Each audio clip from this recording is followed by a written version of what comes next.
Hey, what's going on, people? I forgot to put the music introduction into my description, so I'm not gonna play my opening. That way I can avoid the copyright claim. Got Scott Swift, Canadian fishing musician drop by, Valerie Irwin, Backbone Outdoors,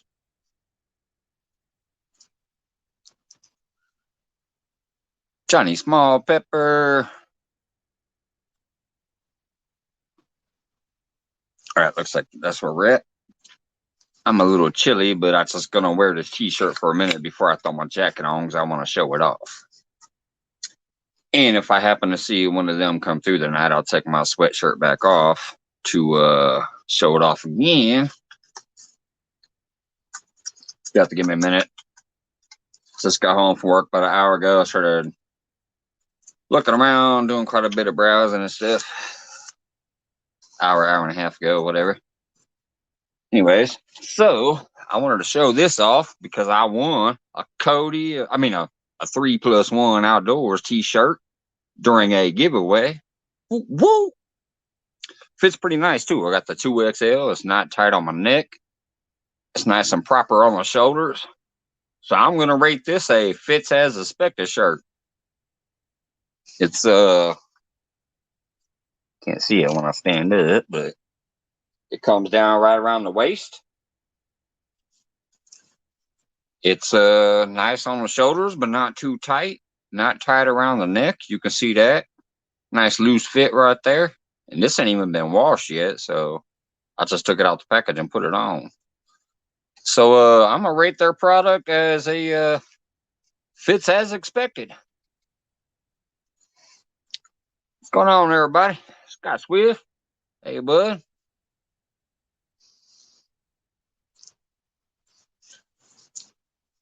I do have some other things I'll just mention later on. Hey, what's going on? We got Mr. Dan from Green Machines in the house. I was just showing off my Cody, 3+1 outdoors. I would say Cody because I always see that name more. The Cody from. Anyway, it's just showing that off.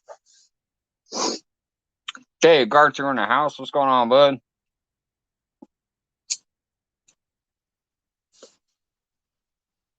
Just got off work a little while ago. What's going on? JoJo Strum's in the house.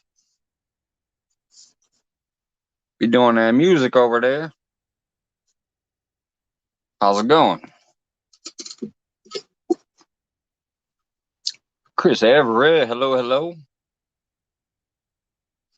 I'll just sit here and smoke my little cigarette and have a few sips while waiting for some more people. Just in case, because I probably will mention something. I'm going to do a video about it soon as I can, but for that big old 500 giveaway coming up eventually, I just wanted to throw a few details out there once we fill up in a little while. For the fishing community. Oh, smack. Speaking of which, I forgot one thing. I haven't done this in a while. What's going on, Joy? I got your guys' stickers. They're going to go out Monday. I found your email in my junk box. So I'm going to send you guys some stickers, 2 each. I'll put them out on Monday. What's going on, Rex Blocker? Anyways, I haven't done this for a while. I forgot my ashtray. I'll be right back.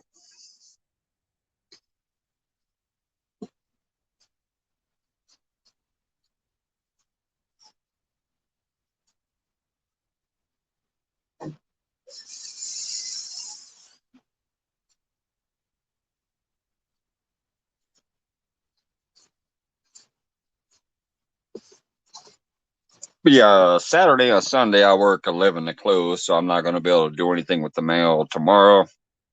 When I leave, I'm going straight to work. So Monday, I'll get out there. What's going on, Old Oak?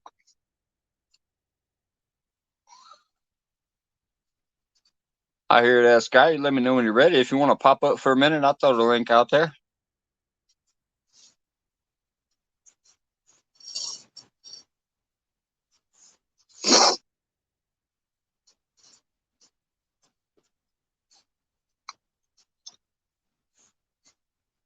Scroll back. I thought I saw something from the front.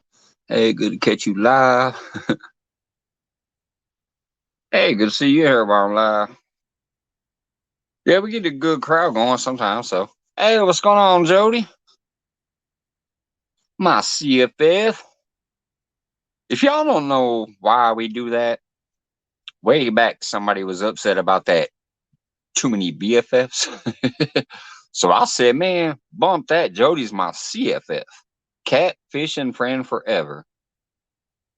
So ever since then, we've nicknamed each other CFF. Plus, she was kind enough to have me on her show every single week, no matter what was going on. She could have easily been like, "Hey, man, I got some good people out, want to come up and bump me off," but she was gracious enough to have me up there every week. That's my CFS. She keeps it real.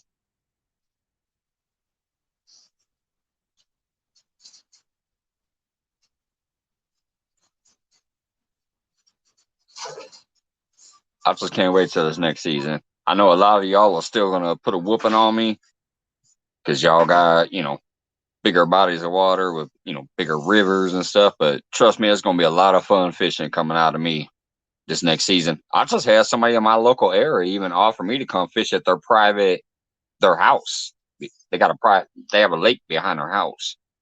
The lake ain't technically private, but it's on their private property, and it's in a local area. It's in between Shelbyville and my town.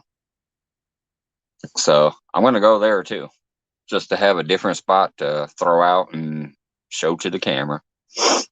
Did you see I featured you on my channel, your late streams? No, I didn't see that. Was that or oh wait, unless that's when you shared me out the last time, I might have saw that one. I appreciate that, Canadian fishing musician. But yeah, this year y'all gonna see some of the spots that I've tried to feature in my little edits that just showed, hey, I fished at this little spillway and this big spillway and things like that. But y'all ain't ever actually seen me fish there, so that's what I'm gonna do this year. It's on your homepage. All right, I'll check that out, man. Like I said, I do work 11 to close today and tomorrow, so got a couple long days, but I'll definitely check it out. Appreciate you doing it, man. That was like Clayton. Clayton the fishing up, man. He cracked me up. He was talking shit and said he was gonna do it during a live or whatever. And then he did. He caught a nice blue catfish while he was live, and he's like, "I'll dedicate this fish to Mike's Fishing Home." While he was up on the front of the boat, then he came to the back of the boat, right in front of the camera, and was like, "This one was for Mike's Fishing Home." It was awesome. Nice little shout out. All right, here we go, Scott. You want to pop up for a second? I haven't technically posted the link yet. I've only given it to one person in a messenger, but I'll drop it out here in comments if you want to pop up for a minute, brother. Or a fishing musician, or anybody wants to pop up. There's a link. Just know I gotta pop back out a couple times because this phone still does it. It does it to me too. Here, let me just pin that so it stays up there. No, I can't pin it. What the hell? I hate StreamYard. I can't pin that. Let's see here. Boom. All right, Scott. And it says authenticated. I'll be right back. Yeah, you're really who you say you are.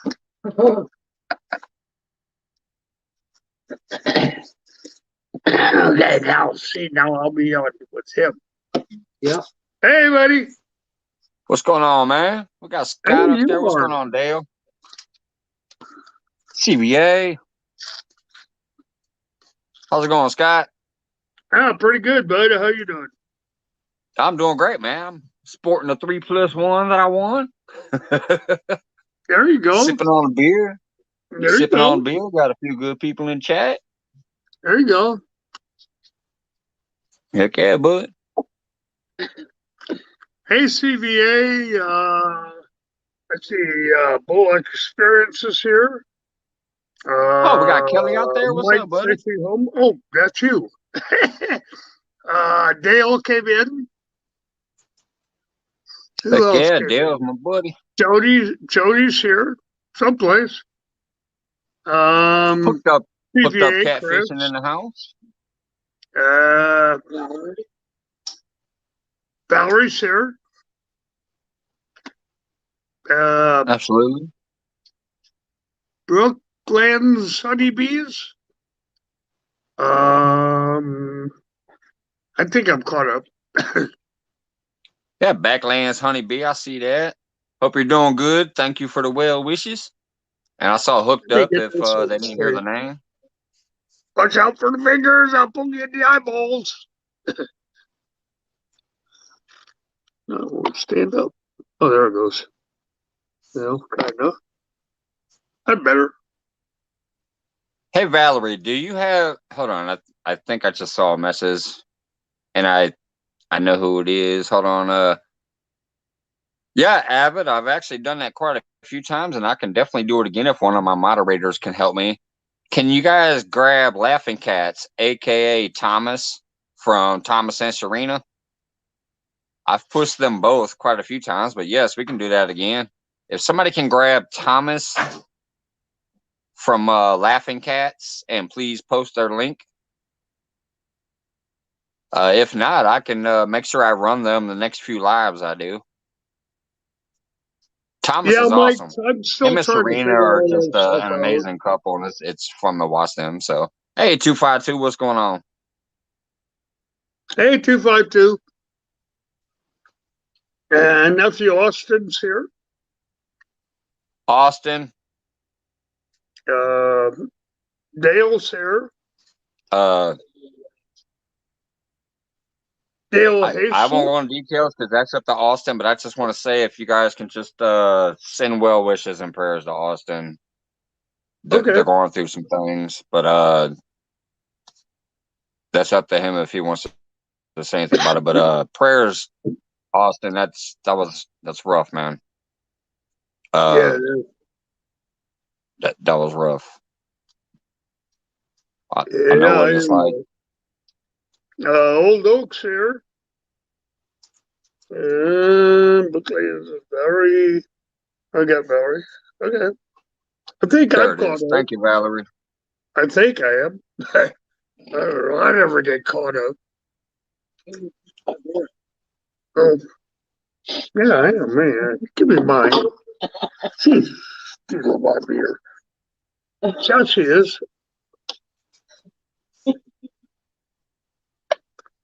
Hey, bud, you doing good fishing the other day when you were fishing? Yeah. Nothing? No, I skunked the other day. No, Austin, I'm sorry. I can't say. I just keep Austin in your thoughts, guys. If you want to throw out the prayers or the thoughts or whatever, and just throw some love nephew's way. Yes, sir. Nephew Austin, our prayers Just go out just to say you, buddy. whatever he's going through. I won't put business out there. Just know it's something that for those who believe in the power of prayer and the power of like I'm thinking about you and things like that. He needs it right now. Austin, whatever you're going through, I hope it gets better. That's all I can tell you, bud. Hey, Steve Mosley, what's going on? Fishing with Steve Mosley's in here. Hey, Steve. Hooked up catfishing, he's in here. 252 is in here. Well, I tell you, keep these shout outs going on, Scott. I might make you the co-host for my 500 giveaway. Okay. Mike's, I'm always here for you, buddy. They're usually yelling at me like, "Hey, stop sign, stop sign, stop sign," and I still don't see it. I've been waiting for a while. And you weren't on. I'm like, okay, it'll be on now. It was 9 o'clock. You weren't on yet. So yeah. You were jonesing, man, Mike. He was jonesing. I'm not kidding you. 9 o'clock came, and he's like, "Well, I thought Mike was coming out at 9." I said, "No, babe, it's 10." He's like, "What?" Yeah.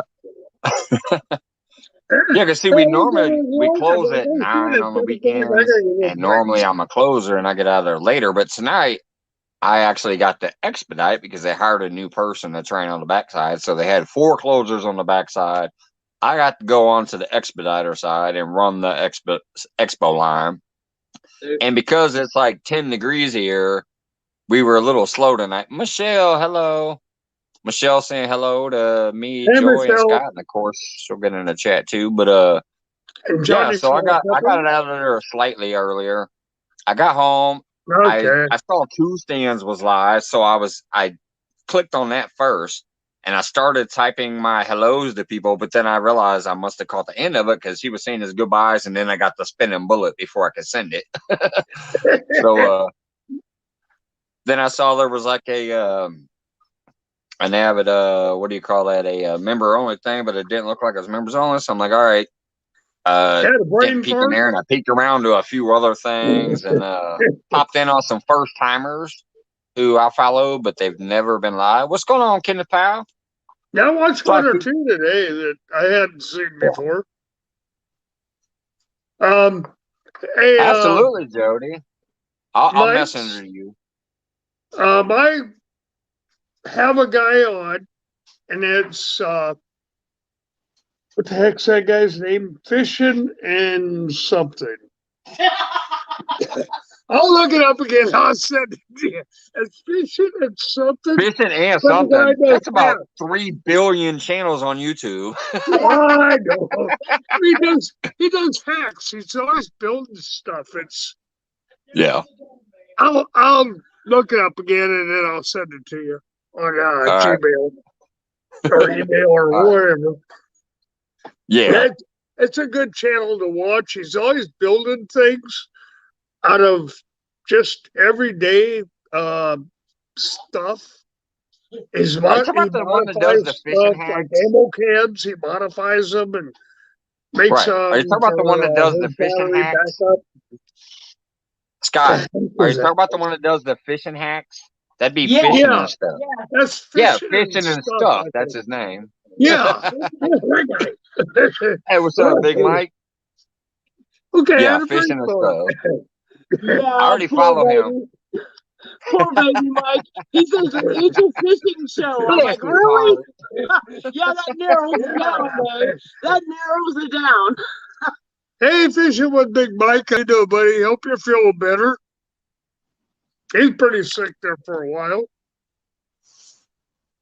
Yeah, I do already follow fishing and stuff. He's a funny guy. He's got great inventions and hacks of stuff too.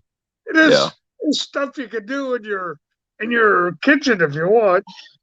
Yeah, because he really goes through it and he breaks it down in a good way too. So yeah. Plus, he's funny as hell. Yeah, he is. And have goofy cartoon things like the lures are talking and all that stuff. It's hilarious. Yeah, I've been following him for a while. Anglaholics is in here. Hey, buddy. I've actually been following him since way back before I even knew about this community too. Like I've been following him since way back with the Catfish Dave and Muddy River Catfish and Chris Flores and all them. I was following him way back then too. Hey, what's going on, Brad? Yeah, I just picked him up last year. He's funny, but what he makes sense. Yeah, you know. They're good hacks. And they're like cheap ones. He'll break it down, and they're so cheap you could go like buy this certain thing for like $250 or whatever, or you can follow his little tutorial and you can build it for $100 or $2. Well, yeah, depending on what it is. I'm just talking about his bigger projects. Might still cost you $100. I like the one where he made that LED light tube deal. That's pretty cool. With a piece of PVC, and you say, you just drop it down in the water, and it'll attract the fish. Yep. That was pretty cool. Now, I don't know if this is legit or not, but I've seemed to have heard it on multiple places. Greenlight seems to be one of the better lights to actually somehow, for some reason, draw fish in. Is Greenlight. Yeah, the green lights I've heard are the best. They put them on the docks here Yeah. in Lake Fork. Yeah. They do. I've heard that a lot Yeah. from people. Yeah, we have a boat dock out here. It's probably, I don't know, 50 yards long. And they have the green lights out on that at night. Michelle must have been cooking again. Tom's in a food coma. Oh, boy. And then he made that bait. He said you could use it on carp or catfish. And it had, some grain in it. And I've heard that grain, you can just throw in the water if you're on a boat or if you're on dock or if you're on shore. Right. And it like draws them in. What the heck was that grain? I don't know. It's on his channel. But that one grain he was talking about, I've heard from several people. They just take that and throw it out in the water, and it'll attract bait fish. Hey, Annette Morgan in the house. Hey, Annette. Oh, happy birthday to Tom. I didn't know it was his birthday today.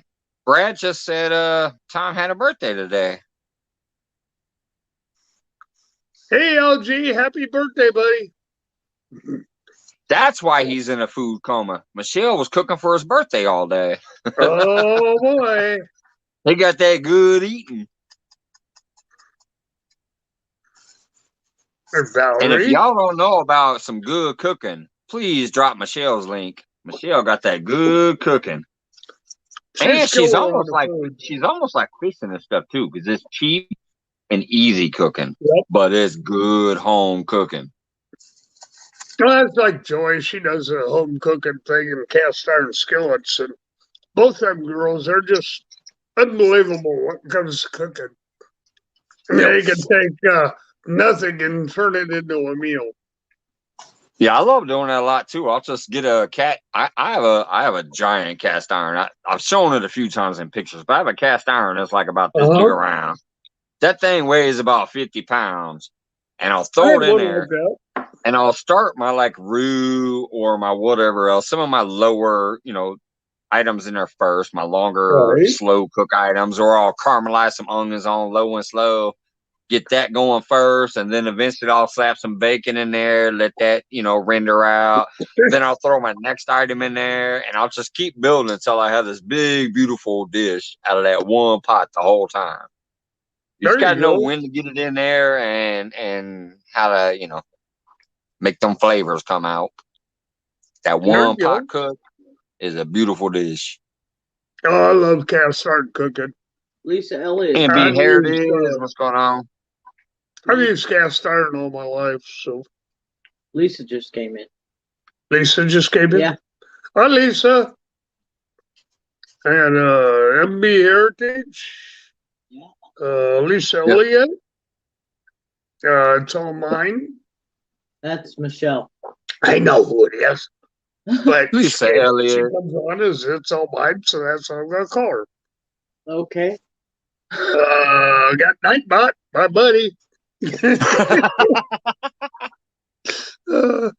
Y'all must not be a Mike's regular if you don't talk to Nightbot. I gotta say hi to Nightbot. He's my buddy. Even Chunky talks to Nightbot. Chunky came in one night, he's like, "Hi, Nightbot." And they're done. Eric Burnside in the house. What's up, buddy?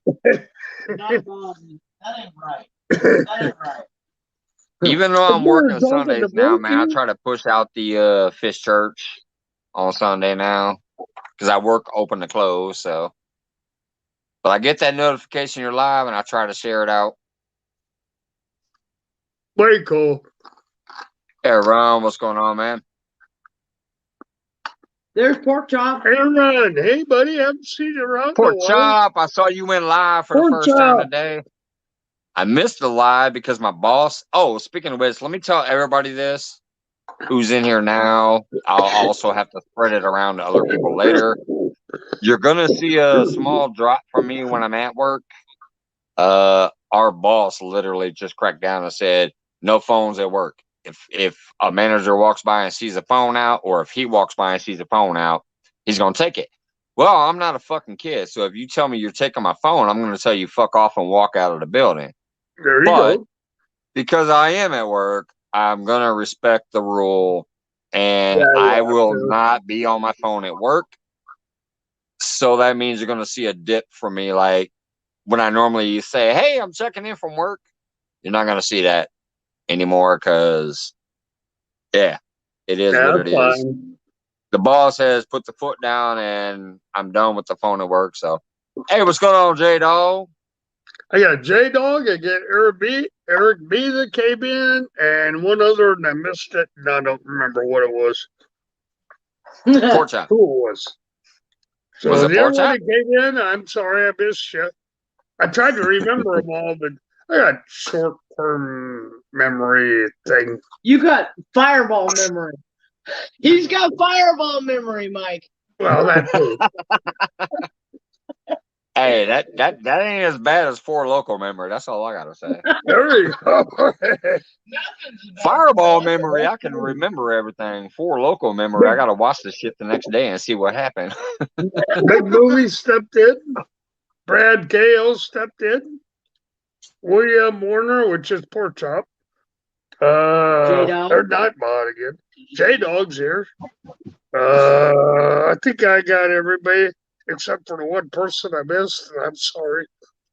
Man, considering you're sitting over there doing fireball shots and you're Scott, you're not doing bad as a co-host there. Oh, this ain't fireball. This is a can of Coke. Yeah, right. A can of Coke and a koozie. Are you kidding me? Sounded That's what I good. said. The one day the koozie was a prize. I go, yeah, that's what I need. I need a koozie for my can of Coke. Everybody started laughing like, yeah, a can of Coke.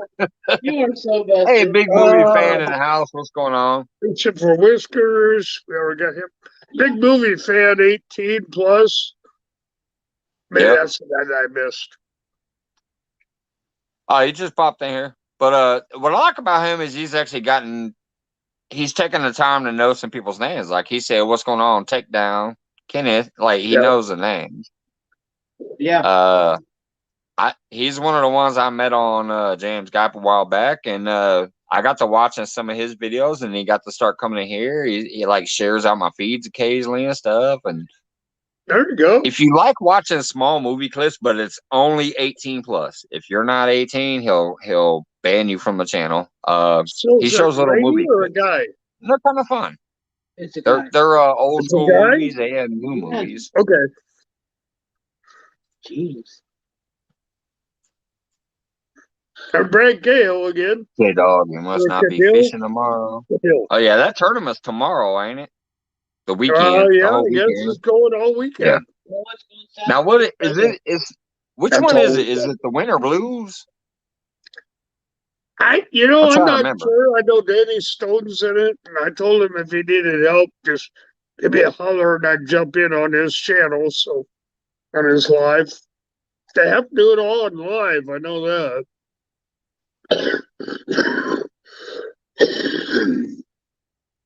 Heck yeah. American Pie, Beta House, don't forget Baby Boy, some other ones, Eminem, The 8 Mile. They're definitely like adult movie clips. But not adult movies. I'm sorry. Not adult movies. Mature movies, like, Mature movies. Yeah, not adult movies. You know what I mean?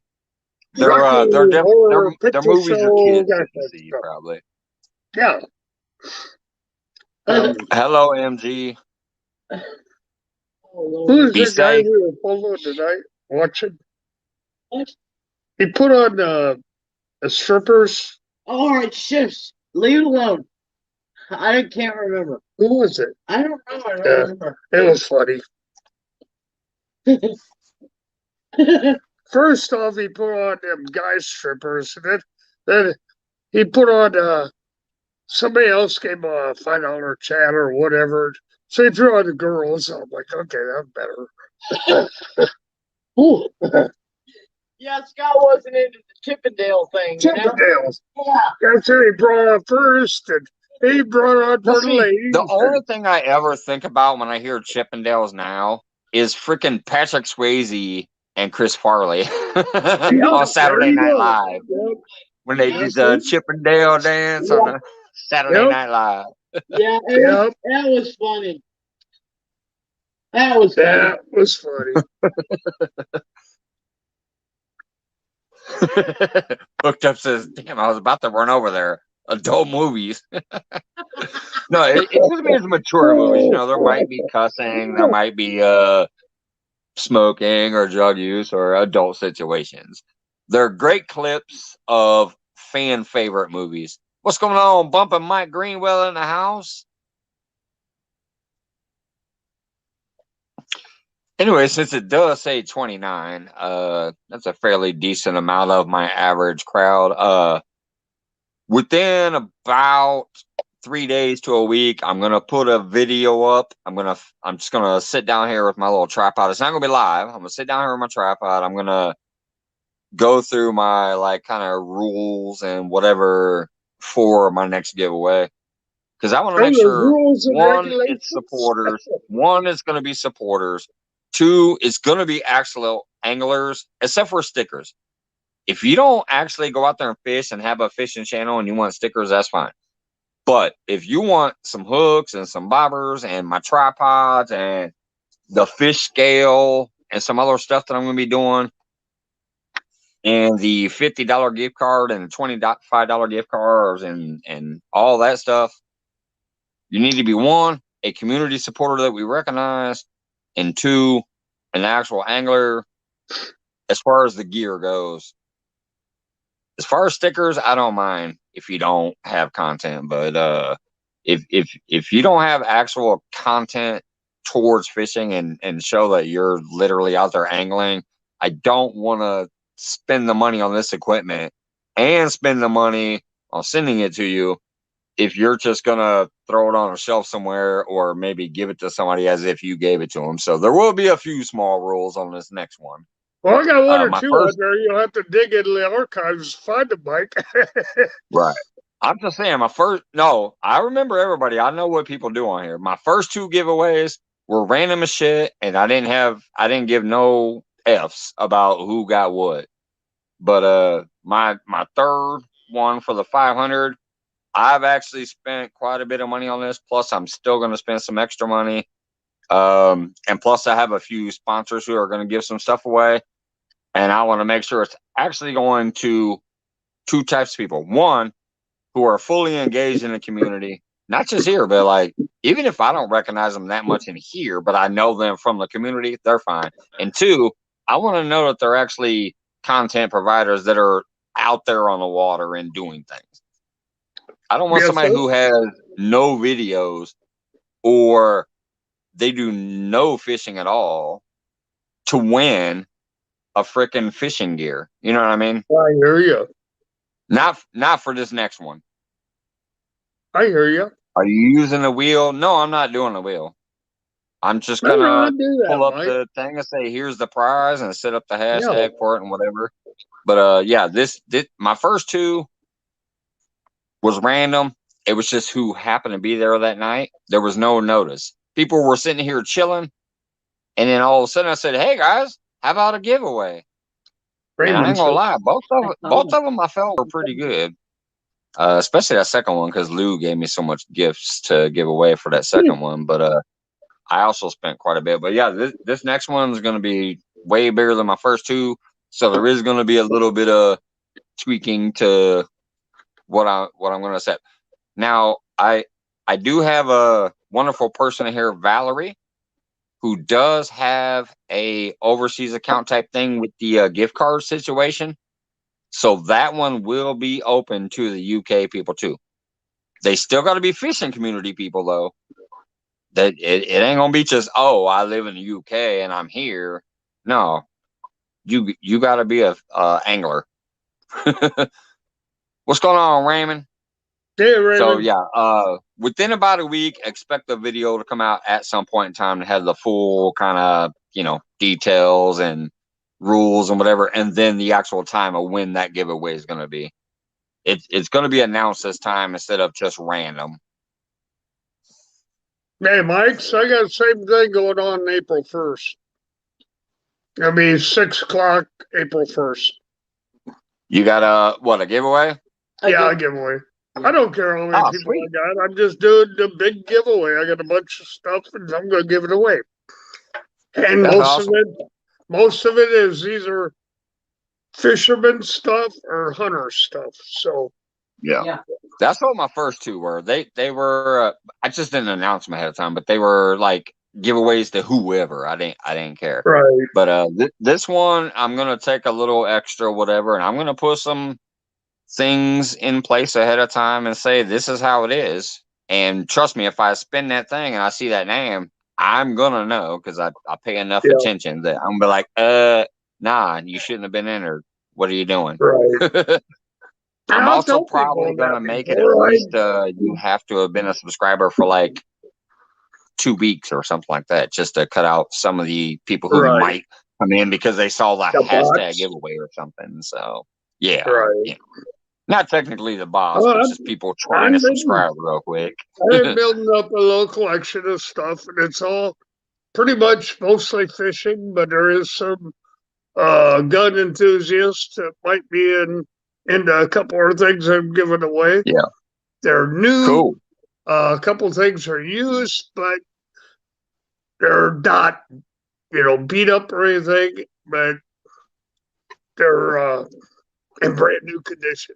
So, Hey, if they um, hashtag enter, they what do you call it? You should call it the as is giveaway. yeah, As is. there you go.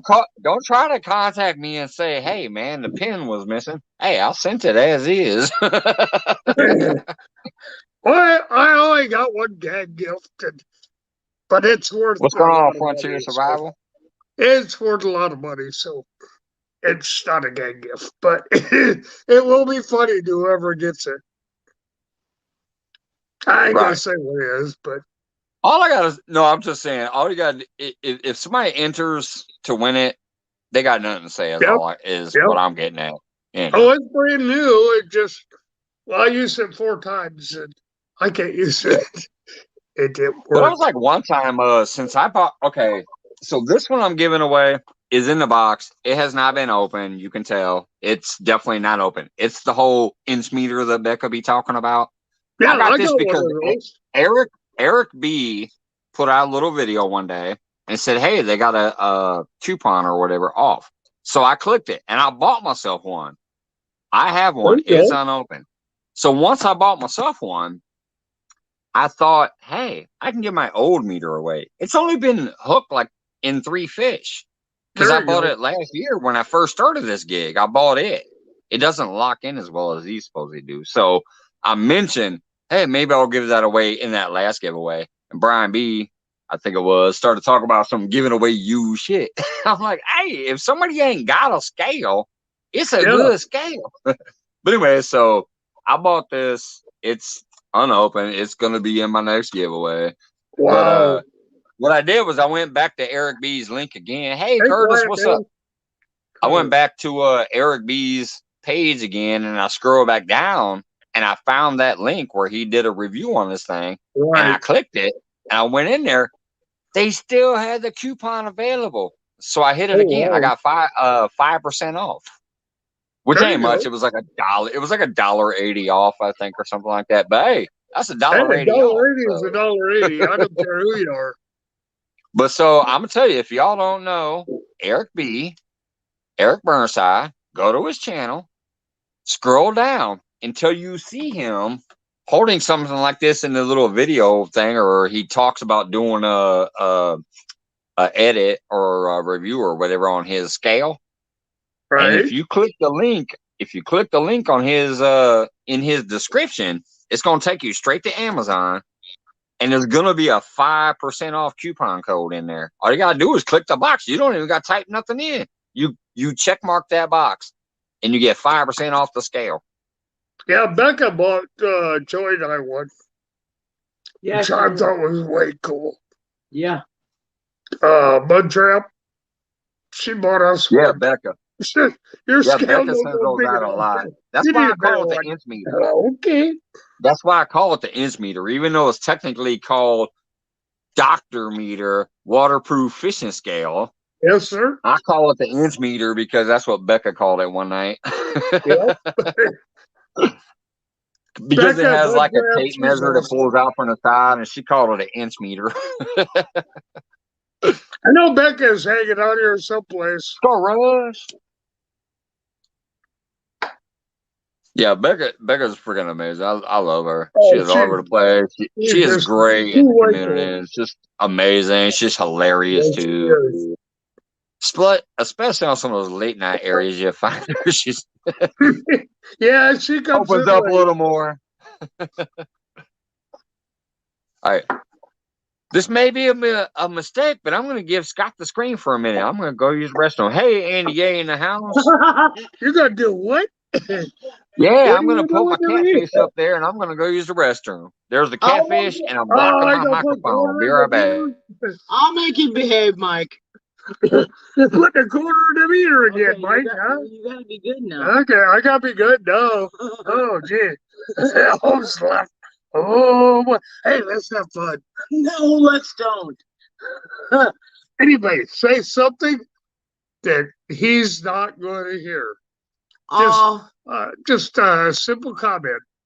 Valerie, thank you. And then we'll have fun with it when he comes back.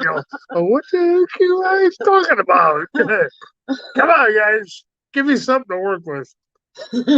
Just 3-letter comment or a 3-word comment. Got you. Yeah. Yeah, I'll be our frontier. I don't know. I got elected. Get him joy. Real? I'm trying to make him behave himself, okay, y'all? That's impossible for me. That is not an easy job, okay? Yeah. It's not. Hey, how many of you guys are out there doing any hunting or fishing right now? I know a lot of the hunting has been shut down for most places. The fishing shows now it seems to be the ice fishing, which I love to ice fish, but well, in Texas we don't have any water, so I don't have any ice. Anglaholics, hey buddy. Let's schedule one-on-one your giveaway. You got my information, buddy. Okay. Okay, Well, I'm just putting it out there. If anybody's interested, at 6 o'clock on April 1st, I'm going to do a giveaway, and I'm hoping that the people that get this stuff can use it or will use it. yeah. You know, that's all I'm asking for. Yeah. And some of it will go to anybody that wants to do whatever, and others will be the fishermen. Hi, Darlene. How are you? Hi, Darlene. I'm trying to I got to look down here so I can see you guys up here. Oh, yeah. wait a minute. He's back. Shh, shh, shh. He behaved himself. Darlene, thanks for the thumbs up. Oh, Lordy. He behaved himself. You put 2 quarters in that bargain meter this time? Scott. I had to put a dollar bill in there, but it kept folding on me. Oh, no. Oh, I hate that when happens. Hello, Andy A. If you didn't hear me before I was leaving, I saw you popping in right when I was going to the restroom. Darlene came in, bud. Yeah, I saw Darlene. She said she was popping in to drop some off. So I said, I appreciate that, Darlene. That's Rondell Perry and Darlene. I hope Rondell's doing good. I haven't seen him in a while. I haven't either. Who? Yeah, I haven't seen Rondell. He's normally in everybody's feeds, and I haven't seen him for a while. So I haven't seen him in a little bit either. Yeah. I hope he's doing well. Hopefully. I know a couple of them got that whatever flu crap. So Yeah, that stuff. It finally came here. Polar bear the Chad in the house.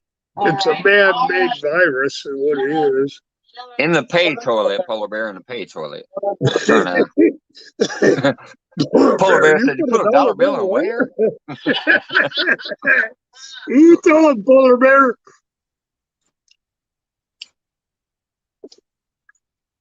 A friend of Snake River Local Let me drop person this link again is just in case prompting anybody else feels like, if 150. anybody else is frisky and feels like popping up.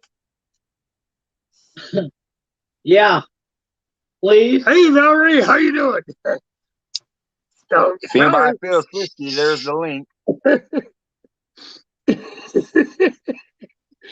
And Scott's underwear. Scott and Joy, you guys crack me up. Hell no. Yeah, who said that? The polar bear. He said, I thought you meant in Scott's underwear. No. No. I thought you meant Scott's underwear. I got a purse full of dollar bills, but they ain't going to Scott, okay? Polar bear, you the man. Bullock. Polar bear is freaking just hilarious. Raymond's laughing. He knows. Raymond's always laughing at me. We've been friends forever. Yeah, I love Raymond. Yeah, he's a good guy. Yeah, polar bear, once again, kind of like Snake River and Danimal and a few other people like that, was one of my very first subscribers. Wow. My first attempt at going live. Yeah, I saw him live earlier today. That's why one of his buddies is up in my Nightbot tonight. But polar bear was in my very first attempt at going live when before I knew about StreamYard. I tried to do it on Streamlab, and I couldn't see no chat. Polar bear and Becca was manning the chat and telling people like, hey, sorry, Mike's not responding to you. He can't see you. Because I had told people in the beginning, like, shit, I can't see no chat. And Polar Bear, the Chad, was in there.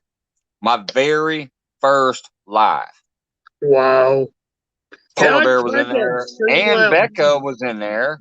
And they were manning the chat room like, hey, guys, you know, they were reminding them occasionally if people were talking to like, he can't see you, he's trying to figure it out and whatever. And so I did my live for maybe about, I don't know, an hour. Then I stopped it and I Googled the chat overlay shit. I was like, what the hell? Because I was still using Streamlabs. So I Googled the term Streamlabs and chat. Or how do I see chat? And that's where I learned to actually add the chat overlay to Streamlabs. So I did. I went live about an hour and a half later, and I was able to figure it out and slap the chat overlay on it, and I could actually see chat. So then I started interacting with people. But then I heard some people talking about Streamlabs and that are StreamYard. So that's why I switched over to StreamYard. Well, it was a lot easier. I was in Streamlab first, and everybody said, no, you need to go StreamYard, and that's where I ended up at. Now I'm at StreamYard.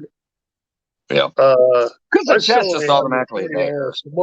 That chat's over there. You don't have to do anything to get chat. I don't have to what? You don't have to do anything to get chat. Like, okay. On Streamlabs, you have to go click, and put the overlay on it and position your shit around the screen. It was a lot harder. We were having with it, and I said, well, screw this. And I started talking to some of the other channels. At that time, I was in a couple, some of the big time trapping channels, which I still have them. I haven't got rid of them. But they were saying, well, try StreamYard. It's a lot easier.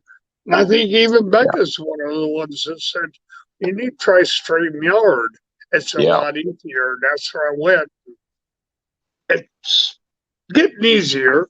I mean, it's not, I'm still not a computer person, but it's getting easier every time I come on here. Yeah, it's still not something where you're automatically a pro at it, but at least you don't have to set up the chat. When you get StreamYard, that chat, boom, it's right there. Yeah. It's there already. You don't have to maneuver and add stuff and all that. What's going on, Sunfish Assassin? Thanks, buddy, for dropping in for a minute. But yeah, Polar Bear and Becca was literally in my very first live ever, and they Wow. were, running the chat for me because I couldn't. Because obviously they linked in through YouTube so they could see the chat because they were on YouTube. There you go. I was on Stream Labs and I could not see nothing. Right. That's where I was. And now And then that my I've second, gotten a little more, what's that? no, go ahead. Now that I've gotten a little more used to using this thing, the YouTube, StreamYard, whatever you want to call it, I'm getting a little easier at it. So now I go in once a week. And I do an hour, last Tuesday it was 2 hours, which I didn't realize that. But if they kept talking to me, I'm like, okay, well. Sometimes it just, sometimes you don't even know what time it is. It just gets away from you. Yeah. That's why I kind of like Hogleg going up after me during the weekdays. He takes Friday and Saturday off now, I think. But during the week, I used to go like every day. I'd come up after work. I'd sit here, I'd hang out. Next thing I know, it's like 6 or 7 in the morning, and I had to be at work at 11 in the morning. Nowadays, I'm like, oh shit, it's that time. Hogleg's coming up. Let me get off of here. Number one, I love my boy Hogleg. Number two, I'm like, oh, it's his time. Let me get out of here. A couple of times I've gone over, and shit, that's gonna happen sometimes. But it does. Generally speaking, it's like at least I know I don't have the next 6 hours to try to entertain. Yeah. I kind of get a little reprieve, and I've done that a few times. I enjoy my time here. But yeah, if I can get 5 hours of sleep instead of 2, I'm gonna be better at work. What's going on, Steve Adams? No, like I said, hold on. I saw a question. I go at 6 o'clock on Tuesday. I know Central Time, your time. Or well, no, we're an hour earlier than you. Anyways, Central Time, 6 o'clock on Tuesday is when I go on. If you can be there, great. Tuesdays. I might be able to catch that. What's that? Tuesdays? Yeah. You said Tuesday? Yeah, 6 p.m. I'll try to catch that sometime then, because usually I'm off Tuesday. Not every Tuesday, but there's a lot of Tuesdays I'm off. I'll try to catch that. Yeah, I know. It's always the second Tuesday of the month.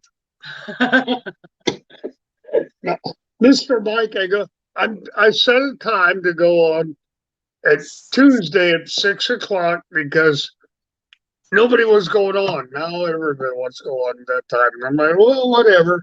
I'm still going to go on at that time every week. So if you can make it, great. If you can't, I'm sorry. That's okay. Well, I can make it at least once or twice if you're talking about every single Tuesday. I do every Tuesday.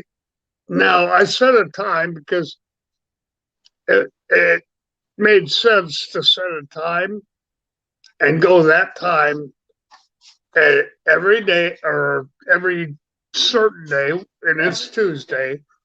And it just made sense. And, I was doing it on Friday and Saturday, but there's so many people on there that I just walked over all the time. And I'm like, okay, I'll go on Tuesday because nobody's going at 6. Well, as soon as I started doing that, everybody wants to go on Tuesday at 6. I don't mind. I'm not stepping on toes. If I am, I'm gonna tell you one thing that I've learned already. You just have to go when you can go. If that's what suits you, that's when you have to go. Yeah. Just like my fishing, like right now, I can't go out whenever I want. I can only go when I can.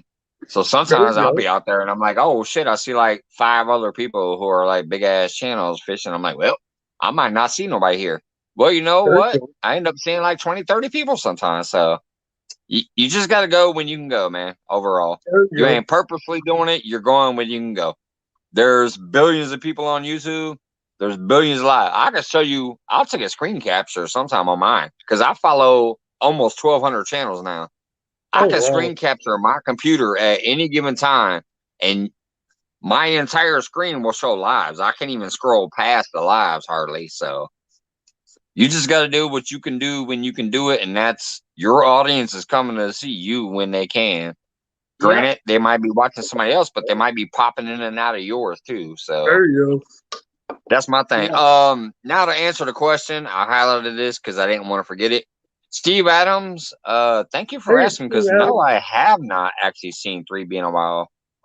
I don't know if something has happened. I'm going to start scrolling and see if you updated me on something that's happened. But last I knew from 3B is I sent him a package. He was one of the packages that I sent out with like bobbers and hooks and leaders and all kinds of stuff for free, just for free. He didn't win nothing. He reached out and said, "Hey man, if you got anything extra, if you don't mind sending it my way." And I did, because I like 3B and I like his stuff, and he's a great community supporter. So anyways, I'm gonna unhighlight that now and scroll the cat for a minute. Yeah, I'm not sure if I have Steve Adams or not. Yeah, you do. Oh, hey, what's going on, Big got man? I see you there. So. Steve, hey, how you doing, buddy?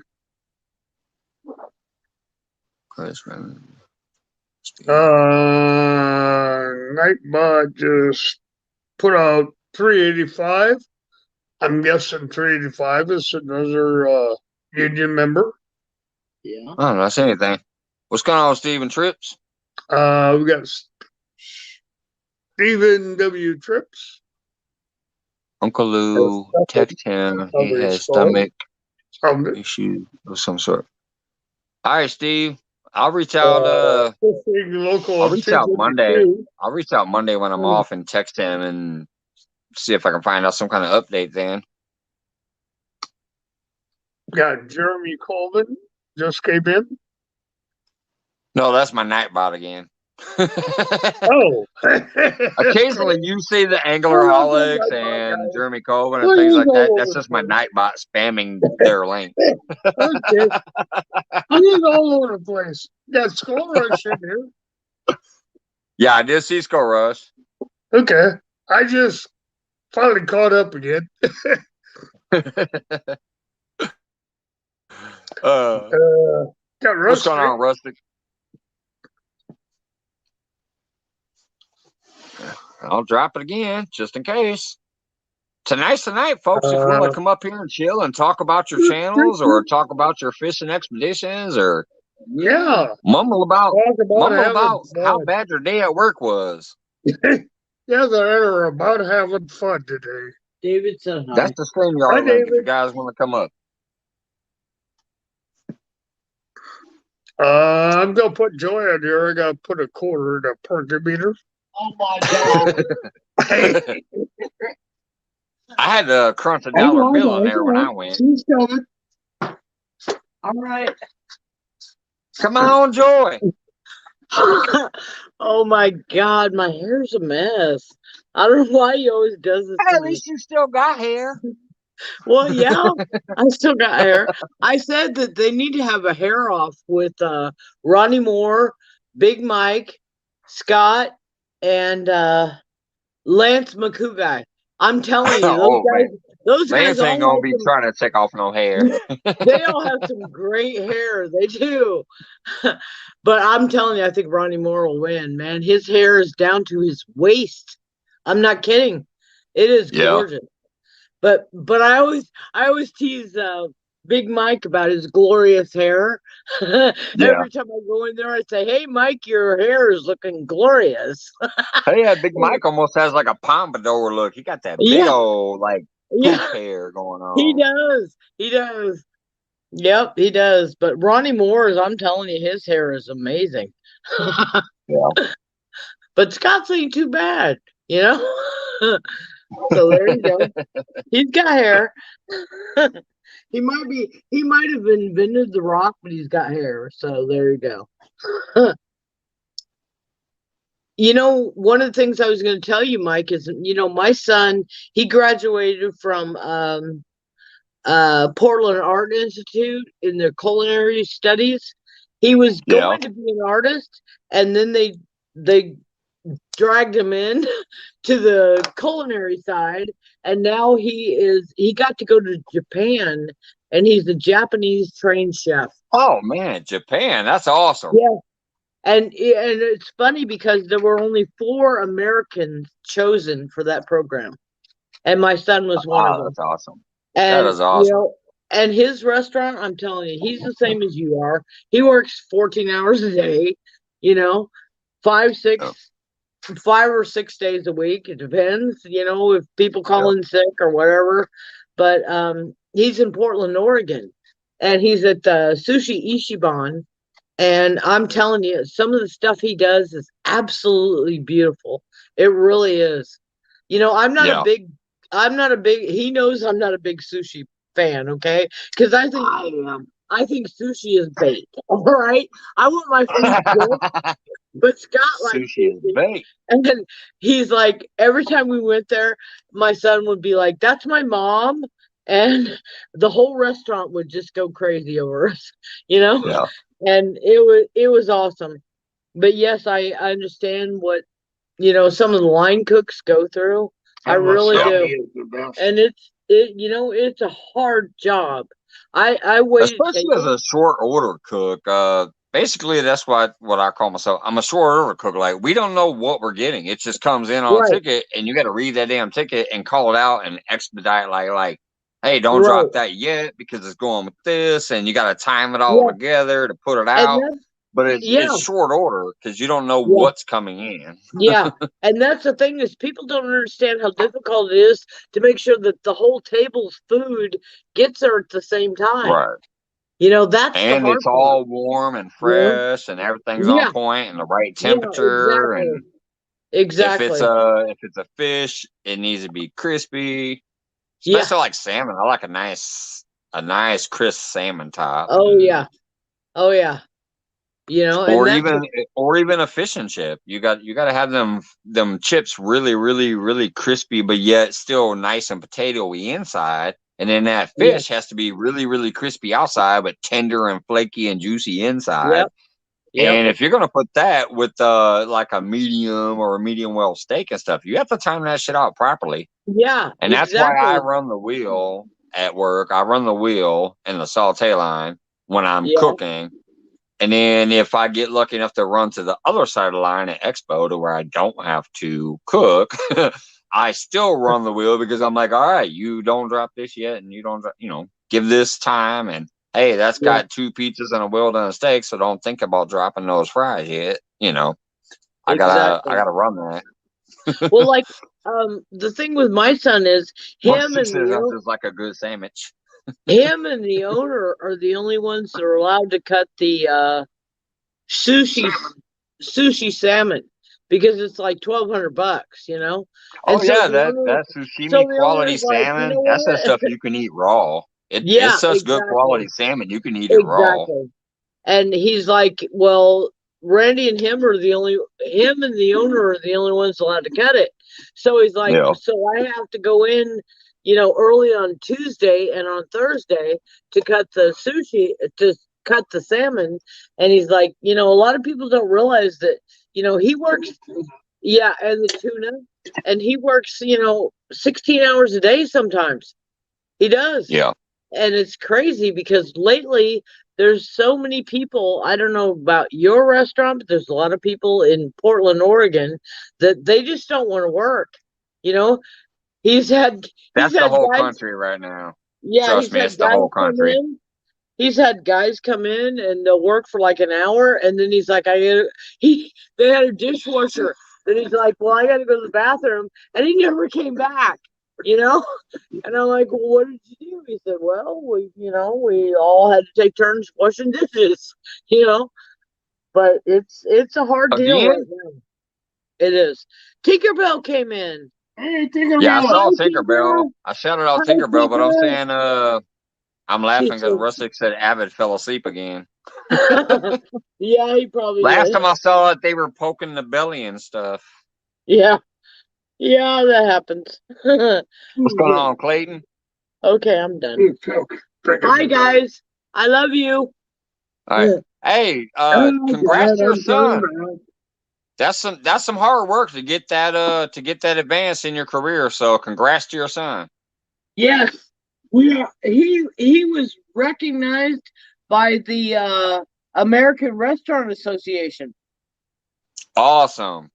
Yeah, I'm I've very only proud been of doing you. the cook part for 7 years. I've been in this business my entire life, but I was always front of the house, all the way from busser to dishwasher to general manager. I was always in the front. I've You only drove been a cooking for 7 bus? years, so You props were to your driving a son, man. bus, Mike? No, it's busser. Huh? You were driving a bus? No, it's No, busser. busser. I'm not That means they Creole. I'm not the Oh, bus oh, that's driver. different. No, okay, that's different. Clayton Yeah. said, No, I've gone from the dude running around with the bus tub collecting dishes to oh, being the you were guy in the that back guy. washing dishes Yeah, to bartending, serving, general, all the way up to the top dog. I was the general manager. Like the owner came to me and said, "Hey, what do you Okay. think about this?" Or "I need you to yeah. implement this." I was That is all the way awesome. up to general manager. That is awesome. Way But cool. I've So been what do you do cooking for now, the Mike? last 7 years. So what are you doing now, Mike?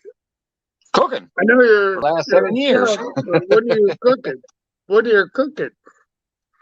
It's a farm fresh to table.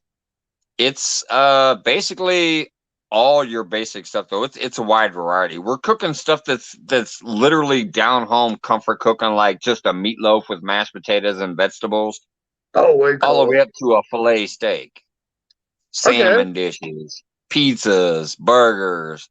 You Can know, you we cook got it. We got a it all. can you It's a can you cook wide a ribeye? variety menu. Can you cook a ribeye to 105 degrees on the inside? I'll cook a ribeye to 102 degrees on the inside if you want. That might even be better. All I do is when I'm cooking my ribeyes, I just use my finger to poke it and to get it to where I want it. I'm like, okay, the blood ain't came out yet, so it's not medium. It's nice and cushy, but it ain't cold. So I got my Yeah. perfect medium rare. Because Okay. once that All right. blood starts That'll seeping work. out, it's medium. I don't want the blood seeping out yet. Oh. Then you got to rest it for half of the time that you cooked it. So if you cooked it for 5 minutes, you got to rest it for 2.5. If you cooked it for I 8 minutes, got you need to rest it for 4, because you. that way those Yeah. juices and stuff Yeah. seep back in Yeah. there. So when you as a guest cut it open, you get all those juices coming out. Oh. You Might have, have to bring down. Might have to have you come down here so you cook up a brisket for me. yeah. Now brisket, I've only done once. I smoked a brisket one time at Yeah, home. that's the way we do it. I've only done it once. Yeah. It was good, Well, but I've only done it once. It's yeah, the Briskets brisket are down awesome. here, Mike, it's And then super cheap. those yeah. burnt Okay. ends from the briskets are awesome too. Yeah, we get the brisket. Looked at one. I don't know. It was 2 days ago, and it had to been 75 pounds, and it's $45. Oh no, nice. Ew. They do that It all is day cheap. long It down is here. cheap. Yeah. You can get brisket in Texas for next to In nothing. Colorado, a brisket for that size of brisket would be well over 150 bucks. Yeah. But in Texas, like, Oh, that's oh Yeah, man, they're great. yeah, briskets are awesome. I also like a good roast too. Just a good Yeah. old fashioned roast that I can slow Oh, cook all day with all my fresh vegetables in there. I'll break down a stock, I'll make a stock out of some vegetables and stuff, and yeah. the there beef, you and go. I'll roux it up, get it nice and thick, and then I'll throw it in that crock pot with the roast and just let it simmer in there for a few hours. And that is delicious. Yeah, we used to the old arm roast. Um, I just a beef arm roast. You know, it's got the round bone in there, and Yeah, used to cook those up in the oven. Man, they're good. yeah. You talk about that big old solid round eye that's like this, and then it's like Uh-huh. about three Yeah. inches Yeah, when tall. you need it, it Yeah. It's like just about that frizzle up. tall and got that little circle to it. Yep, you bet. But they were like that thick. Yeah. You know, now you try to get one and it's that thick. Did you ever see my video when I was cooking the 2-pound ribeyes? No, I didn't. I have a video on my channel where I was cooking the I did. 2-pound ribeyes. I'll have to go back and Oh, look at that one. yeah, they were good. Oh, I used to be able to eat those all day long. Now I gotta have a quarter-pound ribeye, and it's almost too much. But then I get potatoes. Oh and no, salad, man, everything I else. did. I actually think I did 3 videos that day because I was showing the vegetable preparation first. I had like gotcha. some Brussels sprouts and some other shit, and I was doing that There you first. go. And then I did the other part, and then I did the actual steak. Oh boy. I think I posted 3 short videos that day of hey, Steve Locke in the house. Steve Locke 760. Hey, Steve. Hey, Clayton. We're saying hey to Mike and Scott. But yeah, I brought out it was one of those days that we rarely, I mean, we can't afford no 2-pound ribeyes. No. We can afford to go get the big old loin, you know, the actual prime rib they call it, but it's technically just the ribeye. Yeah. And then break it down and make a bunch of ribeyes out of it, or roast it to turn it into prime rib. Because we have we have Myers. I don't know if you guys have Myers where you're at, or if anybody's ever heard of Myers. But here we have a place called Myers, like MEIJER or something like that. Yeah. No, we don't have those. We don't have That I know And of. sometimes we go there, and they have actual bone-in ribeye. The whole freaking bone-in ribeye still got the bone in it. Well, So you decide where you want to cut it down, and you decide what you want to do for like $5.99 a pound. I'm like, are you shitting me? So anytime she texts me, because I always tell her, I'm like, hey, if you drive by Meyer, I don't care what you're doing. If you just went there to get some soda, run by the meat department, because sometimes they have whole entire bone-in ribeye, like the whole loin with the bone still intact for like $5.99 a pound. Yeah, we have a meat market See, here. Valerie says she's got a Myers. That's how you spell it right there. MEIGER. Hey, I was right. Yeah. I spelled it right. Well, we don't have Anyways. those here, but we have a meat market here, and we get the beef prices are really, really decent. But like our alligator and some of the other stuff that comes from out of the state, it's a little more expensive. But our beef is cheap. Within 50 miles of our town. Yeah, it's all sorry, my hands are cold. It's all raised and grazed here within 50 miles of awesome. So it's local and it's sustainable farm. Yeah. Awesome. See, that's what my restaurant is that I work at now. That's why I love it. Not only on top of all that, like I told you guys before, guy treats us well. That guy treats us well. I got a $1 raise without even being notified. So he does us right. But on top of that, not only is it local sourced, farm to table, even his beer, he brews his own beer. Like you can't even walk into our store and say, I want a Budweiser. Like they're gonna tell you we don't have Budweiser. We got our beer. That's it. Yeah. And then he has 2. But he does have 2 beers that he keeps on tap that are also other locally owned people. So we have 2 guest beers. On top of the 2 guest beers, it's all ours. But even his beers is local hops, local, all that stuff. Yeah, everything's local. But then on top of that, we also recycle everything. When we're chopping down lettuce for the romaine salad and shit, when we get down to the end, we're like, okay, we're at the core. We're not going to put that in a salad. Well, we don't throw that in the garbage either. We throw it in the pig pan. We have a big, gigantic orange garbage can on wheels in the back. So all of our food waste goes in there. Our clean food waste goes in there. Not the hogs. Right. Then it goes to the pig pan. Yeah. And here's the kicker is we get a discount on our pork because we're sending all of this food to the farmer that we're buying the pigs from. So we get a discount. We don't waste any paper products either. We recycle everything. Even our receipts that come off the printer, when our receipts are coming off that printer, we save that and we throw it into the recycling bin. And at the end of the night, we take that recycling bin and throw it in the recycling dumpster. So that's the type of guy I work for. It's all locally sourced, fresh produce, fresh product, fresh. We buy pigs and cows. We don't buy like product from some big grocery store or some big chain that delivers it. He contacts the farmer and says, "Hey, I need a pig. I want this pig." And then that pig gets butchered down by the farmer's butchers and sent to us. Are you Same thing with the cow. So it's a great place. Mike's, could you butcher them or not? I can butcher down a little bit, not straight. Like I couldn't take a cow and shave it, trim it, and butcher it down. No. I could take a sirloin.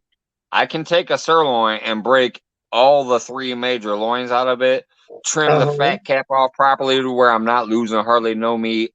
I'll keep that fat and turn into some stocks and other things like that. There you go. But I can't technically take an actual cow and butcher that down. No. Yeah, I used to butcher buffalo.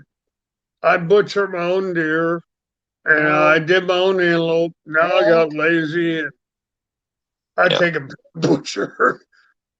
Now, technically, I could. I do follow a huge YouTube channel called, I think they're called 3 Butchers or something like that. I don't know. I'd have to go through my list, but I do follow a major butchering channel just because I like it. I like it, entertains me. I like the aspect, and I do learn something from there. Yeah. But yeah. I think they're called. Yeah, I went out to Pennsylvania when I was in service, and we butchered 15 hogs out there, and it was this assembly line. My buddy and I, which he was in service too, and we went up there and we'd shoot the hog, we'd drag it back, and then the butcher started, and they used everything but the squeal. Yeah, that was Amish, I think they were. Yeah, great people. But you just walk down through there and watch them. And the women were out there, and everybody's out there, the kids are out there. They're just doing their own thing. Like, holy cow. Hey, Shalove.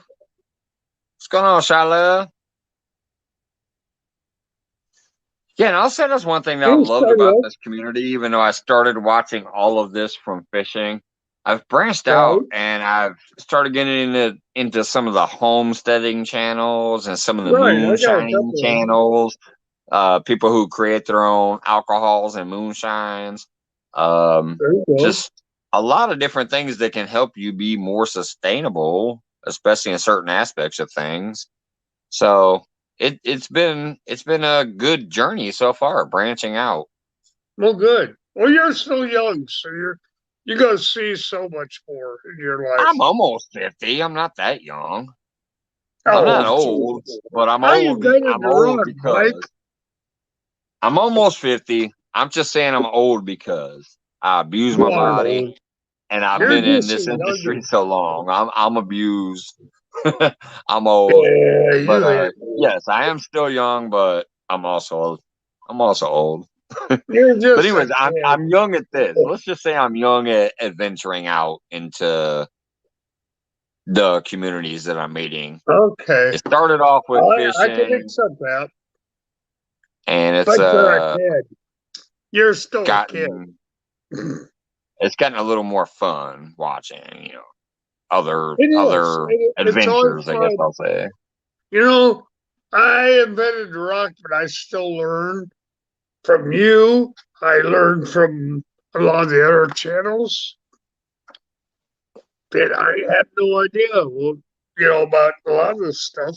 Yeah. Davy Stone makes this 3-way knot. It acts like a 3-way swivel. And when I go down there, I'm going down there in April, mid-April. I'm going to do it down there, and I told him, I said, I want to learn how to make that knot. It's just like a 3-way swivel. I forgot what he called it, but It was cool. it was a way cool knot that I'd never even seen before. Not Well, I tell you, tied a I'm million still different stupid. knots. I'm gonna What's tell that, you bud? how stupid I am. Here's what I do. I don't have anything How in my smart hand, so are you're you? just gonna have to imagine. I take a hook like this.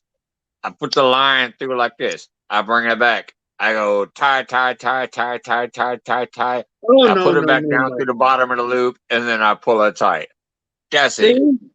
He's like me. I am almost Okay, 50 yeah. years old, and I still have no knot tying ability. I don't know anything about the Palomar or the clinch or none of that crap. I See? just put a Okay, line. Mike, I There just you put a go. line I'm through a going hook. to tell you a I real just put a simple line through a secret. hook like this.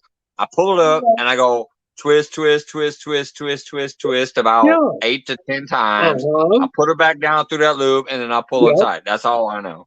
And then All I right. clip off the tag. Now, Mike, you put that line through your first loop, take it through the second loop, wet it and pull it tight, and that's a polymer knot. That's the best knot out there for tying on a hook. Look, I that's used all to I call do it a ever. Minnesota knot, and everybody said, "Well, no, that's a polymer knot." I'm like, "Okay, I don't care what you want to call it. It works." Right. That's what I say. I don't care what you call it. It's what I've done Well, my entire life, and it and works. another I've thing caught that'll help you, I've Mike. caught over 50-pound fish. It works. There you go. I don't know Bear these in names. I don't mind. know these names, and I don't know these techniques. I just do that. I put it through the loop, There you twist, go. twist, twist, put it back down through that bottom loop, pull it. Yep. Sometimes I do Okay. wet it, Put it depending. when Sometimes you I put do it go like through the this bottom loop. and You wet put it. it through the bottom loop, run it back through the other loop, and Yeah. then wet it, I tighten it don't down, bend it around and the put a hook little and all that other stuff. I don't know. I need bit to of maybe, but that what crazy glue on it on that knot. all I know is in my entire life of fishing since I was 3 years old, I've probably maybe only brought 3 knots out of the water where the hook was gone and I had that little curly shit was meant your knot Yep. broke or There whatever. you go. That's only happened maybe 3 to 5 times my entire freaking life. Yeah, it don't happen often with me. I tie the same knot, pretty much. Pretty Because much if same your knot. line is cut clean, it's usually because it literally broke from the weight, It broke. or it broke because it was a toothy fish. Right. If it has the big old Or you got curly, caught on a rock. that meant that the fish way too heavy and your knot gave out. That's only happened 3 to 5 times my entire freaking life. So Yeah, if it comes up and it's all twisted, can't it's like, wait to oops, I share made a this mistake. video with everyone. Like you're gonna let it. Oh, I've caught 8-pound Yeah, I'm gonna catfish definitely check that out. on You that said you shared simple something.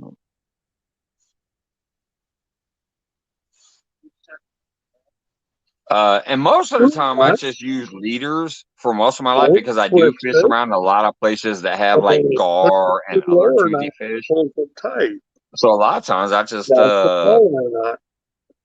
make a big old knot on the end of a leader because a lot of times I fish places that have gar and muskies and other stuff like that.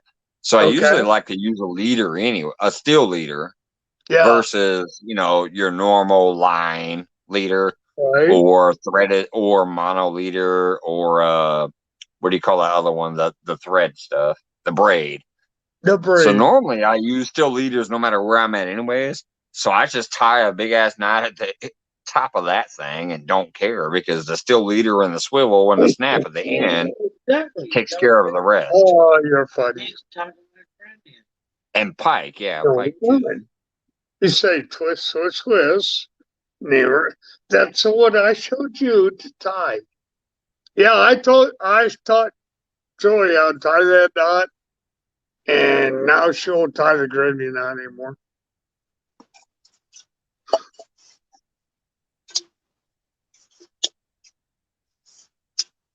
The only thing I can And think he of does is pretty I good. I understand the concepts of knots at least. Like if your knot ain't laying the proper way this way or that way or whatever, Right, your hook right. sets might be a little different. So I understand the concept. Okay. But I've Yeah, caught no, I've probably caught 3 million fish in my life, so I don't know how supposedly, a knot matters that Yeah, much. it I don't want to doesn't. be a jackass It doesn't because, matter. I'm a rookie when it comes to obviously knots because I've never tied a true knot. And I do understand like the concept. Even the snell knot, I get the concept of the snell knot. You put it through there, you loop it this way, this way, this way, you pull it back that way, bam, there's your snell knot. right. Basic and simple. But I don't think I'm going to lose a fish because I didn't use a snell knot. I Yeah, don't think I'm going to exactly. lose a fish I because don't I know didn't how to use a tie a polymer cell knot. knot. I don't know how to tie a cell knot, so what I do, I buy a hook that's already snelled, and then I Yeah. do my normal knot, like you say. You twist it 5 times, run to the first loop, and I bring it back to the second loop. I pull it tight, and that's it. Yeah. I'm not sure how to tie a snell knot. I haven't even Well, a tried snell knot is it yet. simple, but a snell knot is something you're actually tying to make you're going to tie another leader to it. And when you do that, so basically, if you snell knot your hook, I'm going to tell you right now, if you snell knot your hook properly, you actually have to create a polymer knot or something else up there because you're Right, tying right. another rig to it. Like Yeah, I agree with you're you. tying your main line to your snell line. You can't snell knot to your main line. No, you cannot. You have to It don't you work. have to do a snell knot for that part of the rig and then tie the other knot to your main line to that leader line. Agree. A snell Agree. knot is basically a leader knot. Yes, I Then you agree. have to tie the other part with a polymer or whatever, Yeah. some of those other knots. Yes, sir. At least that's how I view it. MB Homestead. Hey, how you doing? Clayton says, but I know fishing knots. That's what I'm saying. Like that's the one thing I do know. If you're tying a snell knot, that's not to your main line. No, I haven't That ever is tried just one, to the and hook. That is I'm to going the to try hook one this and year up to your see if I leader. can do it. Then you got to tie your main line to that. Till Palmer knot or whatever knot you want to That's about use. all I That's know it. about that. Yes, sir. All I know is I put bait Oh, on the Scott just hook, bounced out. and I throw it out there, Or and did I my hope I thing act catch stupid? something. I don't see Scott. I want to What's see that, a sir? spinning bullet. No, I I'll be just right thought back in the just in chat. case it's me. No. I just thought in the chat. Snake River, I think is in here. A fishing nut, Clayton. He's here. Is that right? Um, Jeremy Colvin currently. No, that's Nightbot. Oh, okay. Hey, here's my buddy again. There's my buddy again. My I buddy. love this. Nightbot gets them every time. I love it. Way cool. Joy, do you see this? She's like, hey, Jeremy Colvin. No, it's Nightbot. Oh, crazy. Colvin's like, Nightbot. This is too cool. That's crazy. Hello, everything's vlog. She's saying hello to me and you. She's calling you co-host. You guys come in here tonight are just great people. Everyone here that came in here tonight, they're great people.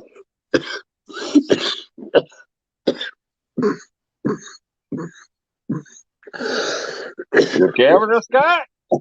Yeah, I'm just really old. I don't know where Nightbot's a girl or a guy. Nightbot's whatever you want it to be, buddy. Well, it could go either way with a name like that. Right. Yeah, it's just about. That is a It robot. just it's basically just a script that does what you want it to do. Well, thank you, Clayton. I appreciate that. It's not NDA. the bad bot, it's the good bot. It does what you want it to do, not what you don't want it to do. Better than Lexus. Huh. Valerie said, "Get his ring, Chris Scott." Everett. Yeah, Chris Everett just said hello. Valerie Irwin. Okay, here you go, Valerie. I think she's thinking it'll help with the congestion. Yeah, I know. I got these damn allergies and they won't go away. Andy A is throwing you a fist, Scott. I see that. You guys are awesome, every one of you. Every Scott's Aquatics. You guys are awesome. You come in here and help out Mike's. We have another Scott here, by the way, if you guys don't know. Scott's Aquatics. I became his 400th today. I went in there and checked him out from he subscribed to me and he made a couple comments, so I noticed them and I went to check him out, and I've seen a few of his pretty fish over there in the aquarium community. So I subscribed to him and I was his 400th. Wow. There you go. His name's Scott too. It's Scott's Aquatics. I think I've seen him around. I don't know if I have him or not. If somebody wants to drop his channel. I do. I have a lot of the aquarium people because I've met a lot of them through Rico Stan, just like Dee Dee's Fin. A lot of people recognize that name, Dee Dee's Fin, 503 Aquatics, and a few other people that I started following, and I communicate as much as I can with them. And but yeah, this one's a newer one, and yeah, I became their 400th. It's a milestone, 400. That's way cool. Yep. I always love when I become somebody's 400th or their 500th or their 1000th. There's been a couple people where I became their 1000th. Hey, Duggar in the house. What's up? Hey, Scott's Aquatic, if you can, drop your link. Oh, okay. He can't. He's not a moderator in here yet. Yeah. Ain't been around that long. What's going on, Duggar? We got the alien in the house. Thank you, Valerie. There, Valerie dropped it. Yeah, I got a couple of aquatics channels, and I've seen Scott's Aquatics, but I don't know if I have them or not. So now Joy has them. Joy will turn it on to me, so I'll get them now. I actually love the aquarium community. You know, they're like on the opposite side of us. You know, they keep the fish alive in the tanks and stuff, and they're beautiful and whatever. And then we go out there and we want to catch some fish. But it's a great crossover community and a lot of wonderful people in it. Oh yeah, there is. And there's a lot of them that I've met through, like I said, Rico Stan and a few other people that like support our community. You'll see them in everybody's feeds, dropping in and peeking in for a minute. Just like Scott, I mean, he didn't have to take the time to pop over here, but he is. Who, me or you? The other Scott? The other Scott. I know you will, buddy. I know you are. Well, you're up on my screen sometimes. Talk about the other Scott. The other Scott. Okay, that guy. I got two Scotts and a Joy on screen. Oh, boy. You're in trouble now. I'm gonna call that my next live feed. Two Scotts in the stream. Two Scotts in a Joy. Let's see who pops up. Oh boy, you're in trouble now. But we got wonderful people in here right now. It's like both of them. I gotta admit, I'm kind of surprised that tonight I've dropped the link like 6 times, and Scott's the only one that had the balls to show up on screen. Yeah. Yeah, I'm just laughing. I put the link out there like 6 times. Normally people ask me, "Where's the link? Where's the link?" I put it up like 6 times. 6 times I've dropped it because I couldn't find you. Then all of a sudden I found you, and I'm like, well, put the link up and I'll come up. Hell, I'll help you out. I got no problem helping you, buddy. Speaking of which, I have a question. I should have asked it earlier when we had 40 people in here, but now we only got 30. Or well, All right. no, 20. Now that we only got 20, All I right. want to ask you guys, would you be more interested in me really trying to settle into a panel type night and doing like getting people up on the show to talk about stuff? Huh? I don't know. Like I'm always I random. don't Like I really. never give a damn. I go live and I don't give a shit what happens. It's either me by myself or I get an all-star panel some nights, or I have an all-star rookie panel some nights, or I get people that have never ever been on screen before. I I never don't care either, Mike. technically myself.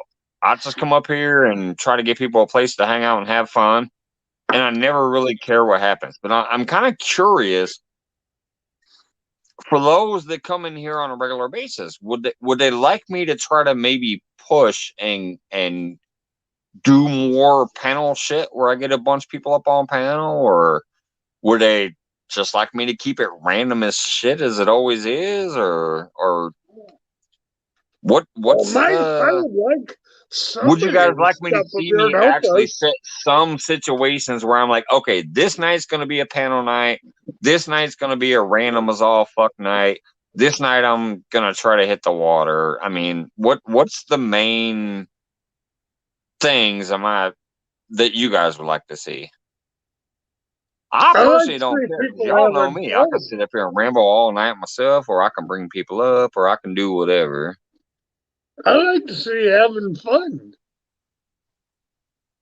Now I got my Moose up here. She wants to Oh join man, us. look at that cute Moose puppy! wants to Oh, join look at us, that big Mike. head! Oh That God. big old head with them bright blue eyes. The eyes are shining blue in the camera. I gotta go and fix this chihuahua. Yep, now you go ahead and join up. Thank God. Mike, I just want to see people having fun like you. And see, I think that's what's going on in the chat. That's what's kind of funny. I'm scrolling this, and it literally is a mix, almost like what I do already. Like some people are like panel. Some people are like, I love the randomness. Some people are like, Well, random is then, good. Some people's like, you do what you want. Mike's, if It's so hilarious. they need to just step up here and say hello. Even if I did it Right. before, you'd stay up for 5 minutes and go away. I've done that before with you. And then I kept seeing nobody else was going live with you, and I'm like, oh, hell no. I'll go up there and yammer with it. And I have a good time whenever I'm in here. Here's a prime example. William Porkchop. I like what you're doing now. William Porkchop never ever showed his face on a live before until he came up No, on my panel. Just Yeah. like Hogleg. Hogleg was yeah, always like in Yeah. chat, Hogleg and Melissa and stuff. And then one time he came up on my chat, and now he's got his own amazing show that I love watching when I can. Yeah. So, but that's I that's tried to almost the get a hold epitome of of it. it. William's like, oh, it's just like what you're doing now, because it's so Yeah, random. You never know what to expect here. I think right now, Mike's is a raw time of the year, and that's why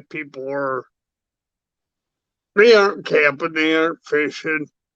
I mean, we aren't right now because I'm not cold blooded like you anymore. I used to be. I used to go ice fishing all the time, but I couldn't do what you did the other day. Not anymore. Just I just can't do it. But I think it's a raw time of year right now. But I'm hoping that when people start getting out there and going fishing and whatever, they start jumping into all the lives. Oh, I'll be Um, fishing like a mofo coming up. Nobody came in. All right, this question is to the other Scott, not the Scott on screen. This is to the oh, aquarium Scott. okay. Fine. Because Mr. Duggar says, hey, Scott, I thought it was to you. I thought it was to you, but then he says, my tank is staying foggy, not overfeeding, have a great filtration pump. Just fangtail guppies and one big armored catfish. So I think Mr. Duggar is trying to ask the other Scott, why is his Okay. water cloudy? Now, I Well, don't the know other if he's still in Scott there or can not, probably though. answer it, but I've had the same problem in the past when I had fish tanks, and it's a pain in the butt. But the other Scott can answer it better than I can.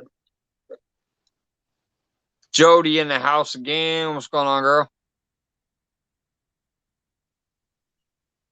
So yeah, I got such a mixed review, and I think that's perfect for my channel. That's what really cracks me up.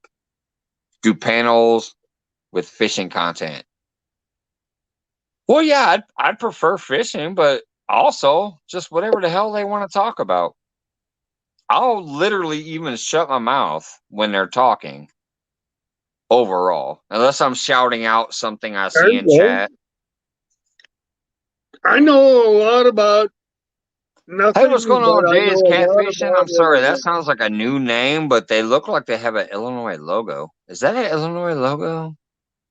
Who's that, Mike? It is. That's the Illinois logo. What's going on, Jay's Catfishing? If you're from Illinois, buddy, so am I. That looks like an Illinois map over there. Jay's catfishing. Oh, I've seen Yeah. James around before. All right.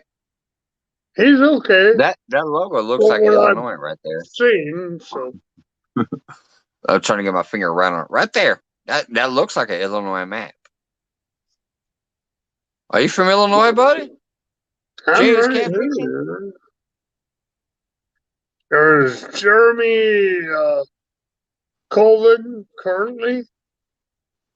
Not sure who he is. Chicago. Awesome, man. I'm from Peoria, but I live in Springfield now. I'm still in Illinois, but I live in Springfield. Hey, fishing with Big Mike. What's up? Still hanging out? Hey, Big Mike. Yeah, I know Peoria quite well. Lone I Star know Lives in the house. What's up? I know that one street on Peoria, Mike.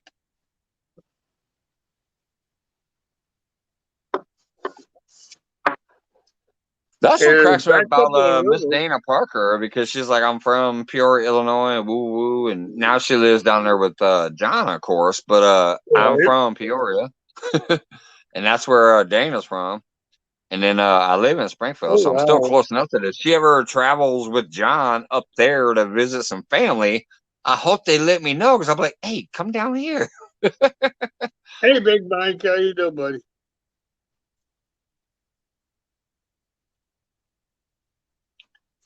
I definitely do too, Jody, and pretty soon it's going to happen.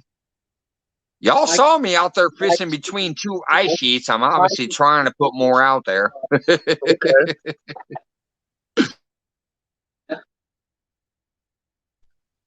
But this next season, once my places, whoops, Scott just dropped out, or my thing did. Oh, I'll be right back. maybe. I fished the I'm Illinois River. sorry. Yeah, so did I. When I lived in Peoria, I was up in the Illinois River all the time.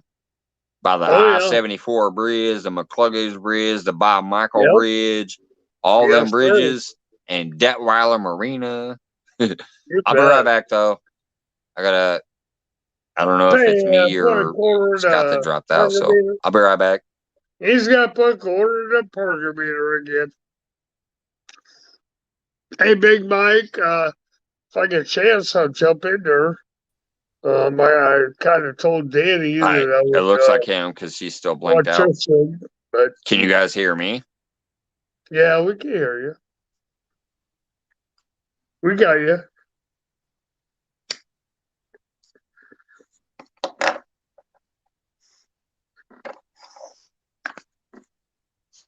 Going after some big blues tomorrow. Heck yeah, Mike, get after them. Can you guys Mike, hear me? You ever fish in Hey, Mississippi? the modern native in the house.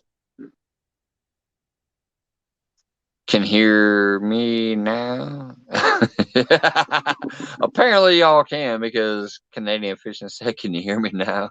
All right. Apparently, I got to remove Scott then because it looks like he's the one that dropped out. It's No, I'm just still spinning here. bullets. Well, I'm here. All right. I guess it's just the mic show for now. And I'll drop the link once again if anybody wants to come up. This is literally like the fifth or sixth time I've dropped it. If anybody wants to come talk about fishing or their channel or whatever, thank you guys. I saw the comments that you guys can hear me. I just saw the spinning bullets on Scott's side, so I thought it might have been me, and I left and came back. But he was still spinning, and y'all can hear me, so thank you. Still 25 awesome people hanging out. What's up, Deadpool? If you guys didn't notice, by the way, because oops, hold on, let me get this out of the way. Got that 3+1s outdoor gear. I won that in the giveaway. It arrived in the mail today. 3+1 up on that shirt. And it's wonderful. It fits as expected. This is a 2X. It's not tight on the neck. Fits nice and comfortable on the shoulders. 3+1 outdoors, baby. Got that on the giveaway.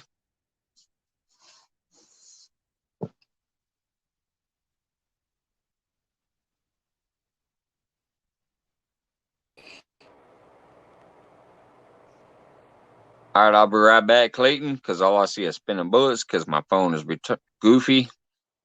Yeah. Every time.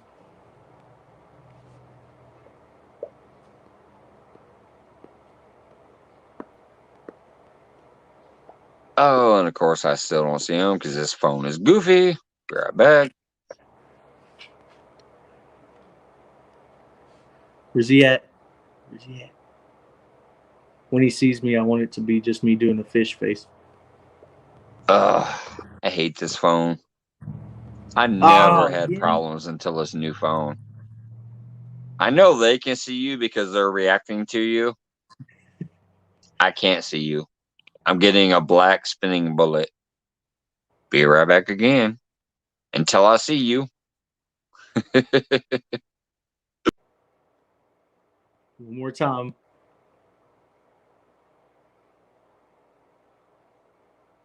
I hope it works this time. Oh my God. I still can't see you. What? Can you hear me? Maybe if I move my phone to the left. Can you hear me now? To the right?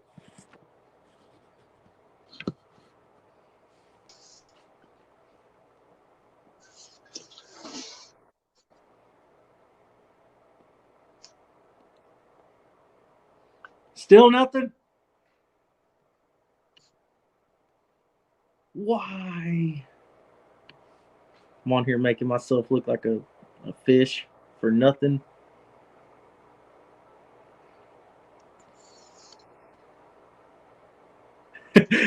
Steve Locke, keep making him do it.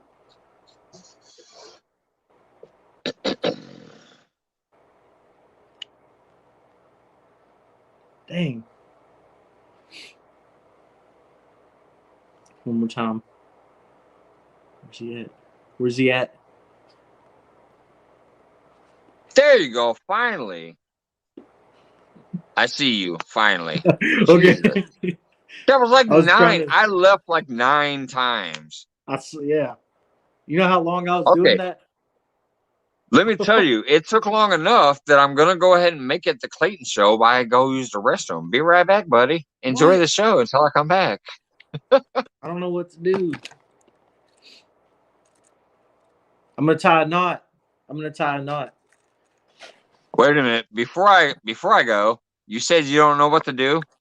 Do this for another 3 minutes. Just do that till I'll you be get right. back. I'll be right back. I'm gonna give you full screen until I get back. I'm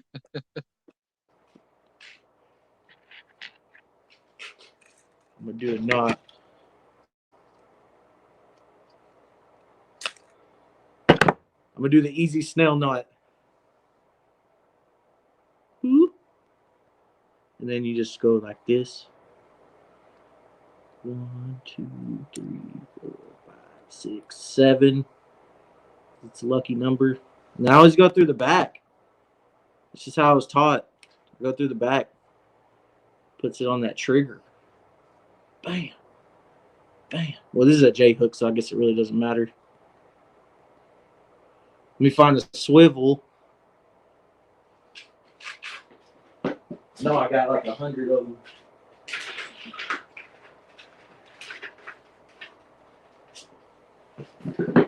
And I do a uni knot to my swivel whenever it's like real thick line like this.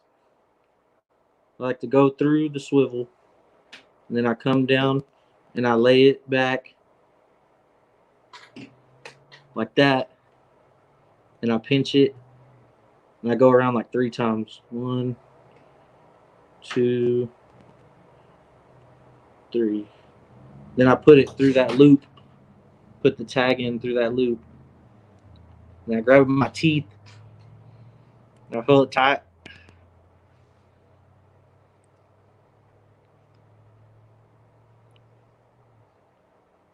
Just like that. And I haven't had it fail on me. I try to do polymer knots with this thick stuff, and they come out looking all like, they just don't look good. I feel like they're going to, I don't think it's ever failed me, though. They just don't look right. Bam!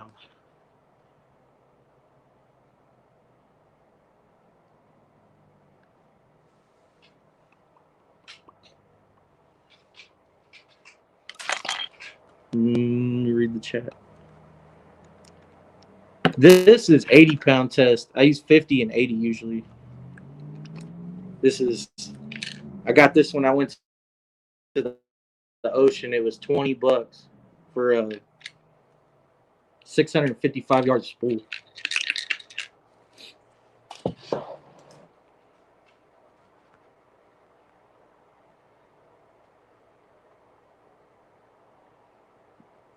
One wrap for every aught of the hook size.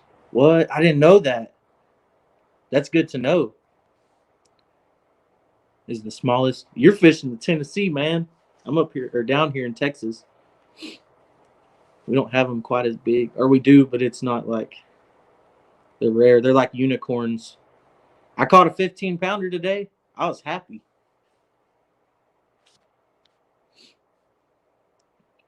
I had to catch him through the ice. What's up, Scott? 18-inch leader, 12-inch. It just depends. Yeah, there are. In my area, like, if I want to get to like real big fish, I have to drive like 3 hours. But if I want to get to like a place where I might catch one, I don't have to drive too far. It's like an hour and a half. It just depends on the length of the leader, because normally if I'm suspend fishing, I'll make it like real short. I won't put it too far away from the weight. I don't know why I do that. I just do that. What's up, Mike? What's going on, bank fishing? Bank Fishing Adventures. I was just Hey, Clayton, tying that was a knot. good fish you caught, man. When you sent me that picture, I posted it out on my wall with the link to your YouTube channel. That was a good Yeah, fish. I appreciate it, man. I I can't had to wait till catch, you what's up? you're gonna cut a video of that, ain't you? Ain't that what you said? I think maybe, Yeah, maybe not. I Yeah, got that get a on my video, GoPro. just a short video of that fish catch. Yeah, it was I kind of felt bad because whenever I caught him, I had to pull him through. The ice wasn't real thick; it was like that thick. But I had to like keep pulling him through it, and then like I'd have to pull him up to the ice. He'd have to fight and break the ice. I started trying to Yeah, throw rocks and stuff. My buddy was throwing rocks. We were breaking the ice up and just pulling him through the ice. And when we got him up there, I put him on the scale to weigh him and took a picture with him, and he looked like frozen. And I got like scared. I was like, "Oh no, like he's hurt, like he's gonna die." I put him in the water and he like thawed out and he like freaked out and swam off. So Right. You're like, do I got dinner? yeah, I was like, man, I don't want to keep a 15-pound fish. What? That's the only thing I think of when they don't seem like it's gonna work. Even if I burp him and get him back, if they ain't making it, I'm like, well, I got dinner. Yeah. Big Mike wants to know, what lakes or river do you fish? I fish it's Miller Creek Reservoir. It's like next to the Brazos River, but the Brazos is dry most of the year.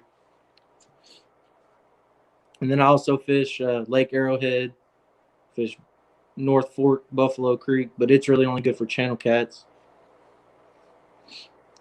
Lake Arrowhead and Miller Creek Reservoir are my go-to places to catch like decent size ones.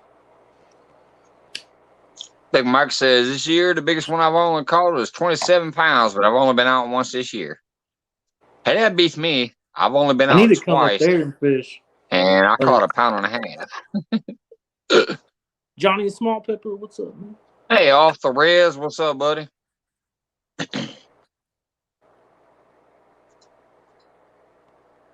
Small Pepper, what's up, Johnny?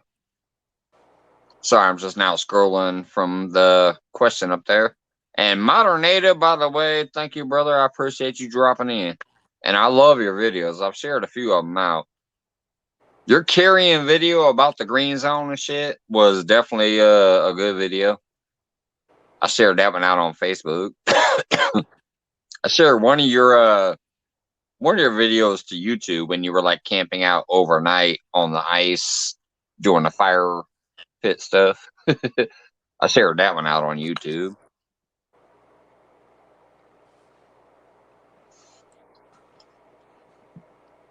I do go fishing for alligator gar, but I always catch the long nose gar. Big Mike did that. I haven't caught an alligator gar. When I was a kid, my friend's dad caught one. That thing was so big that we had to use ratchet straps to get it out of the river because we were all little. His dad was little, and we were both kids. Yeah, Canadian fishing musician outdoors. I think you and him would like enjoy each other's videos. The Modern Native is awesome. I think you would enjoy his. I think he'd enjoy yours.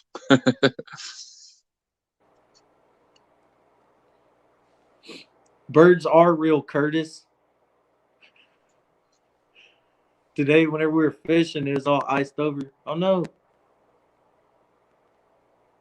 Am I gone again? No, you're back. You okay. did blank out for a second, but you're back. Today, whenever we were fishing, a bird, like where we were fishing at, we had busted up the ice a little bit so that we could throw our lines in. And a bird came to land on the water, and it hit the ice, and it like skidded out across the ice. That's how I know that birds are real, Curtis. The Modern Native. He said, that's how I know birds are real. You want to know how I know birds are real? I like fishing when I see birds. Because they let me know where the fish is at. Yep. Birds are real, and fish is real when you find the birds. They're always where the shad are, it seems like. Everywhere you see birds. I don't know where that goofy birds ain't real shit came from, and I don't care to know. I'm not going to dig into it. I just know it's some goofy thing. I know it's some goofy thing, and that's it. Birds are real because when I see birds, I catch fish. So birds are real because I see them with my eyeballs, and the fish are real because I catch them. Hey, Dink over Stank. Bank Fishing, by the way, if you didn't hear me when I shouted out, Bank Fishing Adventures in the house. Appreciate that.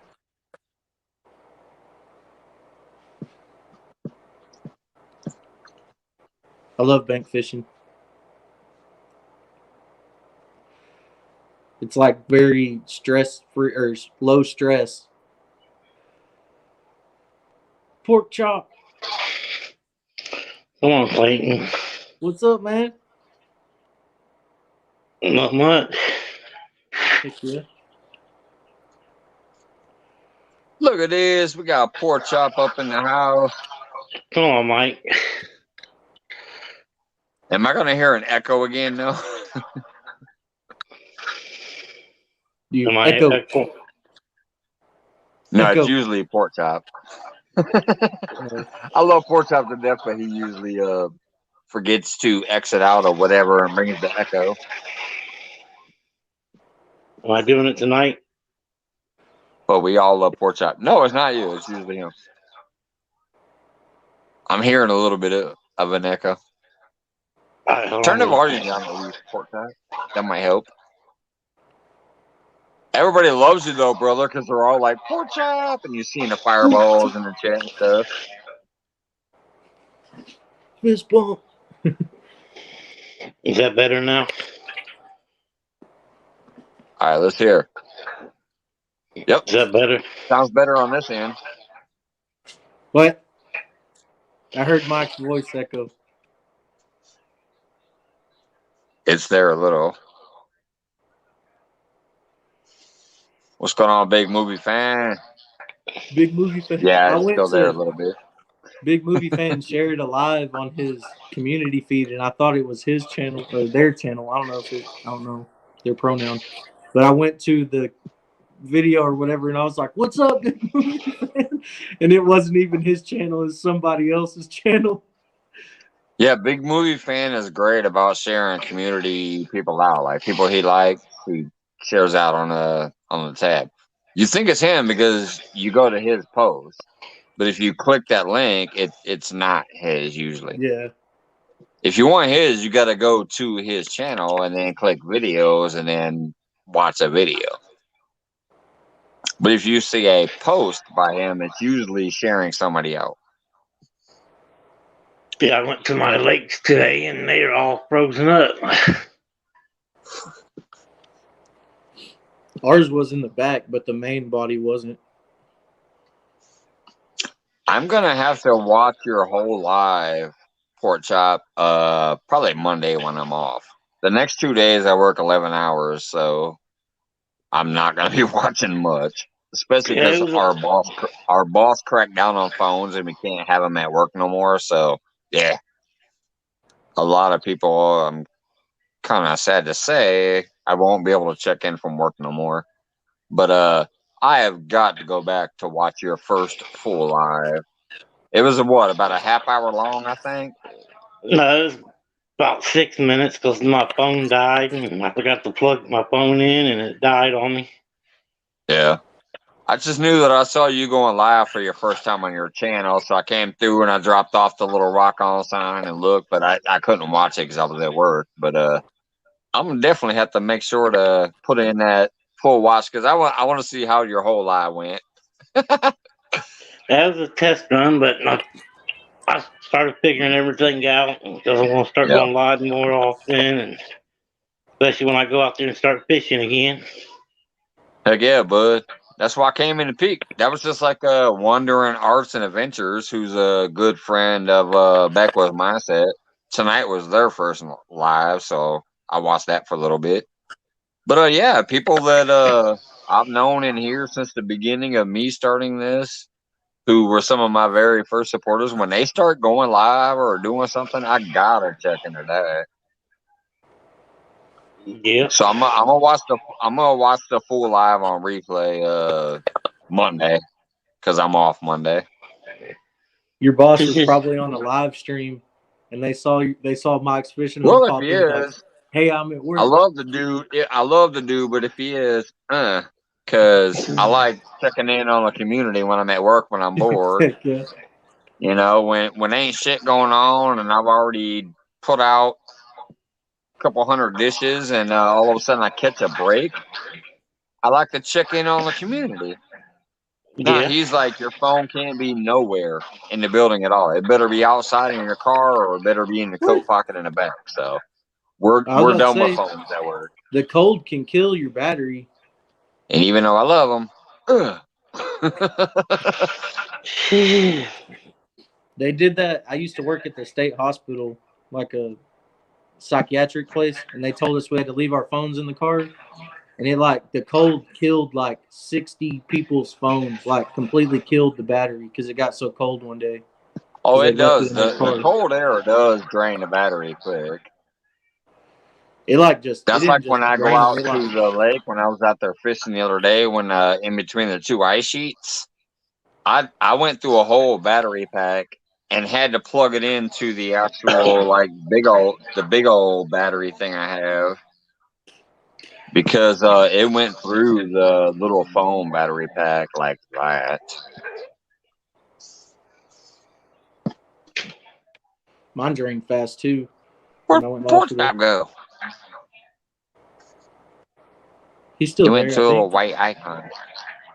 No, I know he might still be there, but he went to. Oh, there he is. Welcome back. Yeah. Off the res. What's going on, buddy? I hope your foot's doing better. If not, man, take care of that shit. Like, make sure you take some supplements or something. If you don't know, guys, off the res basically has something kind of like hog leg now. He like got a major. His foot got tore the fuck up. What? Man. A saw type thing. Dang. What's going on, hand me down? But yeah, off the res has a major foot. God dang it. Is pork chop spinning for you too? No. He's a spinning bullet to me. God dang it. I'll be right back. He's a spinning bullet on my screen. I'll be right back. Hey, Hog Leg, what's up, man? What's up, Hog leg. Leg? All right, Hog Leg. I'll be right back. Hey, there's Laughing Cat. I'll be right back. That's Thomas from Laughing Cat. If a moderator can drop their link again. But yeah, I'm gonna pop out and come back. Yeah, get your fish lips ready. Hog leg is not hog leg, pork chop, hog and pork. Spinning bullet. I'll be right back.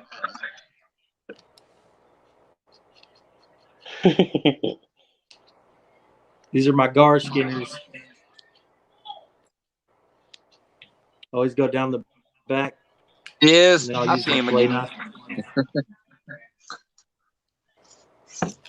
There's an going on, influx of Melissa? people. We got Melissa.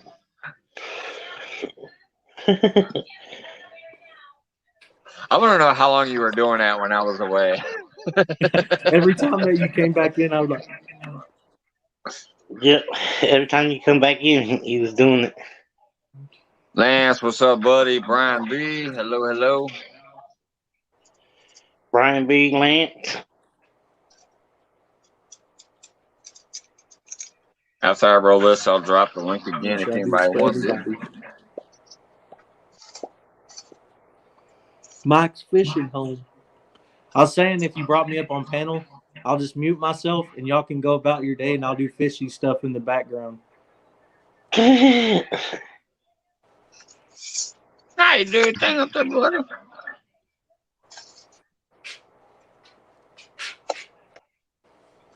Have a seizure. Let's see here. Let me drop that once again, I guess. Melissa. I still Hand me think down. that's hog leg with the echo. I mean, not hog leg. I keep saying hog leg. Pork chop. I get confused. Hog and pork. I think a hog and pork. I think he's got to do something with my mic, where my mic's at on my phone.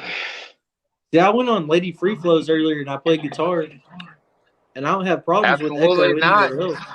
Thomas, you want to come up? I'd actually be honored, Thomas. What's going on, staying in the house?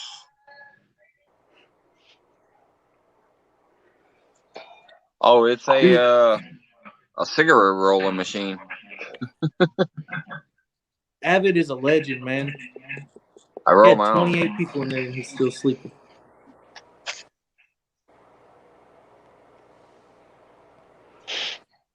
Yeah, we're expecting it. I don't mind. Click that link and I'll bring you up, buddy. They're saying Sunday up here in Ohio is going to get 2 inches of snow. 2 inches. Yep. That's how you know it's cold when the water in Texas starts freezing over. You know it's even colder. JBT, what's up, buddy? JBT. Oh, we got a challenge over here.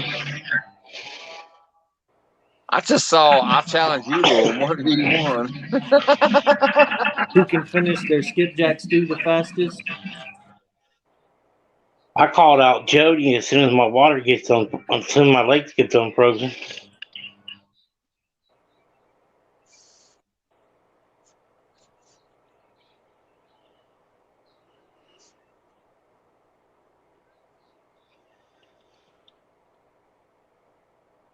Damn, I'm tired though. So, Mike, Lance. Come on, Lance. not much, man. What are you guys up to? Not much. Not much.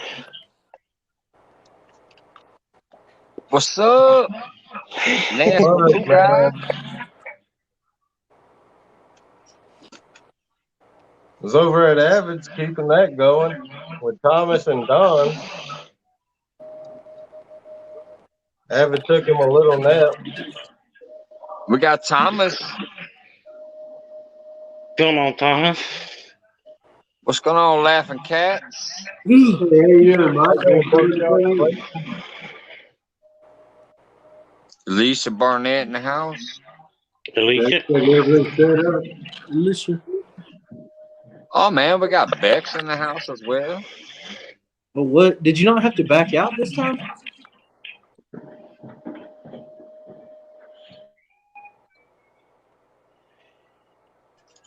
What you got going on over there, Thomas? Looks like a workbench.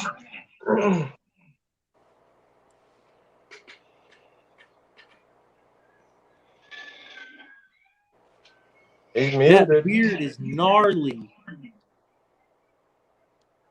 You know, chat things, so I thought I'd jump in and hang out. Doing good, bud. Good to see you up here. I promoted you and Serena out a few times, but I think this is the first time you've been like up on the panel. I appreciate that, bud. Well, I appreciate you letting me come in, Mike. Like I said, I don't know a lot of these people. Serena's upstairs asleep. We're kind of having a quarantine because, well, I tested positive for COVID, so we can't actually spend our time together.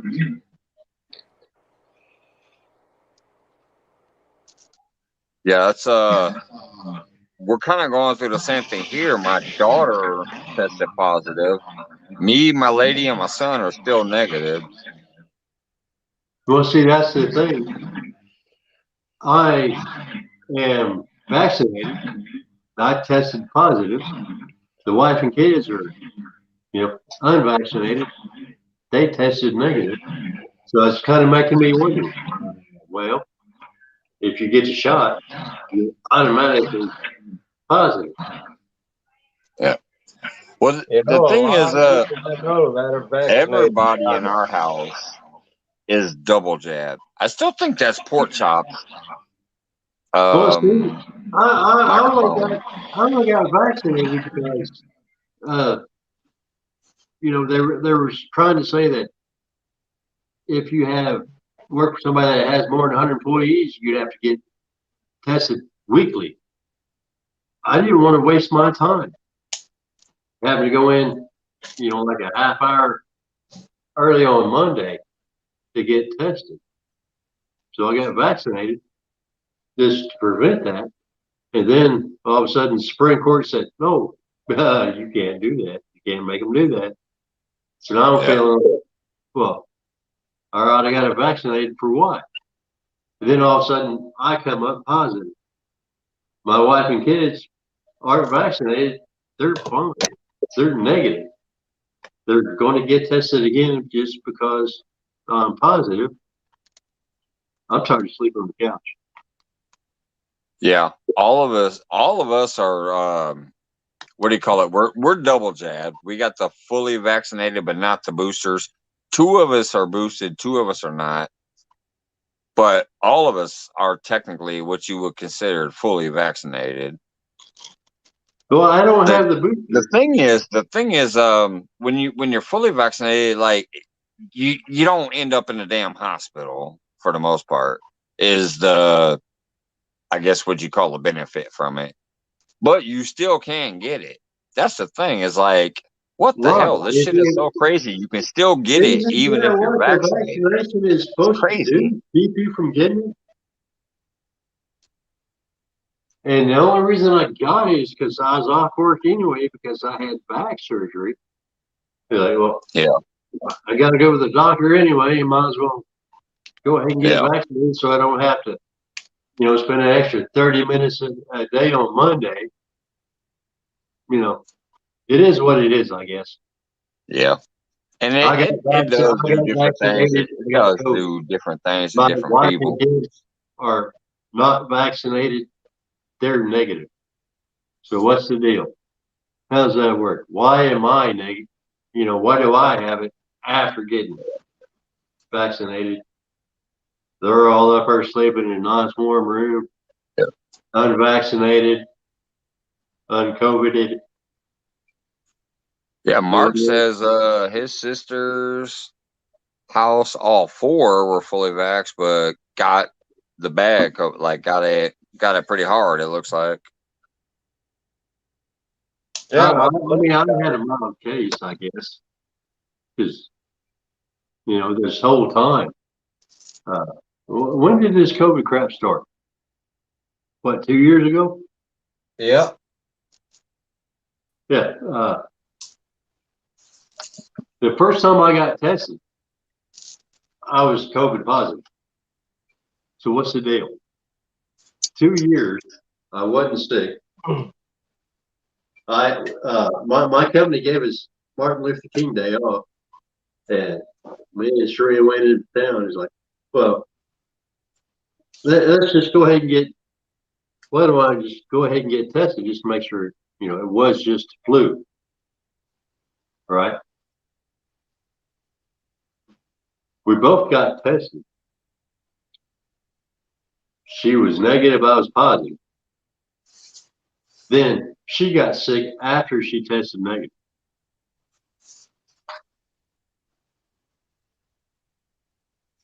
So, I mean, what's the deal? How does that work?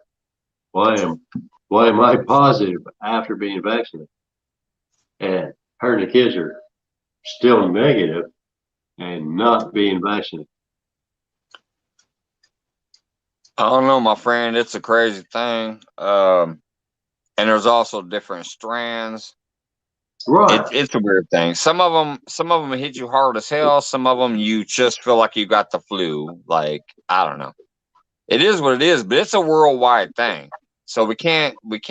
I'm sorry, we can't get into the conspiracy things on my channel because it's a worldwide thing. Not just you. I'm seeing some comments. Not just you. I'm seeing some comments in the chat that's leading me to say this. It's not what you're saying, buddy. It's what's going on over there too. And all of a sudden I have it. I went 2 years without ever having needed to be tested. Then I get vaccinated, and all of a sudden I feel the need to go get tested. I'm not saying conspiracy. I'm just saying. Okay, is that better, Mike? Like that Hawaiian it's not what you're saying, Tom. It's a few things that are going on in chat too that I'm like, come on now. Just like the other politics, I keep that usually out of out of my stuff. Just because. Like that guy up there in the middle. What is that? The Hawaiian fisherman. Why has he got a gray beard in the middle? Why has he got that fake goatee in the middle that's all gray? And it being Hawaiian. It's not a coincidence. That's because I'm more Irish than anything. See, exactly. Lance is more Hawaiian than anything, but more Irish. But he's Hey, got that Clayton, start rugged strumming English. the strings. My fishy home wants to drink that for loco. He's more Irish than anything. He's trying to pass himself off as Hawaiian. Come on, who believes? Come on.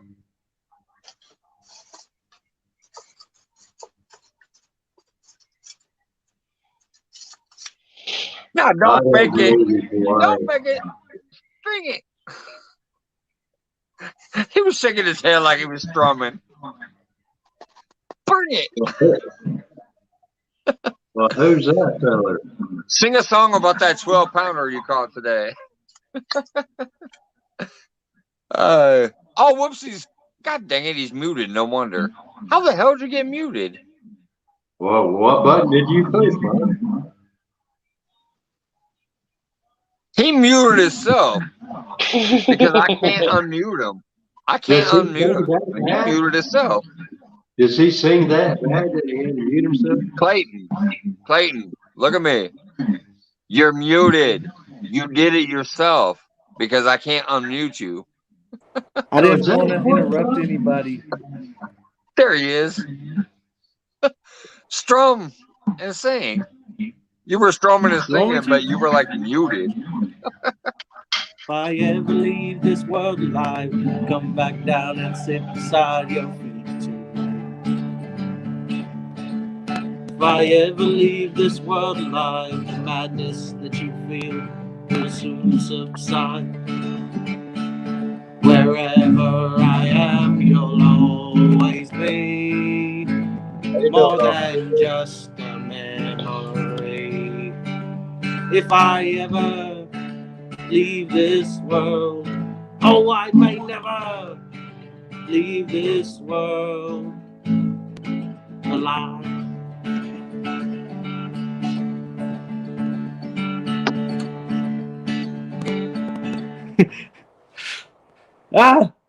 Take me off the full screen. You're welcome. That was hilarious though, because I didn't mute you. I was like, why the hell was he like strumming? And I just I don't want tried to to interrupt unmute anybody. you, and you were still muted. I'm like, I didn't do it. Thomas, dude, I love your beard, dude. Mike, I hate to say this, but I thought I was related until I think later. Say what?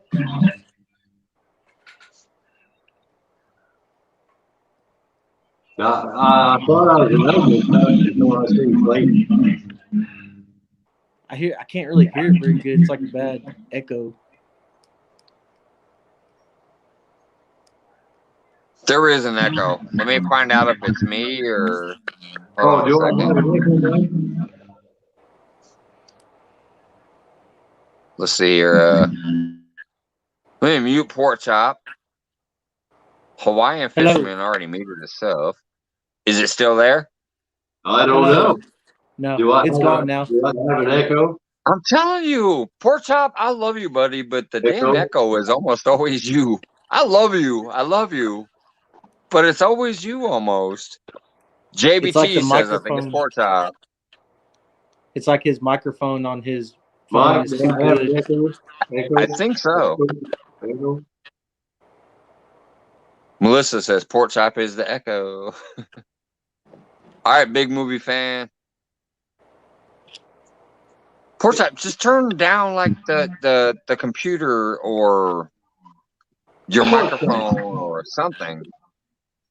Pork chop, is that Philip Warner or Yes, William Warner Pork Chop. Amazing fellow. I love him to death. He's been around Okay, here is that forever. better? He supports the whole community. He even finally went live, and I'm telling you, as soon as I muted it, I know Pork chop, I just never seen you. I Yeah. don't know if it was Mr. Warner or you rarely do. He's only been live here. some other pork chop. Well, Is that and better? Mike, in his defense, you rarely see me on a panel either. Let's hear that. I don't think he's got an echo now. Do you guys hear an echo? Is that better?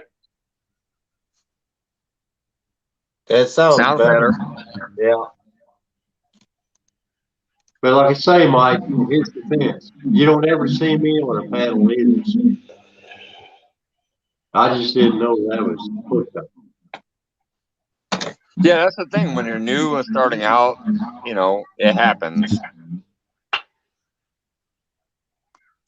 But yeah, that's usually what happens. Anytime he's been up, all of a sudden it kind of gets that really, really bad echo. Pork chop had one.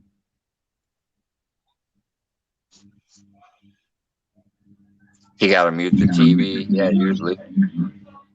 Now Clayton, yeah, he looks like he sounds. See, the echo came back again. I'm muted. Now watch. I'm muted. Boom. Hello. Now, do you hear it? Nope. As soon as I muted Pork Chop, it stopped. Yeah, but I think we really gotta Is Clayton see. As muted? soon as he unmuted, now we're hearing it again. I think I know what's going on with my speaker. Is Clayton muted? Because I see his No. mouth moving, but I don't hear anything. No, listen. As soon as I mute Pork Chop, it stops. When he Am I muted? unmutes, it comes back. Can you hear I'm me? not hearing an echo. Yeah, I can hear you. I'm not even sure if you can hear me, Mike. Lance, speak. I can. I can hear Yeah. you. We can See, hear you. Lance ain't echoing.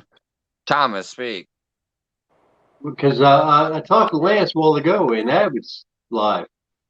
See, he's not echoing.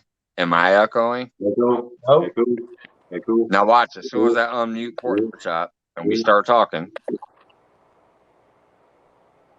Echo. Hello, everybody. Okay. You hear all that noise now? Yeah. It's Pork Chop. Okay. I'll be back. I know what I got to do. Heck yeah. I don't know what it is. I love Pork Chop, but it's his every time. I don't know if it's like, is he listening to us on the TV while he's watching? Does he have 2 YouTube apps open? I don't know. Mike, Hey, what's Yeah, going on, good. DD fan? Mike, does Pork Chop have a beard? What's that? Does Pork Chop have a beard? Does he have a beard? Yeah, right there, Sam. Well, no, I can't see him. Here's Pork Chop. maybe it's just because he has a I'm white. gonna give him the full screen. Bam! There's Pork Chop, our buddy. Yeah, I know how I'm echoing. This phone's got the mic right here at the bottom. So I got to go get me some headphones. Well, see, Mike, Pork Chop has that little round beard. Maybe it's just echoing off the edges. But I'll be back. All right, Pork All Chop. right, I'll see you, Pork Chop. Yeah, I mean, no, if you I look definitely at love Pork Chop. Lance, Pork Chop's one of my favorite if you buddies look at out Lance, he's here. got that little pointed goatee. But yeah, that echo usually comes from there. Lance has that little pointed goatee. I don't know if it's Hawaiian or German, but you know, he's got that. And Oh, Pork Chop has that little it's round. growing on He has all that sides. rounded little. The chin Little beard. strap. All that white used to be red. I just trimmed all mine off finally. Look at me. Hold on, let me go to full screen here. I just shaved my shit off finally. Well, see, Mike, I shaved mine off. Let's see, what is this? 22, 21. 2020. I shaved mine off in September. September of 2020, I shaved mine off. God. So Look I at that straight beard. could at least see what I look like without a beard once. That beard demands respect. But Are you Serena muted, seen Mike? me without a beard once.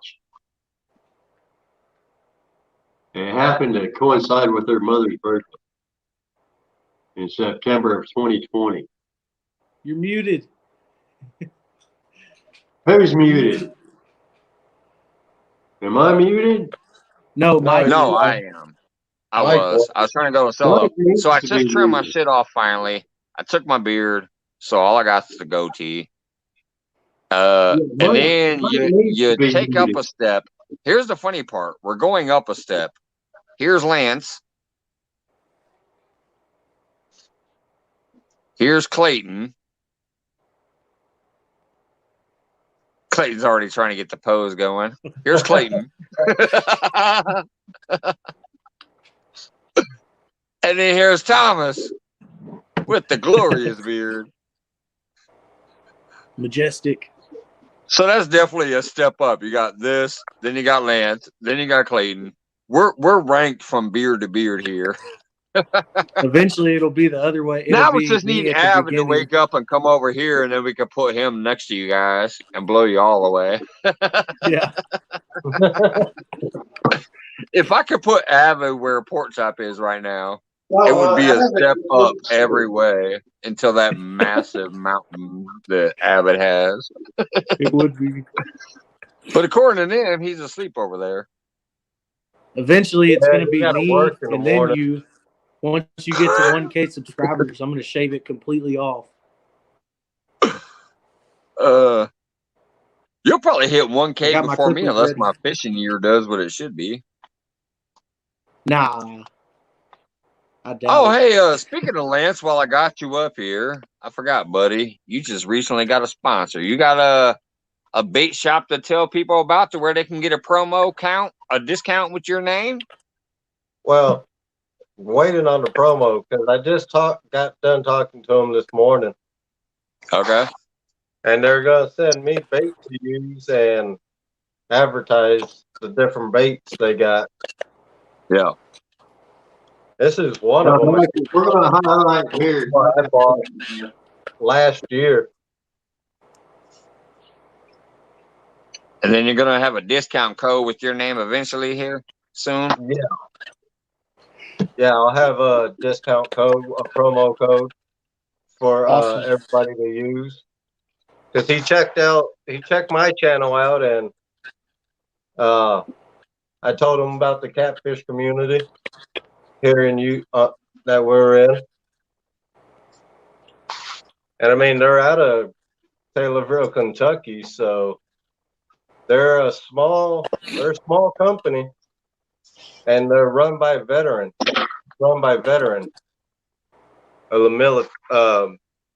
retired vets from the military. Cool. It's good bait, man. I mean, smallest cat we caught on it was 6 pounds, and you can catch blues and channels with it. They got cheese bait, and it's a fiber dough bait is what it is. So you can use it on like this blood bait. It's good on like circle hooks, and it stays on really well. All right, a couple shots out real quick. We had Carpin Down Under, Chucky Morgan. What's going on? Hey, Mike, Yeah. do you mind if I do a shameless plug? No, feel free. I'll even put you on the solo layout. Well, like I say, gotta have a shameless plug. Serena's keeping it real. You know, Hell yeah. my wife here, gotta have her hat out there. Nice. That is a nice hat. It is. Oh yeah, Josh Norris, great. It is, and they're an awesome couple. I have, like I said, it's Yeah, been a it's while since I've done it, but I have shared you both out before. I love Thomas, and there's Melissa dropping Laughing Cast link. Thank you. If somebody could do Serena's too, that'd be amazing. Thomas Oh, yeah, and yeah, Serena both have their channels, but they're a wonderful couple and awesome content, and just you can't help but enjoy yourselves watching the channel. Yeah. So. And there she is, Melissa, the great moderator. She's got the other link too. Solo hangout. You know, gotta go with Has Life. I mean, you can't Living see that it. Has life. Hell yeah. I got the Has Life hoodie that I've had for about a year now. Yep. Thank you And so what I much, love, Melissa, being what I so love quick and about great. this hoodie what I love about Has Life's hoodie is it's got actual pockets. It doesn't have that. It doesn't have that little pocket in front. It's got real pockets. That's what I Yeah. love about the Has Life hoodie. It's got real pockets. So get your Has Living Life. that has life. Get They your. just Has just crossed that 3K mark the other day too. That's awesome. Yeah. So I guess it wasn't totally, a shameless plug because I'm not married to Has Life, but I am married to Heck Sheree. Absolutely, buddy. And like I said, I mean, I know you guys already know that, but I love you guys. I've done it before. I'll probably do it again. I just randomly go through and pick the links I'm trying to push at certain times. I've pushed both your channels out there, and I'll do it again eventually. And I have no problem if you ever want to come up here, or Sharina ever wants to come up here, and you guys want to talk about your own stuff, or you want to talk about your buddies. You're always welcome in here. Well, Mike, I don't do a lot of these panels. Oh yeah, yeah. This Abbott's channel earlier was the first time I, just jumped into one, and I asked you if I could jump into yours, and so this would be the second one I've jumped into because I don't normally do this. But as far as shameless plug, uh, do any of you guys know? Correct. Terry Rogers. You guys know Terry Rogers and his channel. No. The only Oh. Terry I can think of offhand is Catfish Terry.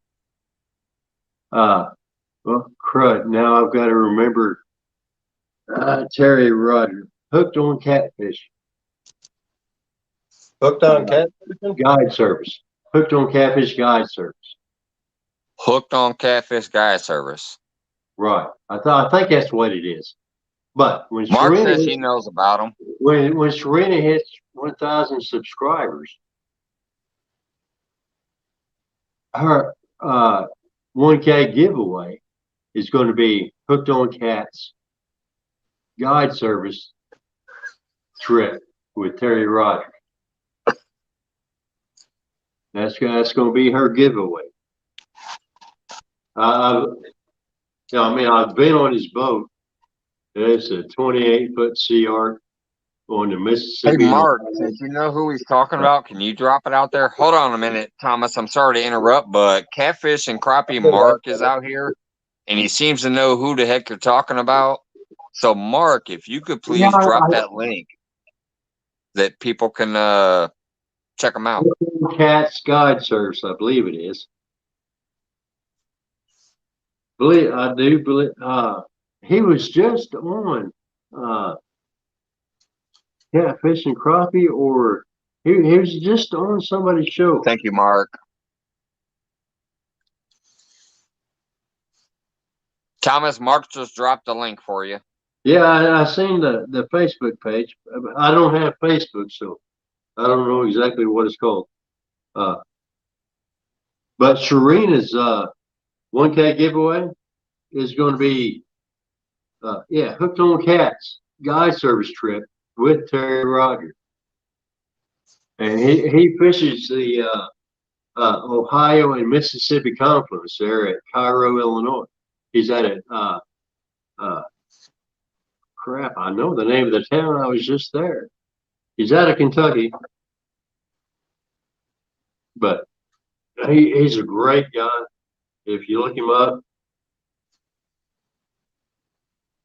Yeah, Mark dropped his website link too there. Just a couple more mentions. I got Junex Vlog. Thank you, buddy, for dropping by. We got George Ray, who's under his Fishing a Dream link there. But that's going to be Serena's 1K giveaway. A fishing trip with Terry Rogers, Hooked on Cats guide service. I mean, she's not wanting really to promote it, I guess, but I'm willing to. I'm going to do the shameless plug for her. But He does a great guide service. He's got 24-foot sea arc, plenty of room. He's a great guy. Uh, he fishes on the Ohio and the Mississippi. So you got your choice of, because they're in Cairo, Illinois. You got the confluence of the Ohio and the Mississippi, and that's the area he fishes. Oh, Cairo. I know that area. I haven't been there in ages, but I know the area on Cairo, Illinois. That's where I live, is in Illinois. So, Well, Palmetto Cat's female angler tournament, the Iron Cat ladies, yeah. Iron Cat, yeah, that's where we were at.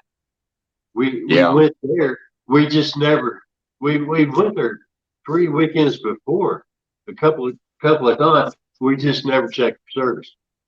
And Yeah, we were there. that's the one thing I felt so bad about Sharina's luck with the service during that tournament. And that's where we were. We was in that area, and we just could not find service anywhere because we had a plan, but we didn't check scheduling because at that park where we was wanting to fish at, that weekend they had a big old jazz festival, so the park was closed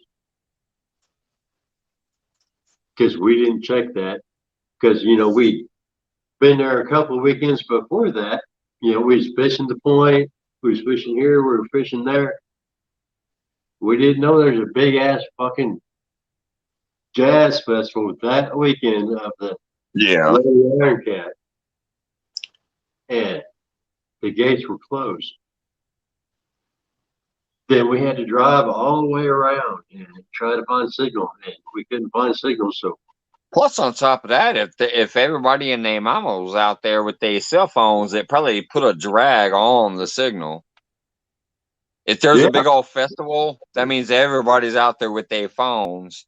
So it probably put a drag on the signal in that area. We didn't know there was that big jazz festival because we've been there like 2 or 3 weekends before, and there was nothing there. I mean, the first time we went there, there was great fishing. I mean, she caught several fish, and there were other guys from Arkansas that were there because they were doing roofing jobs and they wanted to fish, so they got the point. We went again next weekend, which was a 3-hour drive for us. So we went there the next weekend. We got the point. She caught a flathead. She got a drum, a gar. So we're like, all right, fine. The next weekend, the weekend of the tournament, it was like, we'll go over there. We'll get there early, get set up to make sure we get the point. Gates were closed. There's a big ass blues festival or jazz festival. There's nothing posted anywhere. Hey, Mike. We sat there for like 2 hours, and we waited. So Thanks, Lance. We drove off and went somewhere else, and we went somewhere else. We just could never get signal for that Lady Iron Cat. By the time we got there to where the gates were open, the tournament was over. You said dropping off, Lance? Yeah. All right, buddy. Appreciate you dropping up. Pork chop And drop the link. keep me informed with your thing, like when you get your promo set up, whatever you call that, your little discount and all that stuff. Let me know through Messenger, and I'll promote that out too on my Facebook and on the YouTube. So keep me informed, buddy. Yeah, I'm not dropping out. Pork chop wants the link in the comment in chat. Oh, I thought you said you were dropping out. My bad. Hold on, let me drop it again. It's Friday night, man. I'm staying you guys didn't hear what I said? I thought you said you were dropping out. Thank you. I'll post the link again.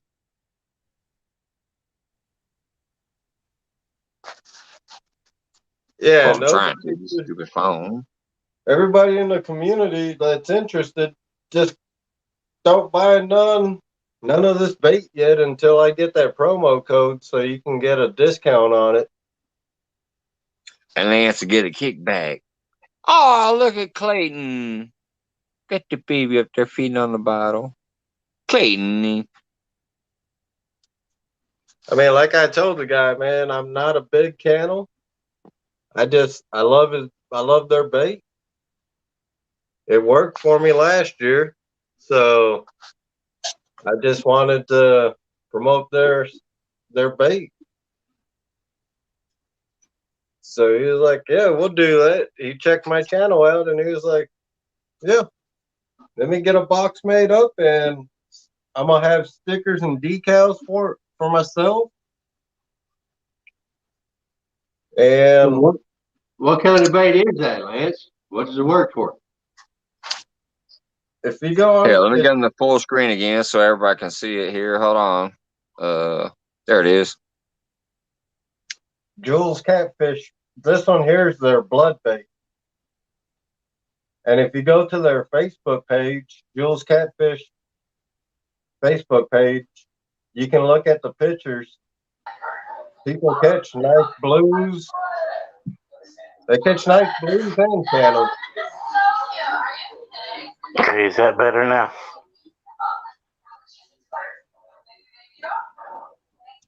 What it is a fiber bow bait.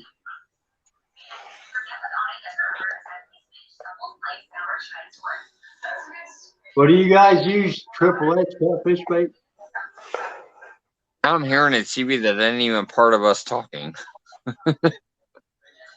No, I use strictly cut bait and this Jules Catfish bait. Is that better, Mike? Oh yeah, there's no echo now. Well, see, around here, we use a lot of Triple S catfish bait. It's a stink bait. That can you use that on a circle hook? No. This stuff here, I use this on circle hook. This Well, blood this bait. Circle stuff is Triple S. It used to be called Sonny's catfish bait. Yeah. The channel cats, but it does a good job. This stuff right here, you can put it on circle hook and it will not come off. And it holds the scent. That must be pretty pasty. Like, are you giving it a big old like dough ball on the end or what? That must be pretty pasty if you could put it on a circle hook. I understand a treble hook. It's a circle hook? Yeah, it's open up that lid, Lance. Oh no, don't touch it. I'm just saying, let's see a demonstration. You getting paid by this company. Let's see a demonstration. I'd like to see it. I'd like to see it. Huh? Or maybe just going Lance's finger and him taste it. Man. Lance, are you willing to taste that for us? What is that noise from? Who's watching TV?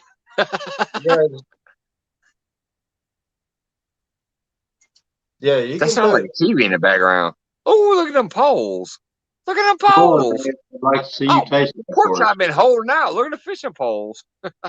Steve Locke, this blood bait right here, you can use on a circle hook.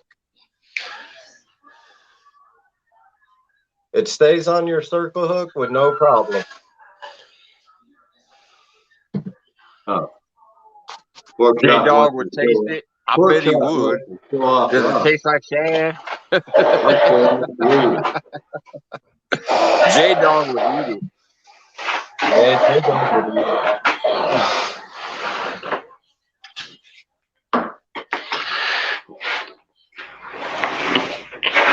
Yeah, Paul says, can you give it a taste test?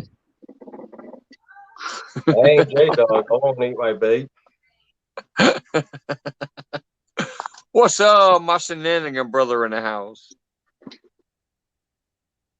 The funny thing on here is not for human consumption. Them rods. You ain't a catfish. I got reels to put on them.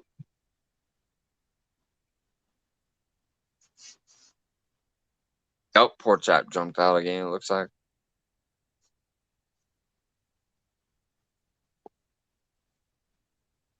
Oh, now I know why Clayton muted himself. I saw that push away.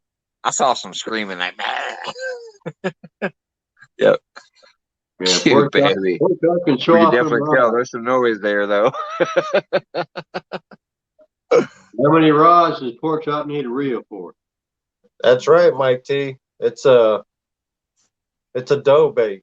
It's a fiber bait. Yeah, it looked kind of hairy. Yeah, it's a fiber bait. And it holds the scent real good. Well, go ahead and taste that for us, Lance. I That's ain't awesome. J-Dog. I ain't What's going tasting on, the bait. Fish Ranch? Holy smacks. 42 people still in the house for another Hey, random. Mike T. How you doing, Mike T?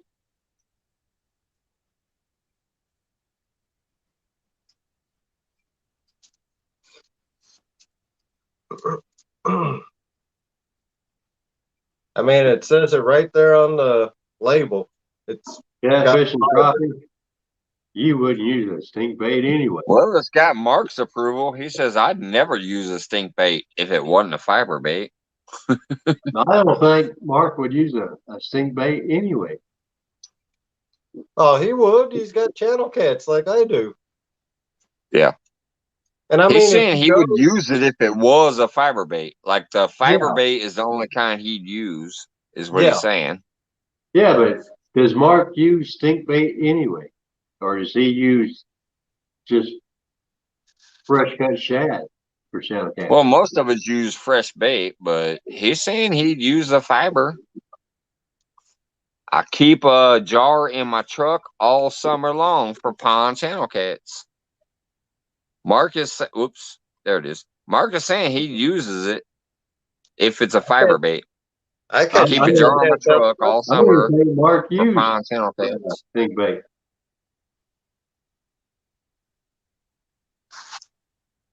Well, he's saying he does.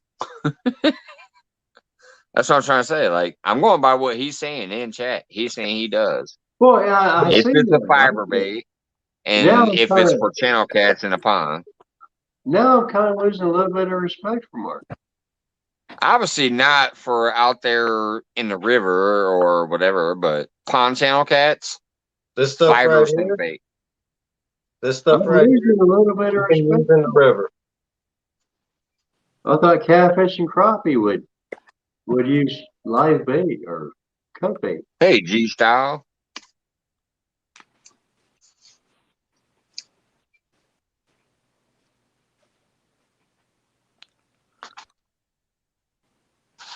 That's JBT. Fishing with JBT says I had a bag of stink bait on my boat for 2 hours after I threw it overboard. Yeah, I've seen Did you that turn with it into JBT. chumming? Were you chumming with it at least? Be smart. Don't waste it. Turn it into chum bait. Well, JBT can't catch fish anyway, so it doesn't matter what bait he has. Oh, snap. Shots fired. Welcome back, Clayton. What's up? Man? Q baby, man. Q baby. I saw that. I mean, Yeah. I like JBT, but you know, Last year when I bought he can't fish with a rig anyway. I spent like I bought a case.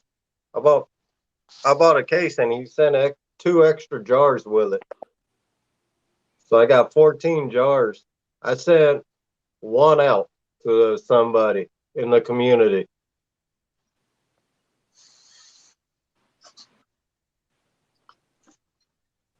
I know in my area it works really good in the spring. Like in the spring when everything's starting to warm up, all the catfish are starting to feed heavy, like the channel cats. It works Oh, pretty good. Mark, really? Sudden impact? I've used that. I've never caught anything. I can't believe you spent your money on Pontoon says I would have came up on panel, but I can't sit next to Clayton. He's got 7 kids. I get pregnant. I only have six kids. But it feels like 12. Oh God, sometimes. Jody. You even made Lex laugh out. Lex came and made an appearance in the chat on that one, Jody.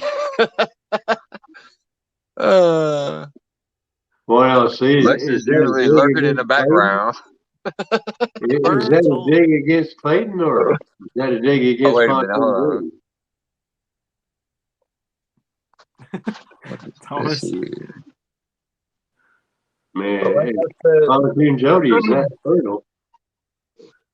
all right, there went Mike. Oh no.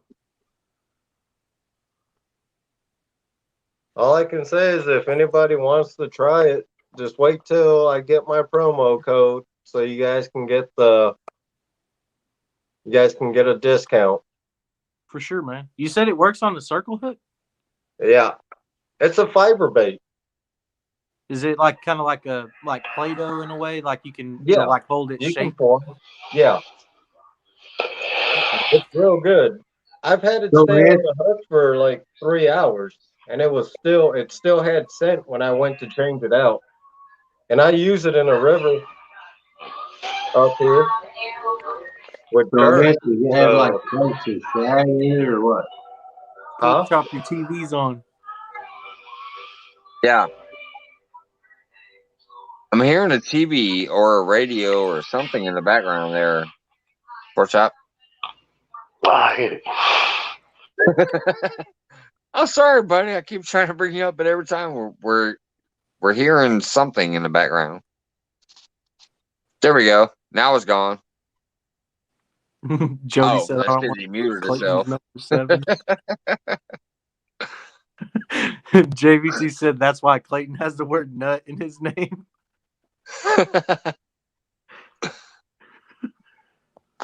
Thank you, Didi. Look at Didi out there doing some moderator work, dropping some links for Carping Down That Under. was a good one. Even Didi is out there doing some moderator work. Appreciate that. Nice. Anybody use Yeah, I used it catfish once. nectar? The catfish nectar sucks. That's not just because I got this bait. I've used it. It don't in my waters. It don't work. Yeah, all base, it just depends on what waters you're in. Yeah, because You I've dropped out like again. anything else. I know in the spring here, people do really good on it. Stan said, "How do you find time to fish? You know, with your 7 kids, I guess is what he's trying to get at." It's hard for sure. Just gotta do like me occasionally, be like, "Hey, I'm going fishing today." Yeah. Like I try to take That's them my with me, but thing. they don't really I like just it. eventually am like, I gotta go fishing. Well, if you got 7 kids, you don't find time to go fishing. You just go fishing. Right. Yeah. And Just you eventually take get to that point, but like, I gotta go. You take the smartest one Hey, with you. Tinkerbell.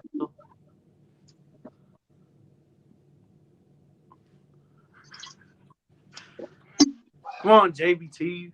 Some of all these.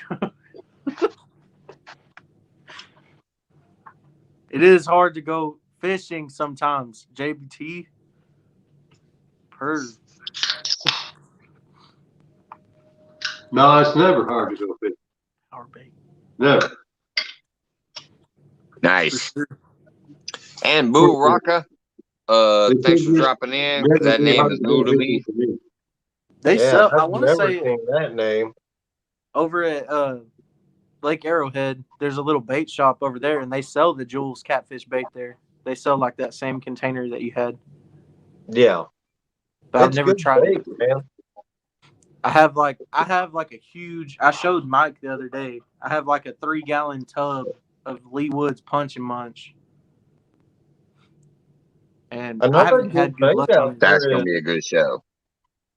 out of Oklahoma. CJ's punch bait. That's a good bait. Yeah, I've But seen that too. I've seen that around, and then I seen this, and I was like, you know what? I'm gonna buy some. I talked to the guy about before I even bought it last year. Talked to the owner and asked him if he has any bait for circle hooks. He uses the blood bait for circle hooks. And then the other baits, they got a different fiber for them that he uses for treble hooks.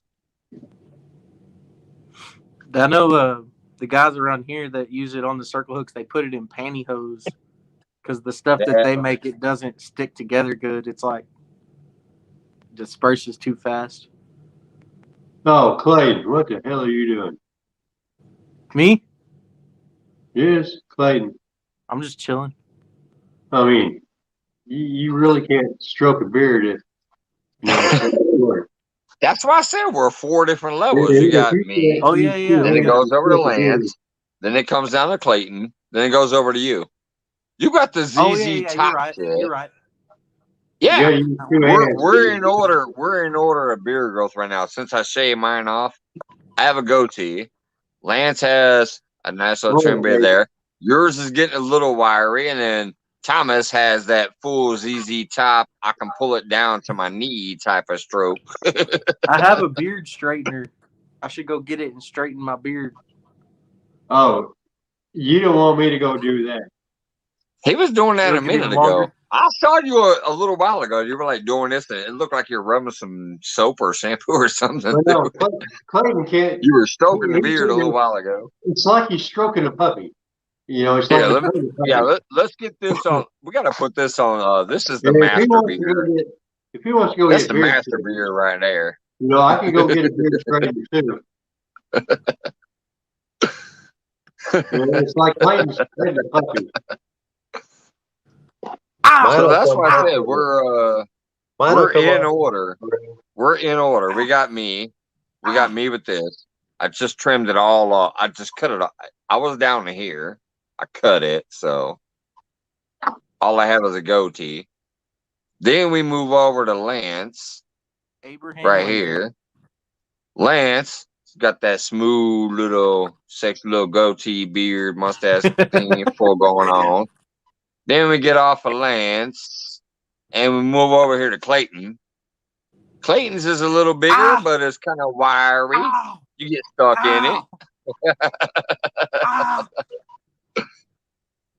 And then we go over to Thomas. Bam. Look at that beautiful, like, what is that? It's like a 2-foot beard. Majestic. Yeah. I mean, I can go get my beard. So we're in order. I can get my beard straightener, make it a little longer. She probably says, "Okay, this is getting weird." But Clayton's over there like he's stroking a puppy. Hog leg, my boy in the house. To stroke a puppy. Who you puppy? And Meliska. And since it says there's still 42 people up there, I'm sorry I can't keep up the whole time. I'm just chit-chatting, and I got a panel, so every single person. I love you guys. JBT said, "I'm scared." See, Mike, you would have more viewers if your panel had better beards.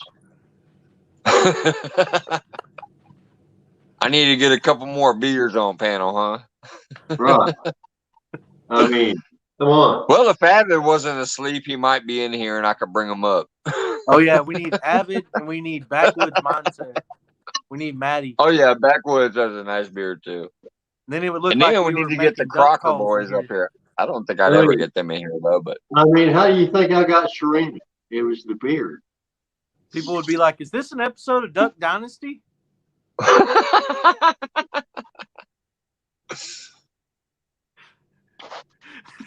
JBT. But no, Clayton, it wouldn't be in an episode of JBT just wakes up too damn pretty every day, though. He's tired of it, he says. He wakes up too pretty and he's tired of it. I saw that post. He posted on Facebook. He's like, damn it, I woke up again handsome as hell. I'm tired of it. Or something of that nature. So is that why Clayton has such a short beard? He had to trim it. Is Say it I again. literally just did this today. I just finally was like, time to trim up and shave this crap off. And I was tired of chewing a hamburger and literally like eating my hair. So I had to trim it off. Oh, see, Mike, that's why you trimmed the mustache. It's about the Well, no, beard, but not the the problem mustache. was my beard was. See, I have a weird. You won't see it, but I'll go ahead and put myself in. Here's what happens.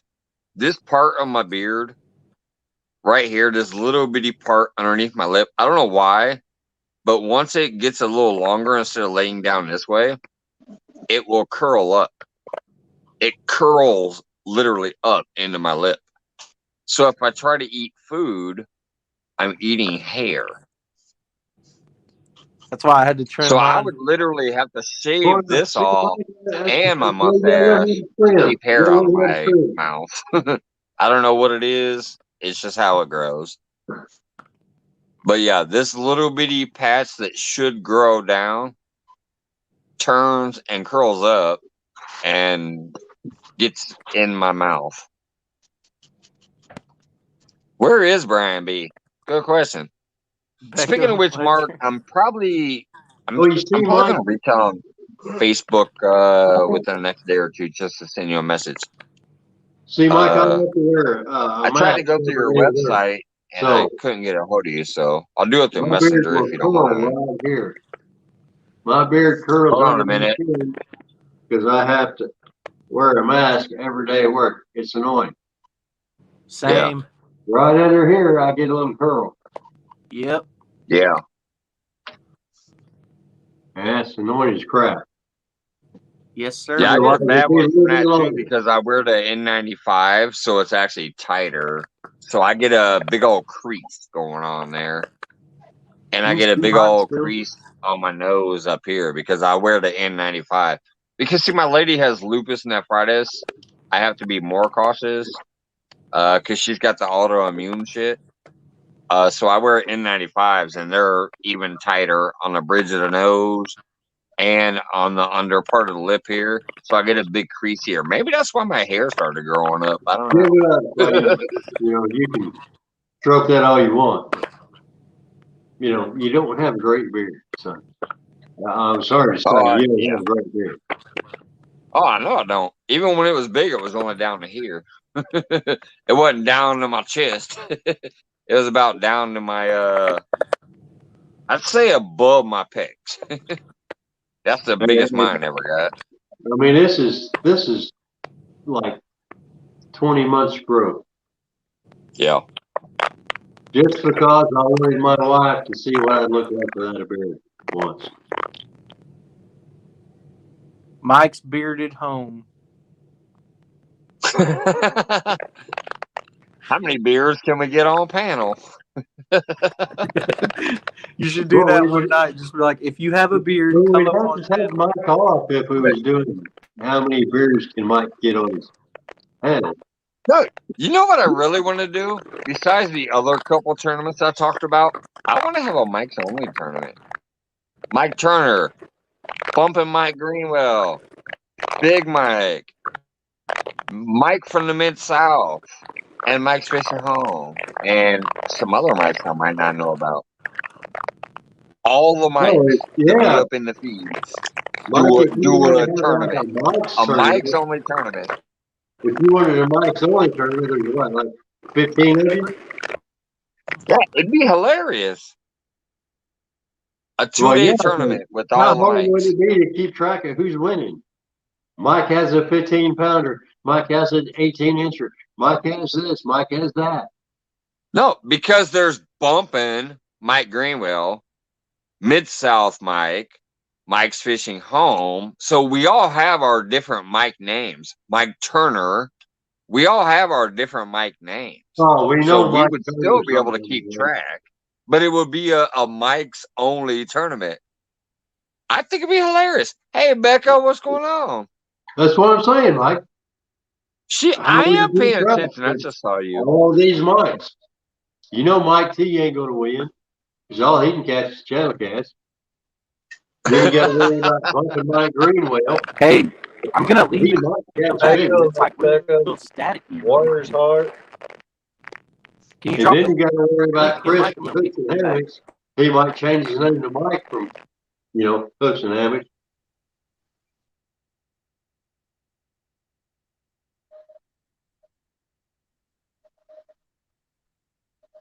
Wow, everything quit. What the heck?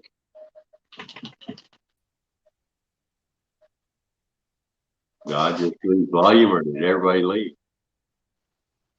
I'm back. I was hearing some static, so I stepped out for a second, but it looks like maybe it was Clayton because he's gone. So Well, I don't know. Everybody left. I thought, well, crap, did I say something wrong? Then everybody. no, I left because I heard static, so I thought it was me, but I came back and Clayton's gone, so maybe he has some static and left. Well, no, I don't know everybody. what Lance is doing over there. Well, heck, I don't even know my chat. Right there. Oh, there he is. Yeah. Messing with my dog, man. She's trying to jump up on my lap. But Mike, if you did a Mike's tournament, I think Bumping Greenwell would win. Yeah, it's a good one. And I wouldn't care who will win. I just think it's funny because there's so many times, like, there's been times where I've been in Dan Green Machine's members Well, only there's feed, like 15 of you, just Mike. for the members. And there's like 6 of us Mikes in there. So we always have a good time with that. And it's like, hey, Mike. It's there's so many like Mikes in the feed. There's like 15 Mikes in the fishing community. Yeah. I mean, And Mike's we're one of all them. in everybody's feeds. So I think it'd be funny. When I first joined chat, a year and a half ago, there's always which Mike is going to be next, because there's like 15, 20 of you. That's like Mike Irwin. The reason we call him MI6 is MI for Mike Irwin, and he's like the 6th Mike in chat. So MI6. Right. I mean, there was Mike's and there was another name. I can't remember what that other name was, where there's always so many of them. I think it was David's. I think it was always a competition between Mike's and David's. So how many of each was in there?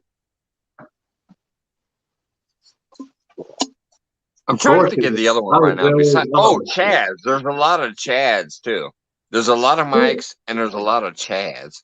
No, there's not really a lot of Chads.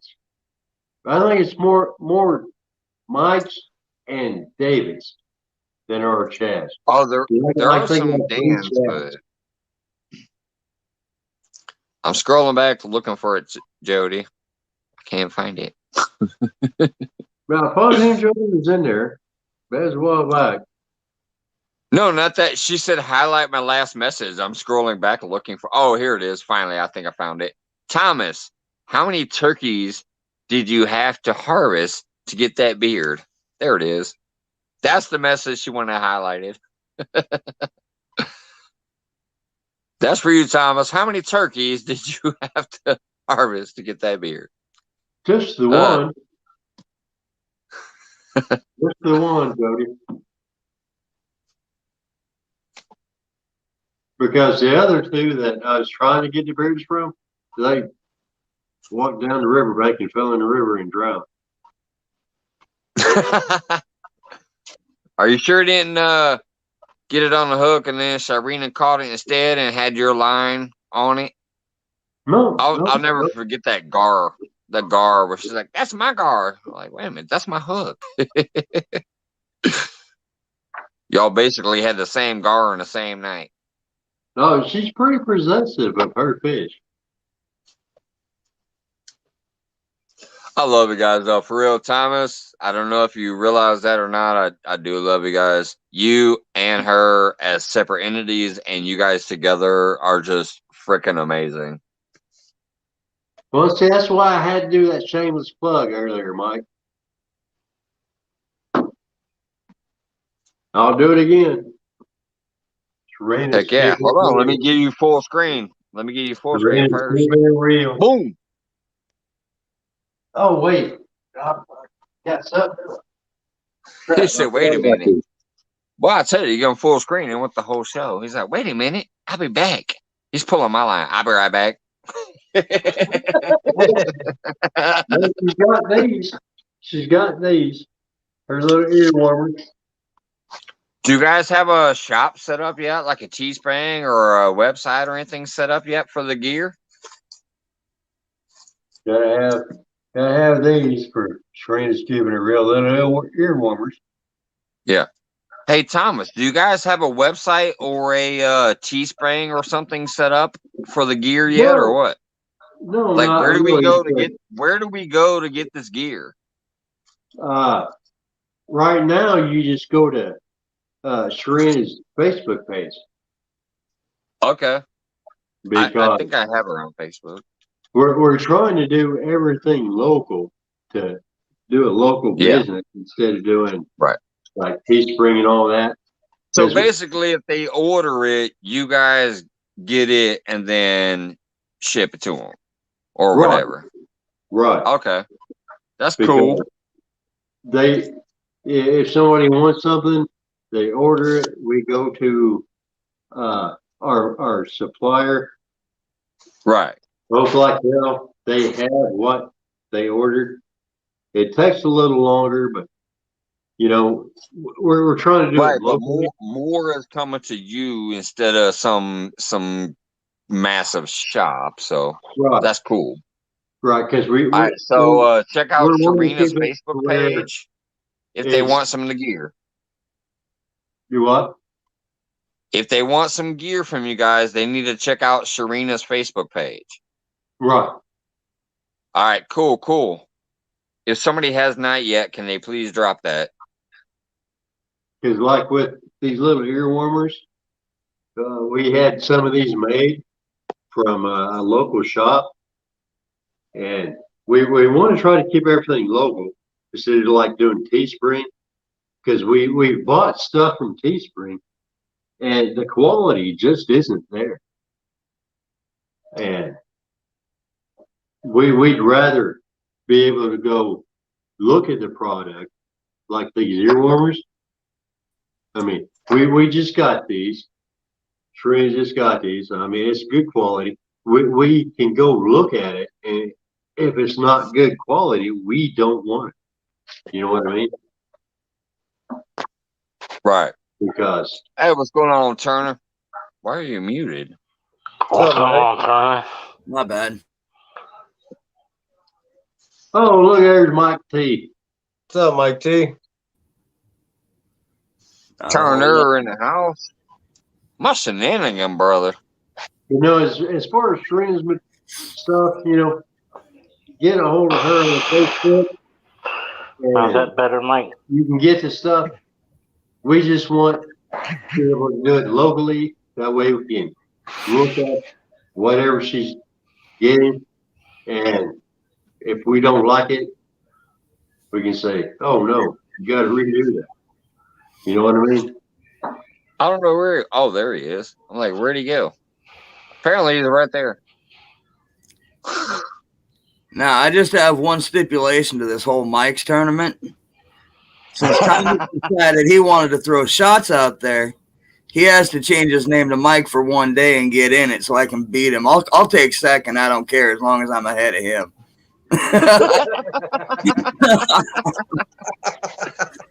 Hey, I'm probably gonna be the lowest man on the totem pole, so I don't want to hear no stipulations. I'll probably be the lowest man out there. I'm fishing in a lake. Most of y'all got rivers. You got Now, room see, to Mike go T one? has an It's open literally invitation only to gonna be take Mike's down though. over. If anybody wants in it, I'm serious. I brought it up in Dan Green Machine's feed a couple times because you know, Mike, you've been there before, and there's like 6 of us in there out of 8 people watching, and I'm like, man, we need a Mike's tournament, and people have said, oh hey, so I'm serious. It's Mike- something I'm thinking of, like just to be funny, like throw it out there next year. once the season's in the full swing, Mike's Fishing Home might throw out a video and be like, hey, a fucking Mike's tournament. Everybody whose name is Bumpin' Mike, Big Mike, Mike Turner, Mike's Fishing Home, I don't care. If your name, Mike, Mid-South Mike, if you have Mike as an actual birth name, let's have a tournament. Let's have a tournament for a week or a weekend or whatever. Mike, and we'll work out the rules ahead of time to try to make it easy for anybody to win. And whoever wins, wins. And I'll put up $50 for the prize. I'll put up a $50 Amazon card on my side for the prize. Mike's only tournament. Mike, you got to redo the beers because Mike T came in and his is worse than pork chops. Oh, mine is? Let me come back. I'll be right back. Mike T has the worst beers than pork chops.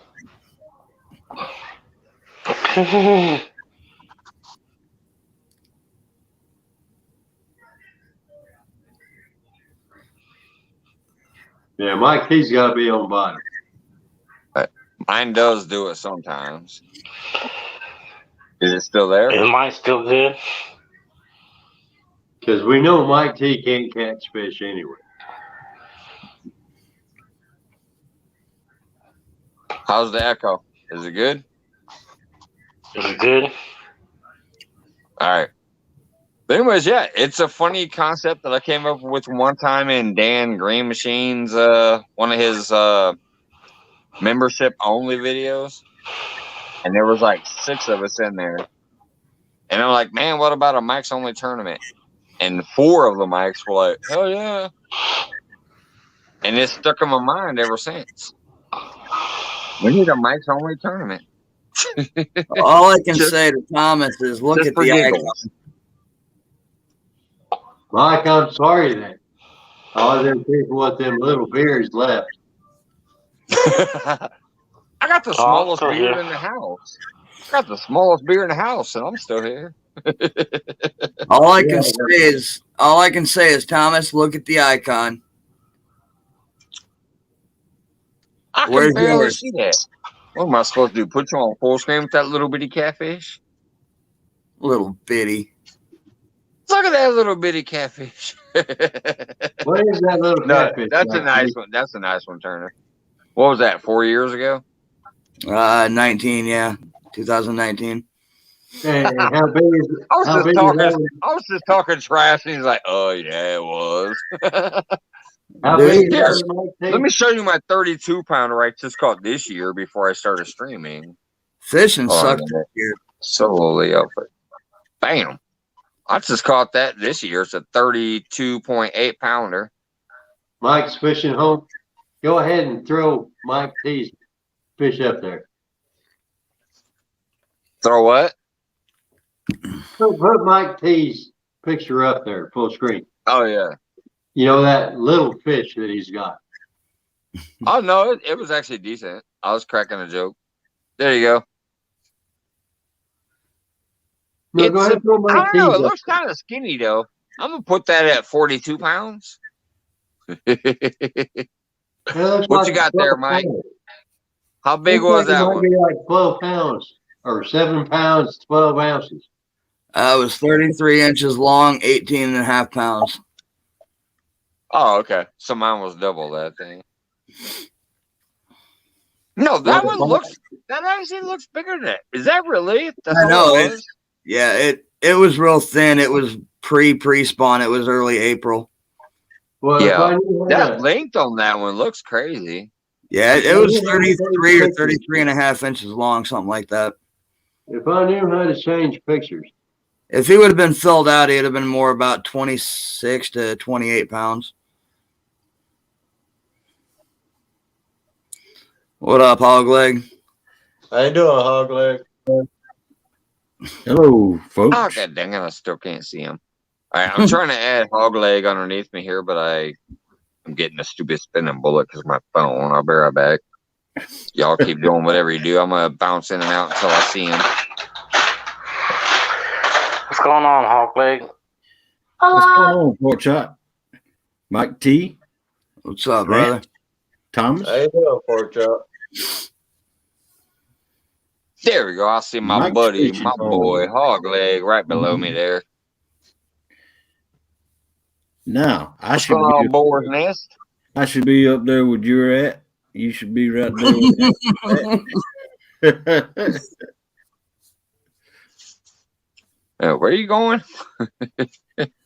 If you're going by beards, I should be where you're at. Oh, wait a minute. Yeah, you got the lightest beard, don't you? Yeah. Yeah, there we go. Now we're in order because you got the lightest beard. Mine's slightly thicker. Got Lance, Mike, and Thomas. And Well, if Pork you had to Chop change is one spinning photo. bullets out. Pork Chop needs to be up there where Lance is at. Well, he's spinning bullets again. So actually, I guess I'll do this. I'm not sure how to change the photo, so I'm going to do this. Look at Thomas bringing up that fat cat. Sharina let you hold her fish? Exactly. Oh, no, that was my Yeah, really. I don't even know if that's Thomas. He's hiding like Mr. Wilson on Home Improvement. Becca says, do I got to jump up there and show you what a real beard looks like? Now, see, Mike, that's what a real She's going to bring out that Santa Claus beard she had in that video. see, Mike, that's what a real fish looks like. Blue cats may be bigger than channels, but channels fight way harder. Blues are lazy. I understand that. And I can see. say that Wait a minute. Whoa. because I've fought I'm the sorry. I both. got to disagree. I think it depends on the area because when a blue smacks that shit in my lake, you damn near lose a rod. And they don't stop the whole time, at least in my lake. Oh, Neither no. do the flatheads. Neither do the flatheads. But them blues in my lake, man, Blues are lazy fighters. I Once know they I got a blue as soon as my pole goes because they tank it. See, and here's why I fish for flatheads and not blues 90% of the time is because I like them when they dig into that mud on the bottom and try to pull them out. Channel Well, you cat. might as well fish for turtles if you like that. Because turtles will grab the rocks and not let go. That's like harder than the blue. No, we don't have enough rocks in the areas that I fish for turtles, like out further in the deeper waters. So I don't have that problem. And I've fished for blues from Texas to actually Alabama. So, and channel cats fight way harder, in my opinion. Because once Per blues, pound, yeah. Per pound, I'll give you the per pound. Because you can get a 12-pound channel and you'll think you have a 20-pound blue. Per pound, they fight.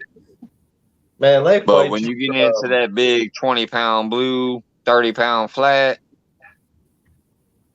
no. That channel ain't got nothing on it. But The per channel pound, yeah. the Per channel pound cat weight, fight- yeah, the channels are good. You got 10-pound channel cat That's the problem. will outbeat a 60-pound blue as far as fight any day. Channel cat are a hard fighting fish. Yeah. You can get a channel cat, it will be half the size you thought it was. Yeah. Channel Carpet cat has a comment, but I'm almost got a funny retort to that. If your name is Carpin, don't talk about catfish. No, just kidding. Carpin says flatheads are beasts, blues and channels are cute. Well, you're worried about carps, so keep throwing that hair That's right. I red. had to agree with that, Catfish, Just kidding, buddy. Just kidding, buddy. Nice, Becca.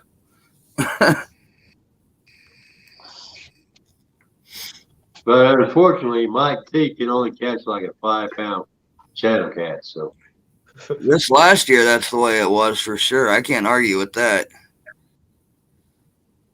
This Man, this was rough. season sucked.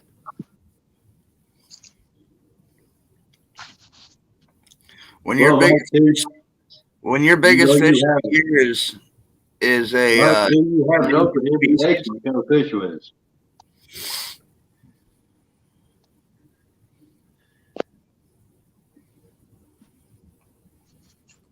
The only thing You're that not- sucked about this year for me was my biggest fish came before I knew how to film. Oh, JBT, that's the only reason you saying that because that's all you got in catfish out of this channel. Hello, Chuck. I don't recognize that name off the bat, but hello for now. I don't know that name either. Nope. Yeah. That's Mark that's Anthony, what's Steve going Adams' buddy. on? Mike, Huh? that's Steve Adams' buddy. Chuck Really? Coin Rings. Yeah, I think so. All right, that's cool. I've never seen the name. I appreciate you coming in, buddy. And if you know Steve Adams, glad to have you. Welcome to the community. Mike, switching home. Yeah. You no longer have the shortest beard. What's that? You no longer have the shortest beard. You need Are to you thank sure? Hogleg for coming in. Well, that's why hog legs up to the left of me. He's got the baby beard. That's why he's over there. Hey, I no, can't which way am grow a pointing this beard, fucking man. finger? That's why he's over there. I can't. We even already grow a beard. rearranged the position. I'm in the middle now because he's over there with the short beard.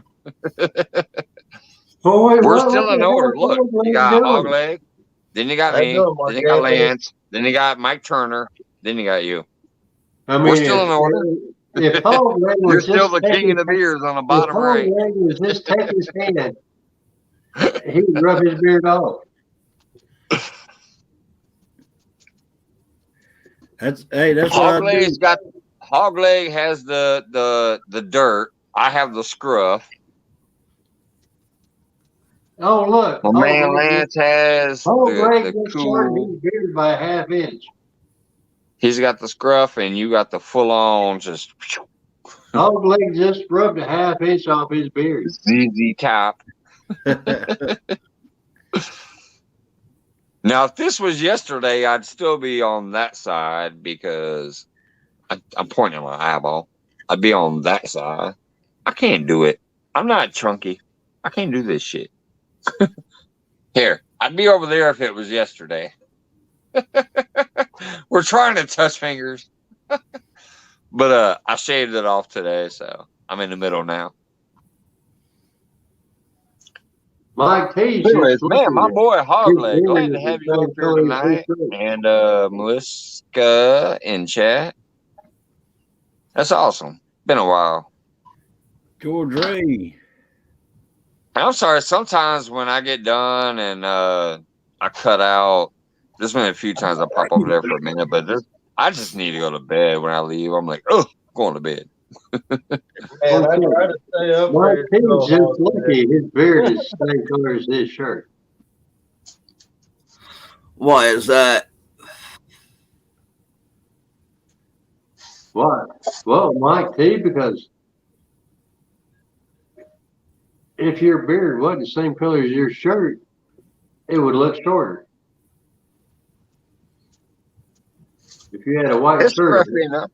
He's in the right spot, though. He's left of you. Like, it's just under yours. Like, yeah, he's in the right spot. It makes up.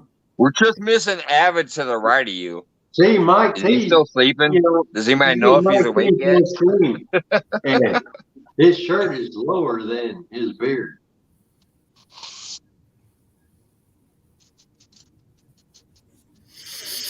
I think Lance might have a longer beard if Mike T didn't have that droopy shirt. No. Lance's is nice and trim. You can tell. It's right there below the chin line. It's longer than mine and shorter than Mike Turner's. Yeah, Lance has a nice nice goatee. It's a beautiful beard, but it's like so neatly trimmed. You can tell it's definitely shorter than Mike Turner's. Yeah, I believe don't know. he trimmed it. I think Lance has a better beard than Mike T. Come on, chat. What do you think? Look wise, Let's see but what not chat. lengthwise. We're going by length. That's why we Let's got. see- That's let's why we see got what little chat chin says. hair. We got chin Let's hair, see hog what legs to the chat. left of me. Does chat think that I don't Mike know. T Hog legs might actually be or Florida mine. or Hold on a Lance minute. has a Maybe better I've been in the wrong spot. Let me look at hog legs real quick here. In Hey, a put me up. full. No, Oh, mine's hog longer. leg, give it up. Mine's You're only longer. trying to hog leg. You're So only there's trying to hog think leg, it's longer than and Mike's. I'm the left because here's mine. It may look a little shorter, but it's longer than hog legs. It's still a full beard. I mean, goatee, I guess I should call it. Come on, Mike. Let's leave it up to chat. Does Lance have a better beard than Mike T?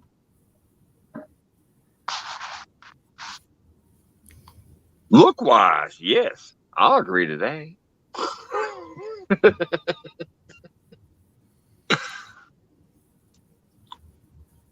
I mean, Mike T might one day figure out how to grow a beard.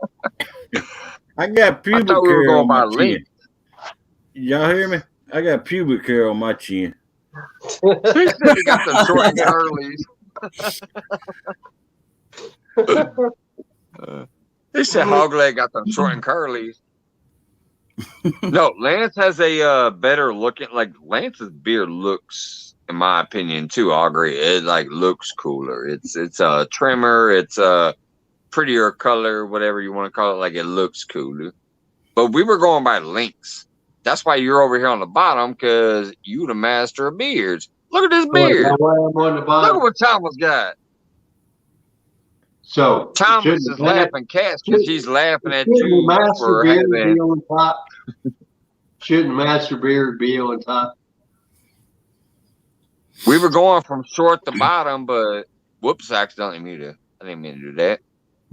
I didn't mean to mute. Fine. Here we go. And there we go. The Master Beard should be on top. There we go. Oh, glad should be there. Yeah, We got the longest, then the next longest, then Lance, then me, then Hog. There we go. We're backwards now. We're longest to shortest. Well, I don't know about that, Mike. That's a long finger you got. I don't even know if I can compete with that long finger. Oh man. You see what DD Now you know why my lady's been with me for 20 years. you see what DD said? Now I gotta scroll. That's a long damn finger, Mike. That's what Mark said. Do tell, DD fan. I have shaved more than hog legs.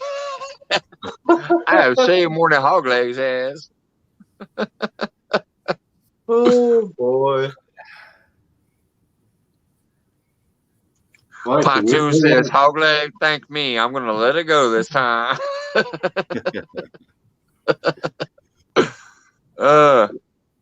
They setting it off in chat now. All right, big movie fan. I'll see you later, brother. No. We don't Appreciate need you coming in as always. We might have the Appreciate the better support and the share outs and stuff. Thank you so much. ET phone home. Man, phone home. I can phone Saturn with this damn thing. Heck yeah, you can. Don't stick it in my ear. Hog leg leaning over like, get away from me. Oh, y'all killing me, man. Y'all killing me. Thanks so much, everybody that's been here tonight entertaining. Been Mike, fun. I didn't need a finger to get my wife. Just a beard. I just needed a beard. He came out the beach and just started wiping his beard down. She's like, who's that man?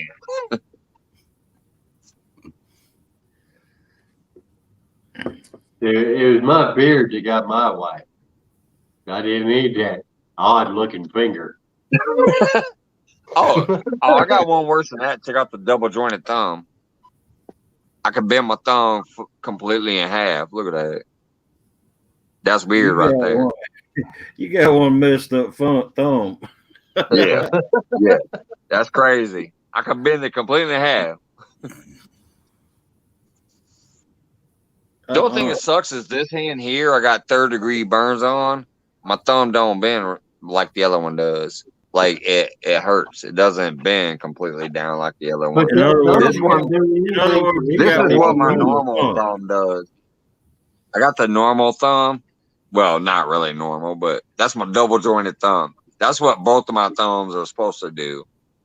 But ever since I got the 3rd-degree burn on this hand, this thumb doesn't bend down like that.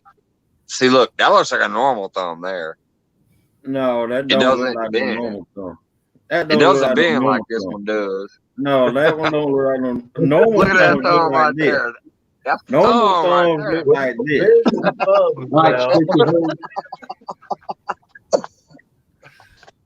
Maybe that's how I really got my girl. That thumb right there. I'm just saying. But yeah, ever since I got the major burn on this, 3rd degrees all the way down through the muscle, through the tendons and everything. This thumb, because it's on that hand, does not do what my other thumb does. That looks more like a normal one, kind of. It doesn't go all the way down. Like, and that's why you don't drink 4 Locos while you're cooking, Mike. Mike's fishing hook. That thumb don't. Mike is now known as the G thumb. Except the guy in front of you.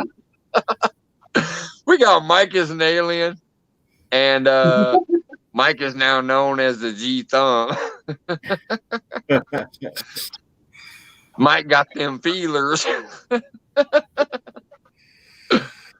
No, the funniest thing is I never knew my thumbs were messed up like that until one day I was whooping my boy's ass on a fighting game on the PlayStation, and I was smashing them thumbs and them fingers, and he looked at me and was like, "What the fuck is wrong with your thumbs, dude?"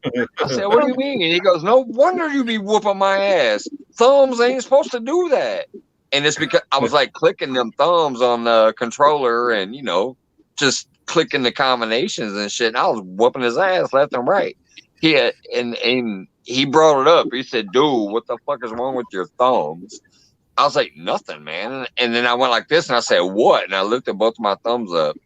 And that's when he was like, "Dude, your thumbs are broken." And that was the first time I knew I had a weird thumb. And I had double jointed thumbs that bend backwards. And that's why your thumbs don't impress anybody except the guy in front of you. So every time I give you guys a thumbs up on your channel, just remember, it's a bent thumb.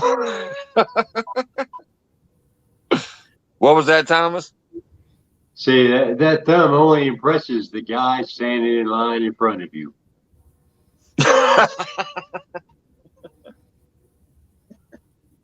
Because you'll get in and move rather quickly.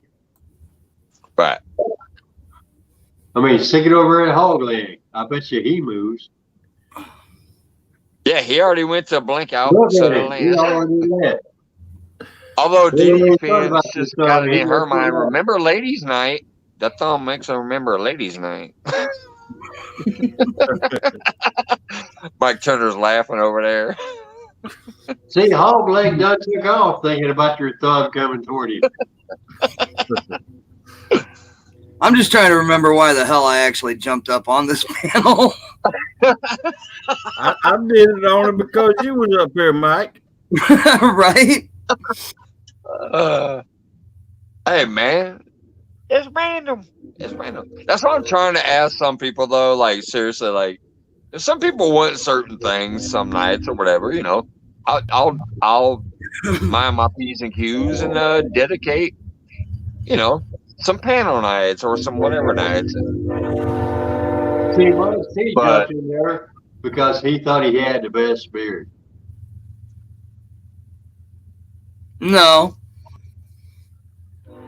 I came up here because you were firing shots my direction. I wanted to make sure you either hit the target or got laid out. Well, Mike, T, you might want to look at that little dot right there between your eyes. I hit the target.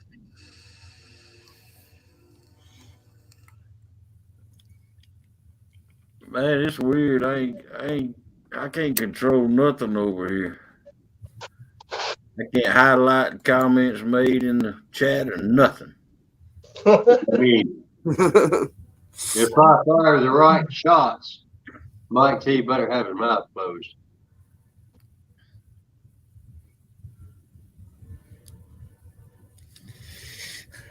I got you. You better not.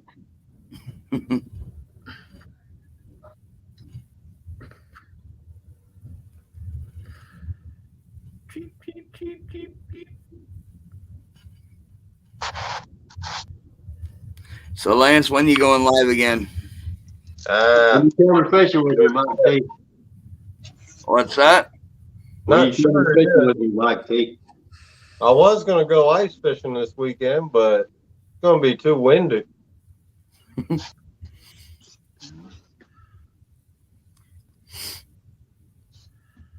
Give me some of that pizza, Mike.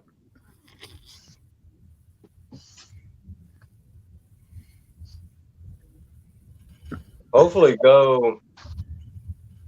I was gonna go probably tomorrow or Sunday, but my cousin's in town. Well, he's in Green Bay for the game. I'll probably hang out with him since he's in Wisconsin. He flew in from Hawaii for the Green Bay game. Just to watch them lose.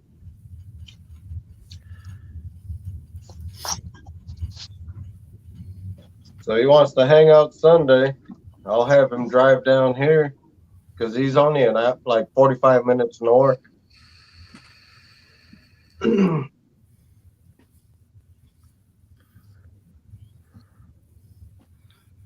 I'll get him a one-day license, get him out there fishing with you. Yeah, that's what I'm gonna talk to him and see if he wants to do that because, as you see, I got all the rod.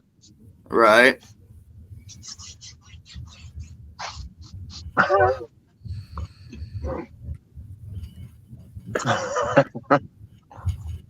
They're screaming now. Because it's been a while, man, since I've been fishing. I ain't been fishing yet this year. I think the last time I saw you live was the day you shut it, the night you shut it down early because it started getting ice chunks coming at you. Yeah, that was the last time.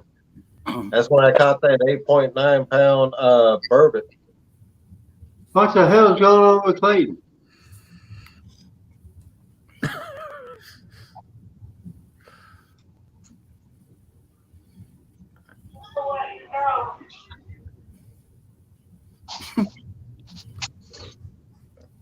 Oh, now come on, Mike. You got to be down there after pork chop.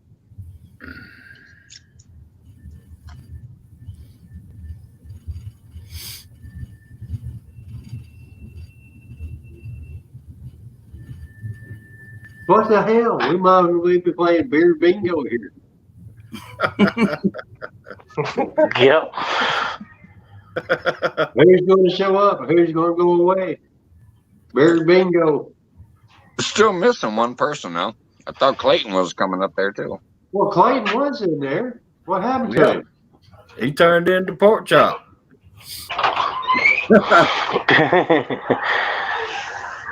Am I echoing or anything? Click the link again, Clayton.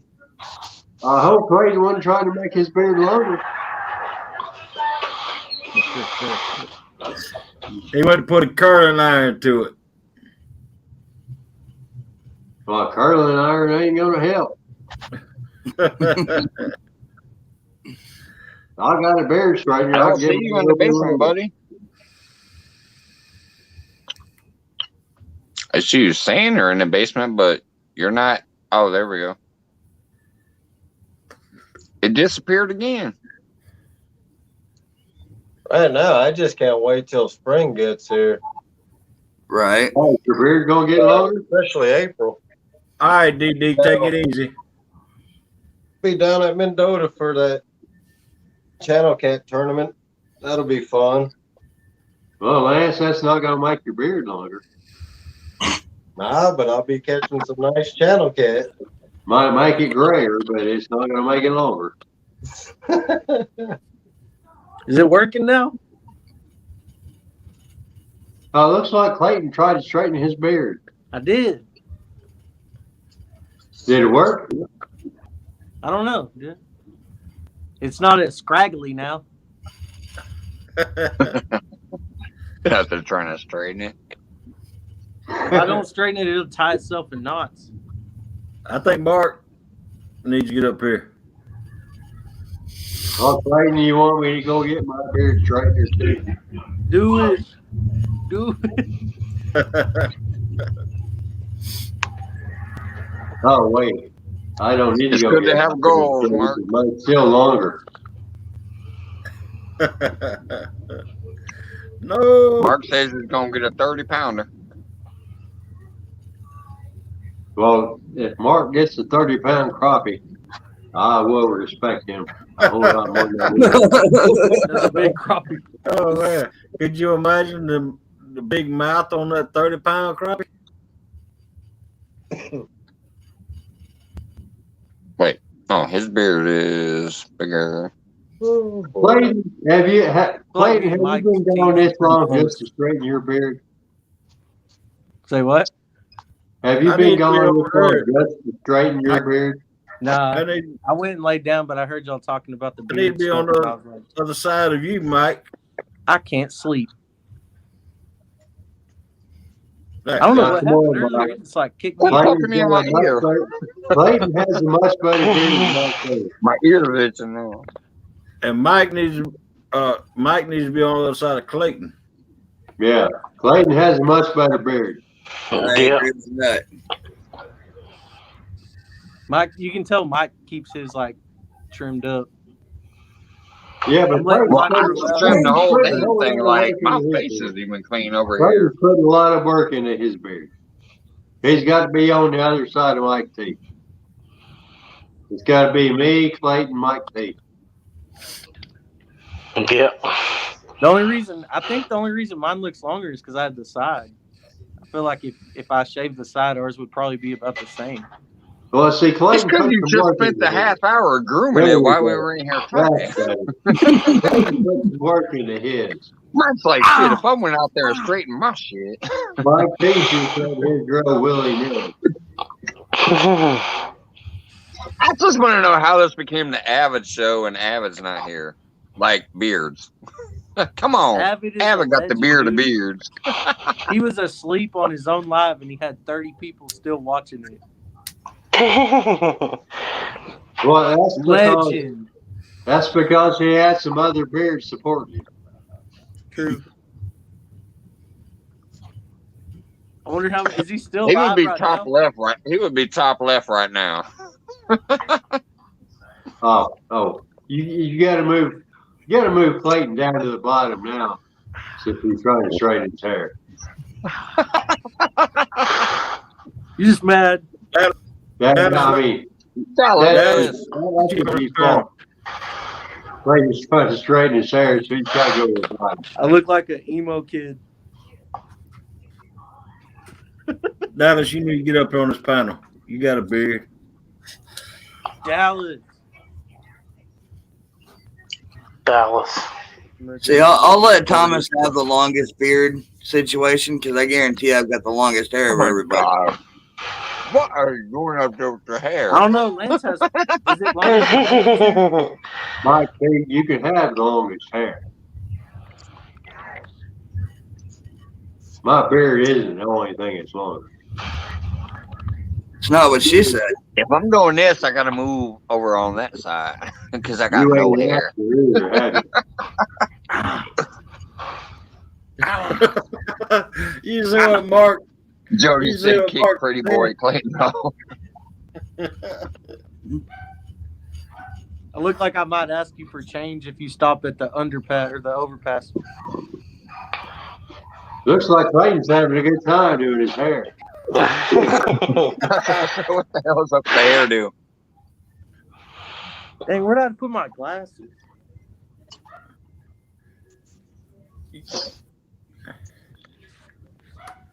I You could lost see you him in begging all for that hands head. by the overpass. Oh, look You at lost him in your beard, Clayton. Clayton. I put that whenever I go deliver pizzas, I got that mask on and it just like clenches my I look whole like beard. that and, like, already. balls it up. Hog leg, when you deliver pizza, you clench your what? Do what? Look like Did Hog leg say he clenches his what when he There, delivers Lance, I pizza? took my logo off your face. No, I have to over wear there. the I noticed mask. you were up in the corner with that shit on your face. The logo is removed now, so we can see you. I don't deliver no pizzas, man. I eat pizza. I deliver them and eat them. I got to get that tip money so that I can go fishing. Yeah.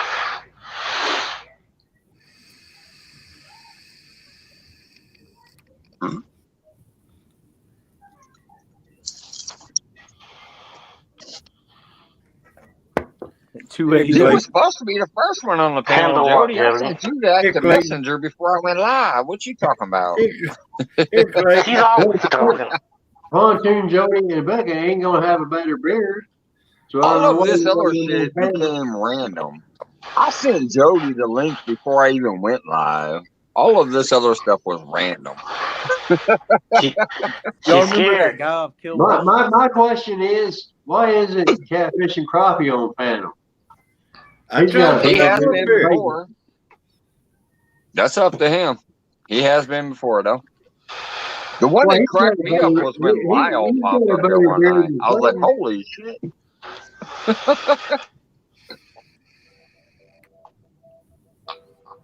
Come on, Mark, Catfish and Crappie. Get up our own panel. Not Clayton in the third place. Come on, Mark.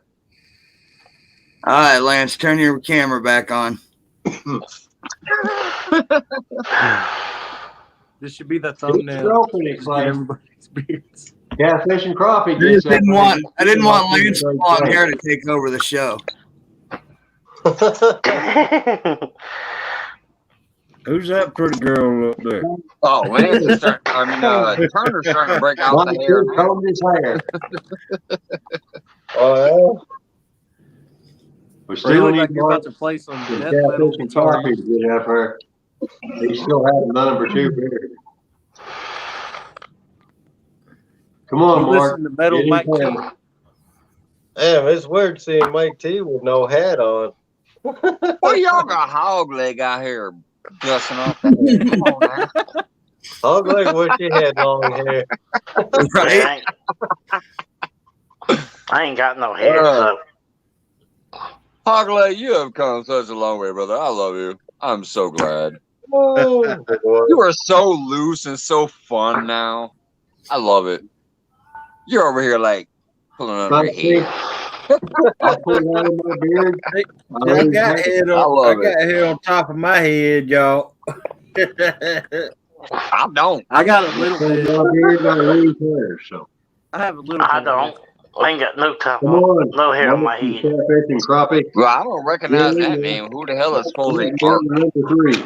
Who? Looks like I got a bot trying to come up here. Who the hell is Ark? I have no idea. I don't have no idea. Yeah, Probably neither someone do with I. a giant beard. Why not coming up? JBT, that's why I usually have my hair up. Well, up unless it's on. Mark, but I don't know. I used to have a This mullet, guy looks y'all. like Bob Seger. I swear you look like you're in a metal band. You look like Who? Mike, All right, I'm Mike gonna T. try this, but then I have to leave and come back and leave and come back. I think it's Hey, but You look What's like up, Mark? what in What's up, Mark? tarnation are you guys doing?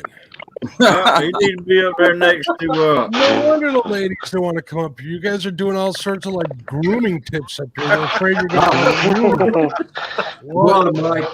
You Come gotta, up here, Jody. Get up here. I thought Becca was going to get up here too. Are we smoking you on this gotta get team or Mark do I up hold on a there in second? number 2. What do I got here? There we You go. gotta get Mark up there in the number 2 spot. Whoa, what are you doing? What are you doing? I'm having a cigarette. Switch me and Mark. Switch me and Mark. Mark, what smoke Give me out there? the solo screen for a minute. Take a look at my avatar. Come on, Mike. You know I got a longer beard than Mark. What bacon question? Mid-South? You ain't gotta hide to smoke a cigarette here, Mark. Oh, okay. Yeah. Good to know. We'll go find my glasses. Just smoking. Here's the cheers. It's 2 a.m. What are you drinking? Budweiser? Hey, Come on, Mark. Mike, you gotta switch me and Mark. Titans number Oh, wait a 3. minute.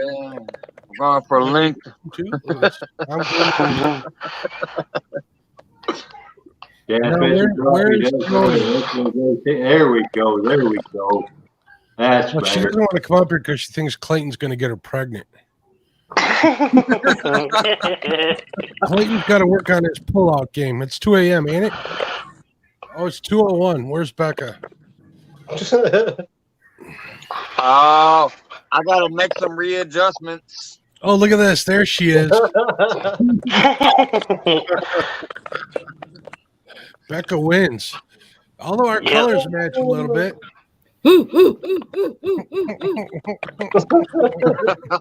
Is that what you wore for the beer contest? I got a better beard than Mark. I remember that Wombo video of Yeah, her. I got a better beard than Mark. Tinkerbell's laughing. Quiet man's laughing. I started Yeah, I off got to only moved. judge. Coco's laughing behind you. Man. Hold on a second. I'm trying to see what bacon question Mid-South asked. Bacon How does am I more losing expensive the stuff technical? have more meat. I got the cheap Walmart stuff, and it's mostly fat. The fat's not bad. You want to make sure that the meat of the bacon's, what's the word, attenuated, whatever. It's got fat all through it. So marbled with fat, it's pretty good. That's how I buy my bacon. Becca is the winner. Becca's beard is better than Thomas's. Because I can bring home the bacon. Right up here to cake. And never let y'all forget your man. Oh, there's Brian B. What's going on? Oh, he finally woke up. He's done napping. Now we're in trouble. He was just waiting for 2 o'clock. You missed it, Brian. It was like Brian B's beard won't make it. Yeah, before I came up here, these guys were all like grooming each other. It was very strange. What? Weren't they? Yeah, Brian B's beard won't even make the top 5. Even Tinkerbell was like, "What's happening here?" What's going on here in private chat? Oh, Mike's fishing home. Yeah, you got to switch Mark and Mike T. Mark has got a much better beard than Mike T. My beard looks like You hell. gotta switch them. It's all out of order right We now, were going Thomas. for Link, though. There, I thought we were going for Link. Now everybody's talking about who's got a prettier beard. If that's the case, Well, yeah, we're going for Link. We're going for Link. You know what we need is we need open water. These chats are getting to be too weird without people fishing. Right. No, we're going for Link. Mike. Give me back up for number 2. I'll be right back. There we All go. right, Becca, we'll be here. Becca says this is too much for me at 2:20. I'm out of here. Steve Yeah, Lowe, go take that compliment. See, Brian B wouldn't even make the top 5, so I don't know what he's trying to grow on his chin, but Brian says you're a hater, Thomas.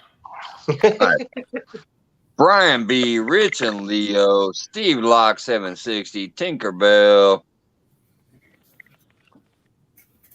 Think I already caught everybody else. What up, Rich? you're just a hater because you can't grow a beard. Okay, Mr. Mark. Hold on. Hey, Got Miss Brian B. You Let's want see. to I'm in the other window. Oh, there she is. Jody. Charlie. I was just asking where she was. Oh, look at I've that. been in the basement. Look, I just caught one. Brian B. would make top Well, now five. we have That's to. awful. That's awfully pink, Becca. Hey, Becca. Hey, Becca. Crap, I really did. So now that everybody's up here, there's nobody left in chat. Nobody. Oh, there we go. Oh no, that's great.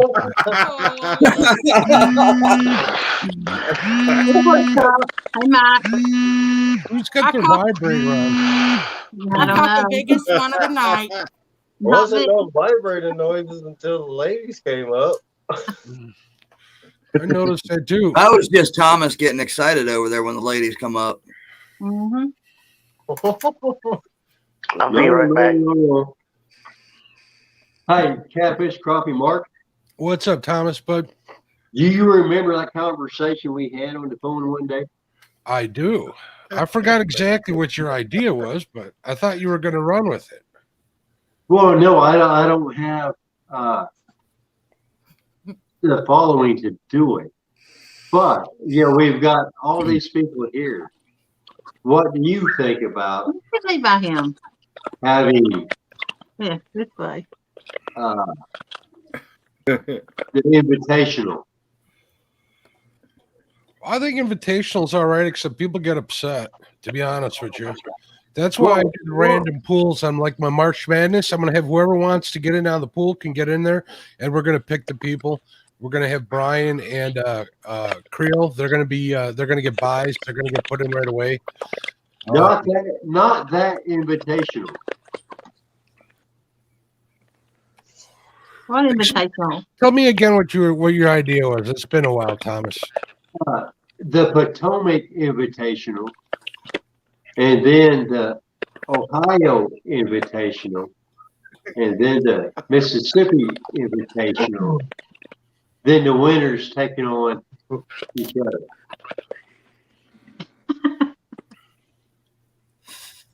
You got your one. I know, I got the biggest one of the night. Because This is my new each TV. specific area Can you hear me? has their specific kind of area that they can catch fish in.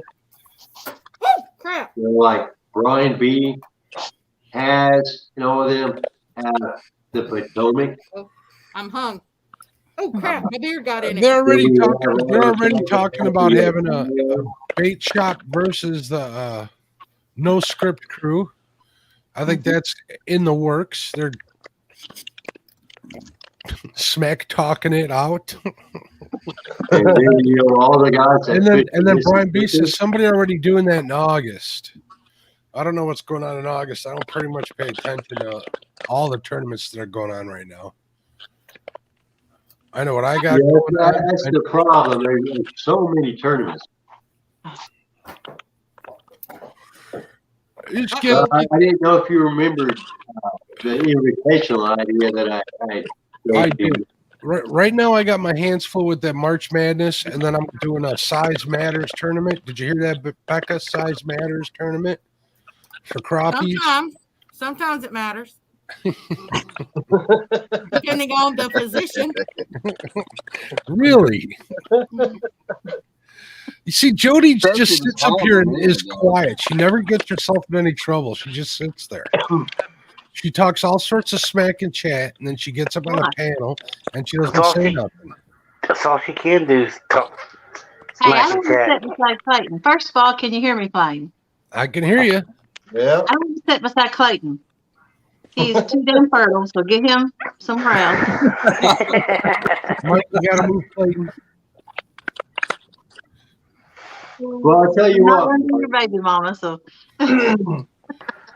If I can figure out how to do the invitational that I want to do, I don't have the following as far as subscribers, but Well, that's how you get the following, Thomas. Just have it go into chats like this. Go into Avid chat. Come into this one every night. Tell everybody what you're doing. Go into no script. Ask Brian if it's okay if you ask people in chat. Just be considerate, and you can get it done. Well, see, Mark, I don't have time. And oh, I hear you on the time. This is like the second chat panel that I've been in, and both of them have been tonight. But if I can figure out how to do it, I would like to do a $500 prize. My internet cannot keep up. To the winner of an invitational, Potomac. All the guys that fish the Potomac, that'd be one invitational. All the guys that fish the Ohio, to eventually be all the guys that fish the Mississippi. So it would end up being 3 people. A Potomac winner, Ohio winner, maybe a Tennessee winner, and a Mississippi winner. Those 4 people going against each other for biggest fish for a $500 prize. $500, you should be able to get that done easy. Yeah. Yes, but see, I don't have the experience. I'm going to need somebody to help me do that. Sure, we'll all help you out, won't we, guys? Yeah. Because it would be like if Brian B wins the Potomac Invitational, I don't know who all fishes to Tennessee other than Jody. There's a lot of people that fish the Ohio River. We got 2 people that fish Fox River. We can't keep up. I can do like a big. I can do here's like a little clue. I may be doing a largest flathead against somebody, but we'll see if that happens. And here's the other thing too is that one. Unless something has fallen through, Brad Caudill and Jeremy's Tournament Cats are trying to put together a state versus state tournament to cover everybody in the community. So you'll have 4 people on a team from each state. Well, that counts. This might be what I want to do. Yeah. Area versus area. So the problem is, the first, like the Potomac guys, all they get is they get to move on to face whoever else is in the other rivers, because everybody thinks their river is better. Right. And that's what this state versus state is supposed to be. I mean, it sounds like you're thinking along the same lines. They're just doing it. It's going to be like a month long, maybe a month plus long tournament done like a March Madness bracket. So if you can, it's supposed to be 4 weeks. 4 weeks. Yeah. Well, no, Mike T, I'm thinking one day for one river, one day for one river. Right. And they're looking at one state versus another state on a panel doing 3 sessions a day, say 4 or 5 hours apiece, trying to avoid the heat of the day in whatever. June. Smash that thumb. I like it because I think I get to host it. Woo.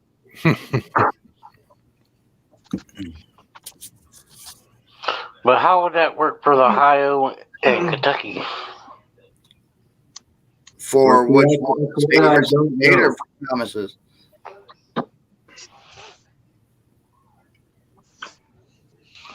I have a plan.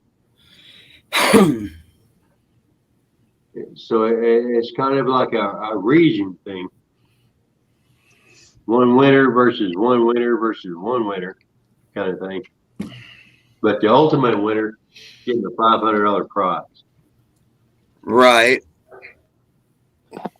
Like I said, the only thing that's different between that I can see from what you're talking about to the state versus state is you're narrowing it down to regions where they're doing multiple sessions each weekend for a month long to cover the entire country. At least a month. That's a summer long deal right there. That's a huge tournament, Thomas. It's big. Right. Well, the best thing I would say is I'd say pick however many, rivers or bodies of water you want and see if you can get a group of people from each one, randomize and pick one for each river and see if they want to do it that way. You can do it that way and get it done in one night. A multi-day tournament is a nightmare. I've been there. I've done it.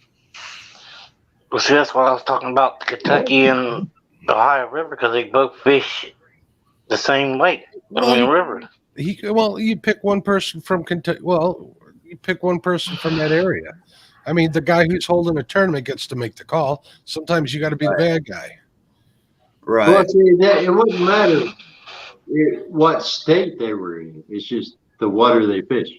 Sure. I mean, you could have, somebody from the Mississippi, somebody from the Ohio, somebody out from do we have anybody down in Alabama? That's what I'm wondering. I don't think we do, because I think they'd give the Potomac a run for its money. You got the James River. Yeah. I mean, there's good water. Alabama, There's good water out there, but there's a lot more bad water out there. So, Trophy Seeker Outdoors is Alabama, I believe. No, he's out of Tennessee, isn't he, Jody? No, is he out of Tennessee? I think he went to sleep. Real Beast is out of Alabama. No, Real Beast is in Georgia. I'm here. You just quit playing the tournament. It started boring stuff. You weren't talking tournament a minute ago. I know. What happened? I don't know. You went dark and everything went dark. Uh-oh. Jody's yelling at somebody.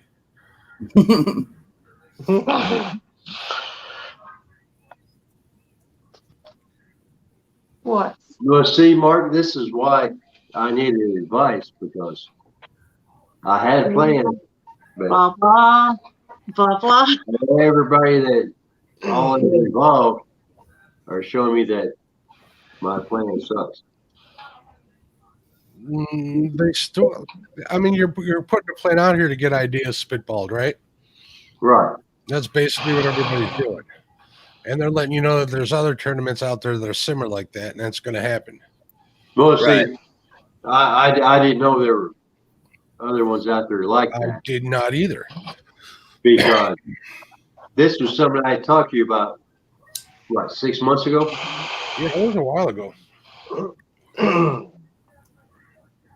And I think I might have said even the same thing I'm saying now. You got to consider that if you're going to have groups in each river, it's going to be one day for each river or each body of water. Let's say you got 6 different bodies of water, 4 different bodies of water.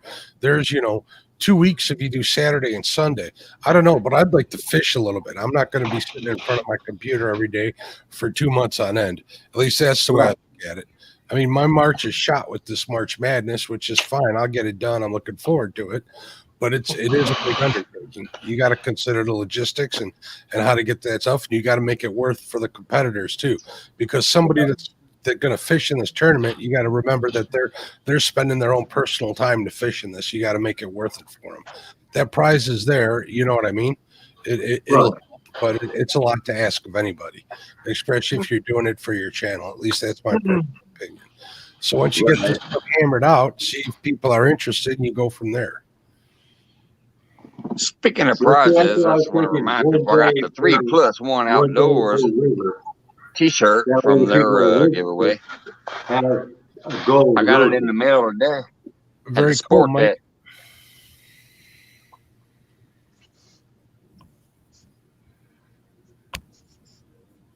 Oh, you're welcome, Melissa. I don't know what happened. That's why I asked when I didn't see him no more. I'm like, where'd Hogleg go? He's right there. He's just dark, right?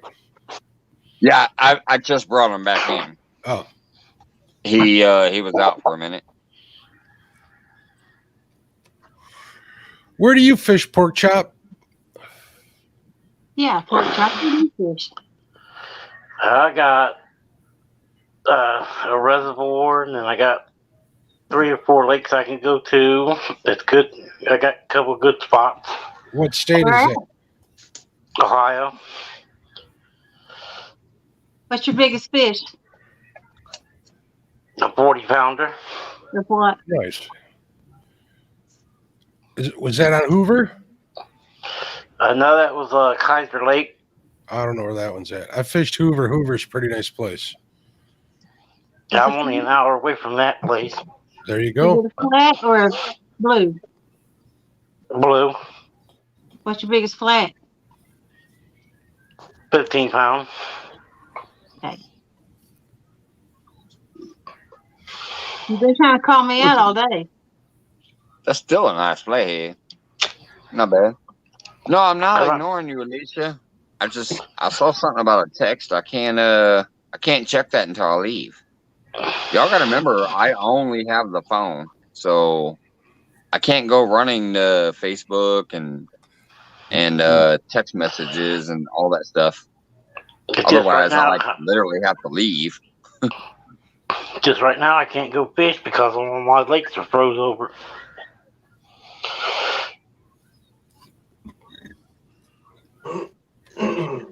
You just need to wait till March, and then you can compete in the Flathead Challenge. Okay, I'll be out there every night. That way it won't be so hard on you when I beat you. I saw it. Should be all about it when it comes to them flatheads. I don't think Or I've you seen give Jody her, catch you a give her a flathead on a triple up stream on yet. flatheads in one video. No. I don't think I've seen Jody catch a flathead on stream yet. I must have missed it. How many you got on stream, Jody? I don't know. I got 1, 2, 3 during the tournament, and then I got one in the women's tournament, 26-pounder. That one I think I saw. 26. But it's have to wait. How many have you caught live on camera? On what, like 2? Yeah, and how big was they? Oh, they were kind of small. They were about 20 pounds, I think. Okay.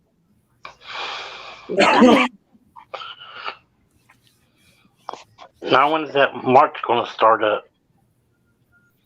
I'm sorry? I was asking Jody when that March is going to start up. It'll be sometime in March. We'll try to give enough time to where the water's warm up enough for them to come back out. Thursday nights? Yeah. I'm getting too old. 252 says, "What's your biggest flathead, Jody?" 42 pounds. I thought it was bigger than that. Mm-mm. I can't get out of the 40s. I catch them 36s and 39s, but I can't get into a 40. I got my 58 pounder, and I got a bunch of 30s. I can't get a 40. full bladder. I'm telling you. I think I lost to 60 this year, but I'm not sure because I lost them at the boat. I left my net in the car. I went down to reach to grab them, and I touched the leader, and it snapped. Yeah. Oh yeah, that's that. I always see that in like so many people's videos, and they always go, "Oh, I made a rookie mistake." Is like the thumbnail title. Broke my heart. I made a rookie mistake because they grabbed the leader and it popped. Yep, on the big ones. But I think that was probably a PB, another PB right there. But I hooked into a big one. I guess it was a flathead. I fit it 25 minutes. And I finally popped the hook out of it.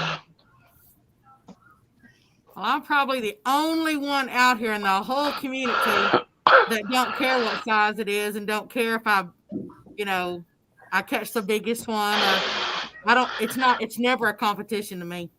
Good for I you. just want to have fun. I just want to fish with people and just have fun. Me too. It's about being out there. Melissa, I have no idea. He's muted himself too. I brought him back up. He muted himself. Yeah, what did he say? I didn't can't unmute him. He's over there. I don't know what's going on. It ain't me. Hunting a big fish to me is the same as someone hunting a big deer. You sit and you let these little deers go by and you wait till a big one comes through. So what's the difference? What do you mean? Like, I'm after a big fish. It's no different from someone else after a big buck. What's up, I'm not fat out boy? there after a big buck. Yeah. I'm Yeah, out there he's for on the icon and he's on Don't let the mute, little and it ones ain't go me. by That's and just him.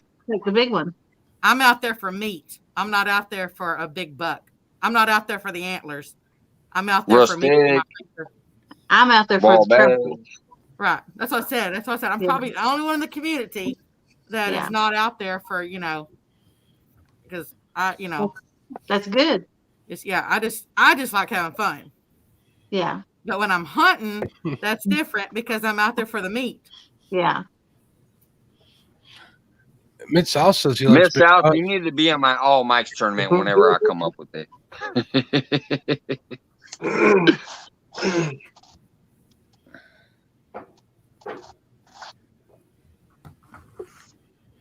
So Lance, how'd you go about getting sponsored by that bait company, bud? Man, last night before I went to bed, I thought about, you know what? I'm gonna contact them and I just asked them if they sponsor people. And got up this morning, had a message. He said, we sponsor a team in catfish tournaments. So I talked to him, and he was like, told him I had a YouTube channel. Told him my channel name. He went, checked it out, messaged me back, said, I'm gonna get a box together. He's gonna put some of their stickers and logo in there, different baits, and then he'll give me a promo code. It was just 5 minutes of talking, really. There you go. Awesome, man. I mean, if you want sponsors, that's, in my opinion, best way to go about it. The worst they can tell you is no. But congratulations. Proud of you. That boy Eric asked if someone's going to be selling your hats at CatCon. Yeah, actually, what stream was I in the other day? I was in a stream. Kevin was in there too, and somebody had mentioned if I was going to bring some hats to sell. And I said, well, I'm not going to bring them there because I'm not going to sell them on somebody else's dime. And he informed me that there's going to be a booth there. If I go, I will try to bring some hats there. I do have hats. You can contact me through the website if you're interested. Hopefully that's all right that I said that, Mike. I usually try not to sell my stuff on other people's channels. Actually, Mark, you can always feel free to promote your stuff on here, but now I gotta bust you out a minute though. I asked for some stickers one night, and you said contact me through the website. That was you. I totally forgot. And you said I mail them out Mondays. I didn't get your email. Did you contact me through your website? I went to the website. Mike, look. They're sitting right here to remind me as soon as somebody mentioned them. They're sitting right in front of me here on my desk. Look. Sweet. Look at this. All right, yeah, I did go to the website, and it asked for your email and your phone number. I didn't know if I did it right, though. But now that I had you up here, I was like, wait a minute. Let me ask them directly. Yeah, I did do the little email and phone number, but I didn't know if I did it right or not. Email me at mark@catfishandcrappie.com and I'll get it. All right. Just send me the shipping address and I'll get them out. I'd love that. Yeah, I'd love to get that up here on the board. I sent out like 280 of them already. And I'm like, there's somebody I forgot. I didn't realize who it was. I got all mixed up. So, yeah. Hey, Mike. All right, I'll try to reach out again that way. Did you order one, Clayton? Clayton says, I never got my catfish and crappie yet.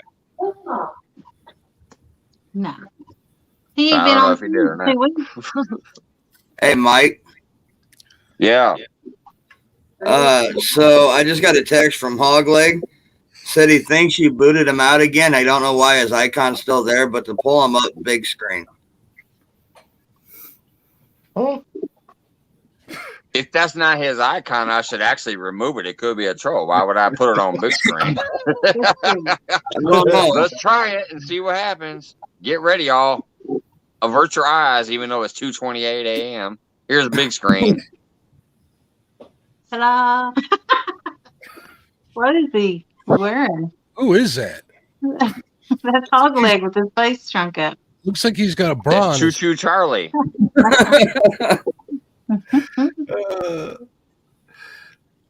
He's moving. He's behind that. I hear him. His icon's moving. He's laughing. Yeah. Oh, me, man. Come on, ride that train and ride it. Choo choo. I almost fooled your ass. You might wanna time your jokes a little better. I almost just booted you instead. You got that Melissa finger out. You better watch it. Melissa says she hit you with a skillet. Hey, Miss Jody. Yeah. Clayton said no. I asked Jody for one. That's who he's talking about. You're I gonna tell everybody to go to the website. It's the only way you can get them. you got to email me. For me. I got nothing. I got nothing in place. Just We were selling. supposed to trade stickers too, Jody, but I found one Mark sent me. You got them? Did I not bring you a Christmas card with some in them? Mark sent me ones I won from him back a long time ago. Well, I'm gonna need a Valentine's Day card with some in it. Yeah, if anybody wants stickers, man, just email me and I'll send you a couple in the mail. Email me at Mark at Catfish and Crappie and I'll take care of you. But I need to get him. Yeah, see, he's got one of the older stickers. I got the oval ones now. Oval ones now. Hey there, Mr. Nate.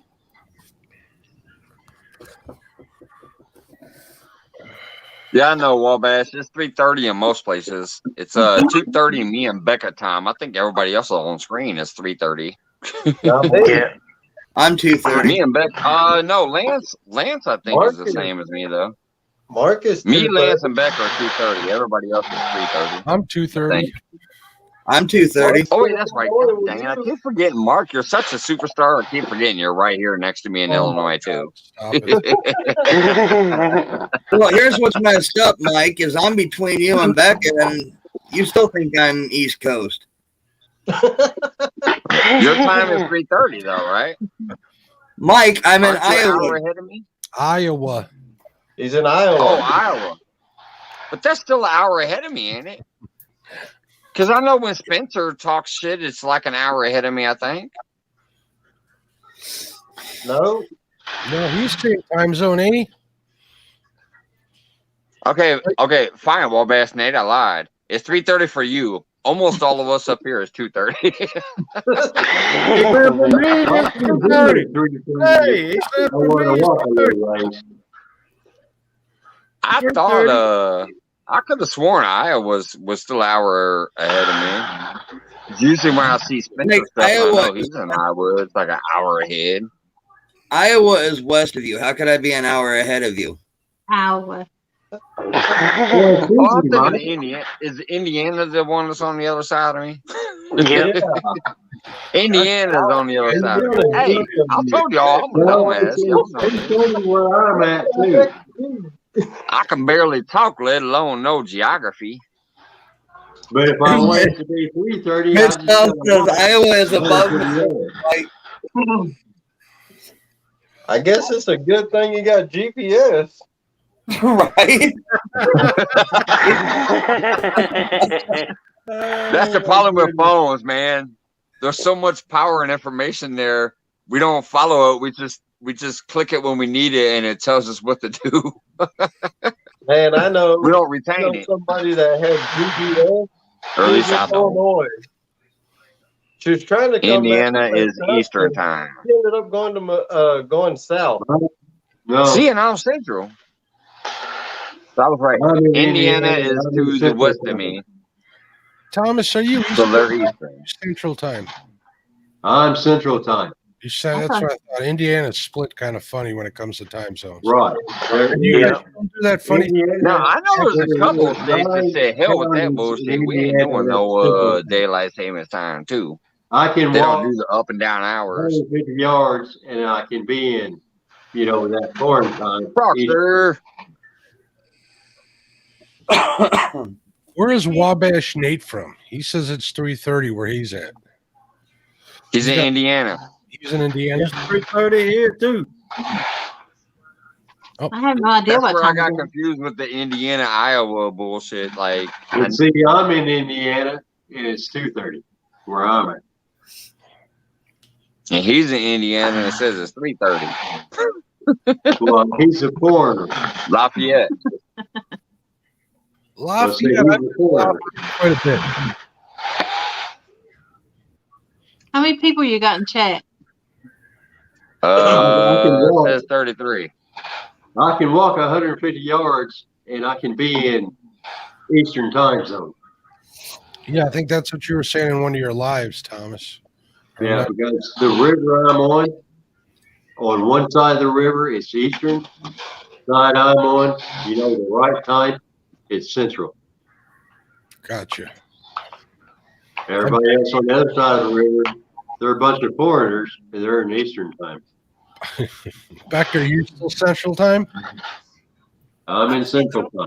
Becca is too. Yeah, I'm the only one that's braving the cold tonight to go fishing. I cast it and everything. Mm-hmm. Yeah, last time you got it hung up in your beard. I know. I had to get it out. Hold on a minute. Wait, I got. It went over a box and I got snagged. Woohoo!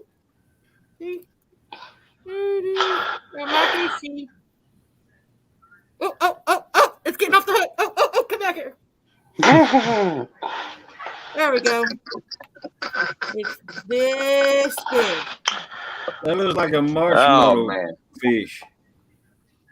That looks like It a does kinda marshmallow feel- peanut fish. It's made of rubber. It's one of my little nieces when they were like, a year and a half, 2 years old, whatever it was. So you got a joke for us, Becca? No, not tonight. Not tonight. No, because I told got a joke. It's 2:35. That ain't the first time you gonna hear Becca say it's made out of rubber. They were saying a while ago, y'all need my vibrating reel alone. This reel is multitasking. I gotta have a pole to play with sometime. Foxy said, "What did I walk into?" Oh, she said she didn't have a joke. Now she's like, "I gotta have a pole to play with." There goes the jokes. No, I told this the other day, and some of y'all have already heard it. But did y'all hear the rumor about the peanut butter? No. Well, never mind. I don't want to spread it. Really? Dad jokes at 2:30 in the morning.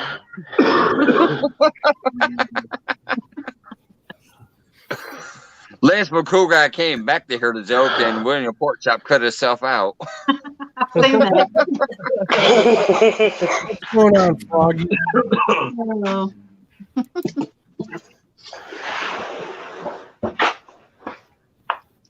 You know what? But I gotta admit, these beards keep y'all warm.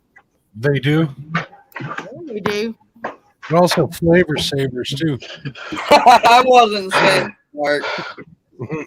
I was thinking it. Right? That's the flavor saver. Judge pulling her hair around to make a beard. Hair to make a beard.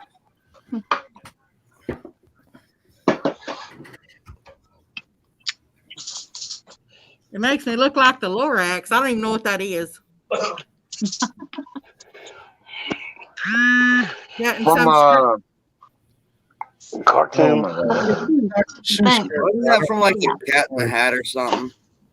Yeah, the one that did Sam I Am, and I don't like green eggs and ham and all that. Dr. Seuss. But I do like green Dr. eggs. and ham. My chicken lays green eggs.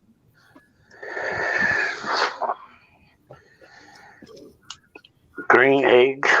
Yeah. I Green love eggs. green eggs and ham. Mm-hmm. It's just the shell, though. So you both got chickens, don't you? I don't anymore. I had 500 of them, and they're man. all gone now. The most I ever had was 53. Right now I've got about 7. Something killed 11 of them. I just had my little piggy right there. Oh. That's what I said. I've done it all. I have raised ostriches and emus and rheas and turkeys and pheasants and quail and chickens and oh Lord, I even raised deer for a while. Raised hedgehogs, raised boar goats, and I've raised all kinds of exotics. I hear goats are jerks. Kind of depends on the breed. Yeah. The Boer goats, yeah, they can be jerks. The Nubian goats, they can be kind of nice. And, I had one of them little pygmy goats for a little while. I really liked it. He would come get in my lap and sit. Holly's definitely going to get this skillet. Yeah, how did it taste? That's the question. I actually gave him away because my neighbor's dog started bothering it. I felt sorry for it. It's chasing around the pen while I was at work, so I give it to a friend. I always wanted to raise ducks. I like duck eggs, and I like watching them. Yeah. Ducks are nasty. Yes, ducks are nasty all over your yard. Especially if you got a pool. Yeah. But those eggs taste good, don't they? They do, and a lot of people say what's the difference in duck eggs and chicken eggs? And All right, take it easy, Miss Froggy. We used to sell the eggs to the markets because I have an egg license, and we used to sell the eggs to restaurants and supermarkets and health food stores.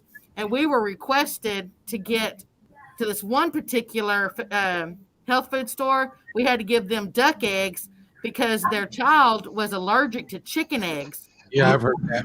Yeah, but they could eat duck eggs, so there is a difference. Yeah, and Let's get early brown. Water like every day. Shit, Parker. As soon as you change it, they mess it up. Well, guys, I'm going to go ahead and go to bed. I've been up since 4 a.m. Yeah, Good night. Good. Hope you feel better. All right, Thomas, have a good one, man.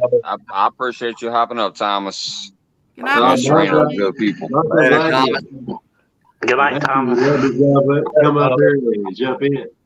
I'll see y'all tomorrow. I've been up since 4 a.m. and it's time for me to go to bed. It's time to All get right, up. bud. Have a good one. Good night, bud. Night, guys. No. Mike. Night. Mike. Hey, Mike. But yeah, when you've raised stuff your whole life, I don't know if I want to raise anything. Well, I mean, the cattle are still, some of the cattle are still here, but I don't know if I want to raise anything else. You ever have horses? Do what? Ever have horses? Yep. Used to, my brother, he was a team roper and he was the healer. And then I used to show horses and ride in play days and all that stuff. So, yeah. Hey, Mike, make me full screen for a minute. Mike wants to get bigger.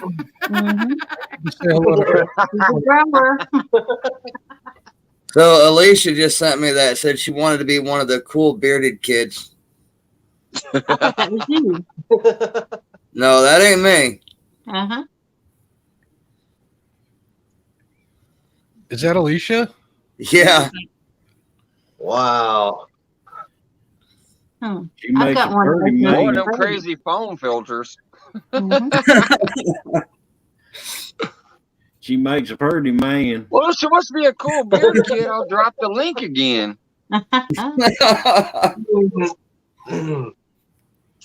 Hold on. Let me paste the link. Here's a link, Alicia. Come be a cool bearded kid.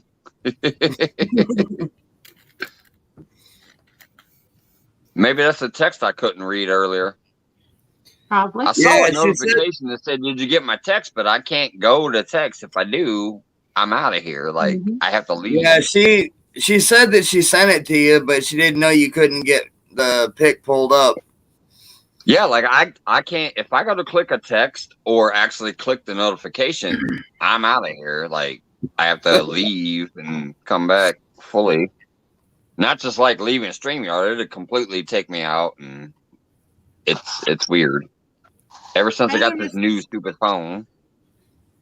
Hey there, Mr. Ernie. Hey there, Mr. Duggar. Hey, Magnum PI.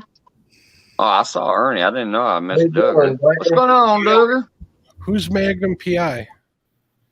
It's Mr. Duggar. Oh, is that another name for him? Mm-hmm. I was lurking in Don't some ask.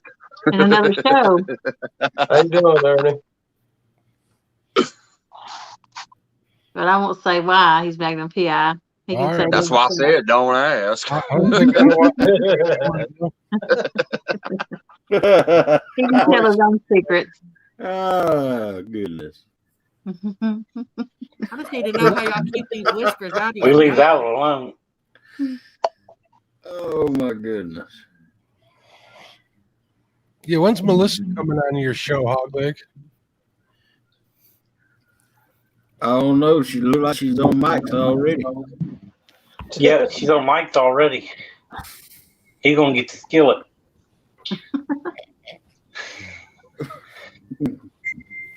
Is that Melissa? I Or is said, that Hogleg changed his name? You think I'm Melissa? No, there's somebody below me that says Melissa. Yeah, it's all leg. Well, check the foot. You'll know for Hogleg sure. just changed Oh, his that's name his- and that's his his mouth. image. Hogleg's trying to be funny. He changed his name and image. That ain't Melissa down there. Jody's got some fans in chat. Look, Duggar's sending her roses. Steve Locke is saying, Jody, you're too cute. Howdy. Duggar's sending roses to Becca now. Oh my goodness.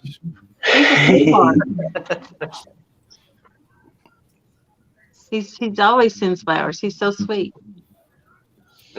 So, Jody, in the 6 months that you've been live on YouTube, you've got 4 flatheads. Yeah, just 4. I've been begging you to come down here and teach me how to fish for flatheads. I do better than cast net. You probably can catch them better than me. I wouldn't go that far. What do you think? I done forgot. I ain't been out fishing in 2 months. Mama didn't raise no fool that could put up with cold weather. I thought you can fish. I do. Okay. Don't you know little bitty ditches freeze faster than lakes? Yeah. Do you even have catfish down there? I'm on the She said, "Do Mississippi you even River. Of have course we catfish do. down there?" I didn't say I could catch any, but I have some. You got a boat? Yeah. You should be able to get on that. Well, see, my problem is the Mississippi is just daunting. It is just, I mean, it's extremely swift current, and there's just so much water.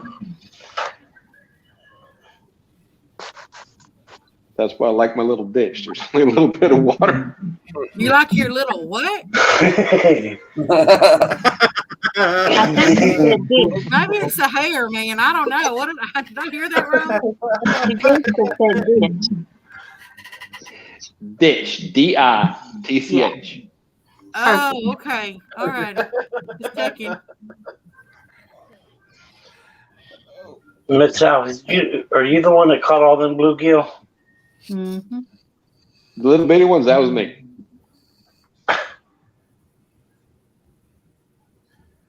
How many did you catch? When I went up against Kelly, I think it was 20-42 in an hour. On Chad's panfish tournament, I didn't do so well. The problem is I always fish my ditch in the evening after work, and that thing started early in the morning, and I don't think my fish were awake yet. Good night, Mr. Duggar. Sleep well. Good night, Mr. Duggar. 909. Bye, Duggar. Magnum P.I. I'm sorry night. you didn't see me like this. I hadn't had a chance to shave yet. 24 an hour. Yeah, I had a rough time on Chad's tournament. Rough day. Yeah, it didn't help that I went James Dockery just. Yeah, I went 3 to 6 hours with nothing, and then a half hour afterwards, I like doubled it while I was talking to Chad while he was watching me. It's like that bite turned on after 1 o'clock. It was ridiculously stupid. I did go Well, home. Josh had the same thing. I mean, he wasn't doing well, and then all of a sudden he just pulled a magic rabbit out of his pocket. That'll happen. They'll turn on and they'll turn off just as fast. That's Yes, what y'all sir, they call sure pulling out of will. your pockets. Mm-hmm. I mean, watching Dockery, man, that just took all the wind out of my sails. I'm watching him. I don't know what kind of special doc. I'm not saying he cheated, but he did. And that doc, man, I don't know what is so special about that doc, but that man, He fishes I every swear, day. He fishes every day, and he fishes a lot of different bodies of water, and he's been doing it for years. That's how you conquer the Mississippi River too. You just keep pounding at it. You pick a spot, you figure that spot out. Once you do, you move on to another. That's all you can do. If you got the, He only had one jig on there, and 2 fish jumped out of the water onto that darn thing. I didn't see that. I was busy fishing against. Well, I made it up a little bit, but all right. If you wanted truth, man, I'm the wrong guy.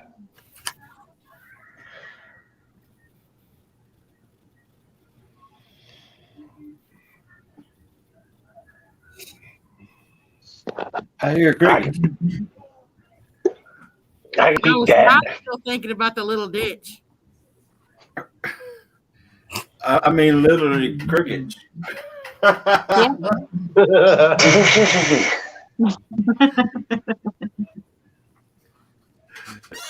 So who up here has open water still?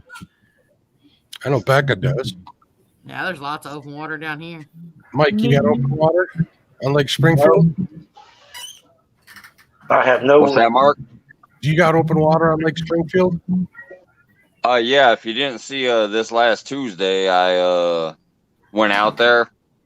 I went to my original spot that I thought I was gonna fish, and I took a short little clip of that. It was completely frozen over, like you could see bricks on top of the ice. So I'm like, crap, maybe there won't be fishing from Mike's Fishing Home, because I had set up a live to go fishing. Mm-hmm. I came down there, I went to my spot, and I'm like, well, I guess not. But I got to thinking, I'm like, oh, if I go by the dam, maybe that water is still flowing over the dam, so maybe there's some open water over there. Plus, it's deeper. So I went over there, and I did find a spot. So I took another short video and said, hey, I think I'm going to try this. In between 2 ice sheets, there was some open water. So I did a live there for about an hour, maybe an hour and a half, and I fished there. I didn't catch anything, but I sat there and fished for about an hour and a half in between 2 ice sheets. Why don't you fish that bridge? So yeah, I found some open water. Why don't you fish that bridge over there that everybody fishes? It would have been iced over too. I know what you're talking about, because that's where Jigging with Jake actually called you one day when he needed information on how to burp that fish. That I saw that video. He called you, and I heard him say Mark. I know a lot of people that have fished there. I know that Jonathan won that tournament down there fishing right outside that bridge. They seem to hang out here. So even Epic and Sean was out there one time by that lake, and then they also went by the buoys where I fished when I was at Pontoon Jody's challenge. If you ever saw me on those steps, that's actually where he was talking about, except for they were a little farther down and out because they're on a boat. But yeah, that bridge is called Lindsay Bridge, if I recall right. And it's down by where the old beach used to be down there when they used to have the beach before it got shut down.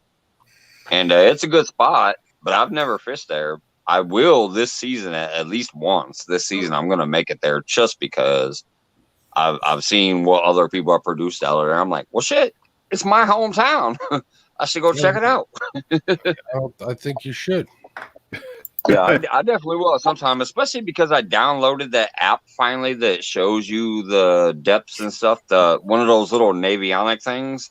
I finally downloaded one of those, and I got to look at it, and I'm like, yeah, those steps near the dam and that little place going by that Lindsay Bridge is 2 of the deepest holes in that lake. So I'll definitely be getting some more fishing time this year in both of those spots. For sure. Look like Melissa. You know that one, I've never fished that. Becca, your beard is killing me. Yeah, we never get frozen water down here. Because, you know, as I said, I fish tons of striper tournaments, and it's always during the winter. Yeah, I was going to say, I don't think nothing freezes in Texas. Yeah. Where do you fish striper tournaments at, Becca? Down there at Lake Whitney.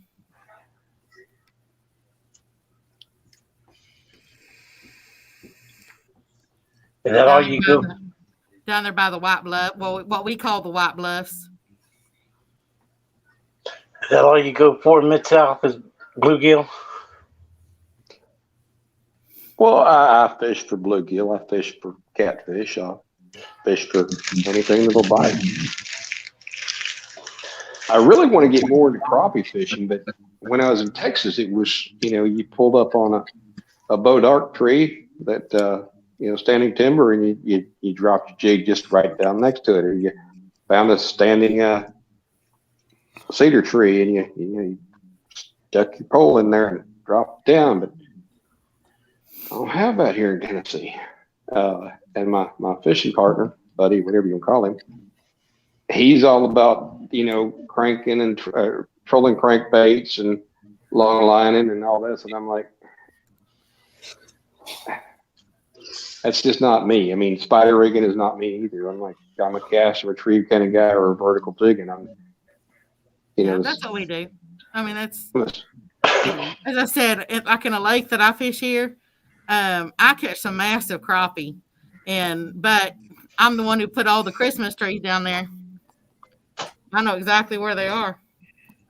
Yeah, we got 4 lakes here that. No, sorry. They got we got 4 lakes here that the Corps of Engineers is they're trying to make them trophy crappie lakes, and 12-inch minimum length limit. And let me tell you, you can catch a ton of 11 3/4 inch, because as soon as they get like 11 7/8, they're gone. There's some nice size blues in that lake, but I've never weighed them. It doesn't. I guess the size never mattered to me, so I've just never weighed them. And then when I came into this community, eventually when I get moved, I'll probably sit there and weigh some when I get them out of the Ouachita River. Well, Becca, I know like you covered some I've of never that. heard Becca say that before. Did what? I said, you probably ain't never heard Becca say that before. What? Size don't matter. Hey, I said size matters only in certain positions.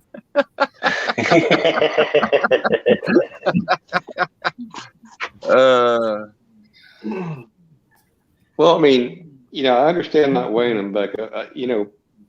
The one thing is, everybody's, hey, what's your biggest fish? And it's like, well, it feels like it's kind of a measuring contest. I always say it's bigger than a bread. It's bigger than a bread box and smaller than a bread truck. There you go. It's this big or whatever. But it does feel good. It's kind of like an internal challenge to yourself. You're like, well, let's see, how big is this one compared to, what's my biggest?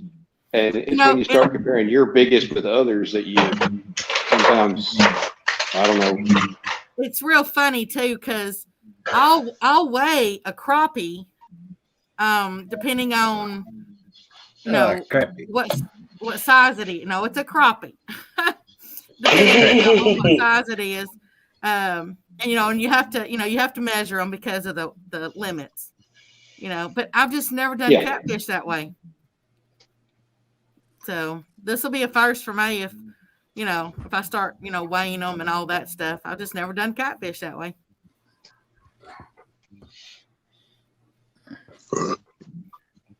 I didn't even really know there was a catfish, like hoopla, all around catfish.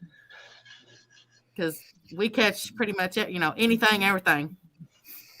Yeah, I kind of feel like catcall, maybe one of those things like dogs stepping each other's butts. Hey, what's your PB? Hey, what's your PB? But you never know. I mean, as I said, when I get into if I try to what y'all call target, a larger fish or whatever, larger catfish, then you never know. Over there in the Ouachita, they average anywhere from about 35 to 60 pounds. Average? Yeah, they average 35 to 60 pounds. Wow, that's a good average. Yeah. That's and my uncle's been fishing over there for a long time. So yeah, when I lived down in Texas, there's a spot on Cedar Creek Lake. It's called Bird Island, and it literally is a bird sanctuary. And, of course, the birds flying off of there and doing their business. The catfish are just sitting there waiting for it. And I loved it because, you wouldn't catch big fish there, but you catch numbers of them. Welcome in, in Solo. 30 or 60 seconds. And these guys that are out chasing these big giant Ricky. catfish, they may get 1, 2, 3 fish a night on a good night, Yep. I like to keep, different strokes. keep track of my efforts and my successes. That's why I'll weigh some fish. If it's larger fish, I'm going to weigh it so I can keep track of it. When I talk to other people about it, that's just me being prideful in my efforts. It's a good way of doing it. If you're an athlete, you're going to measure how far you can jump or how fast you can run. It's the same thing with sport anglers. So.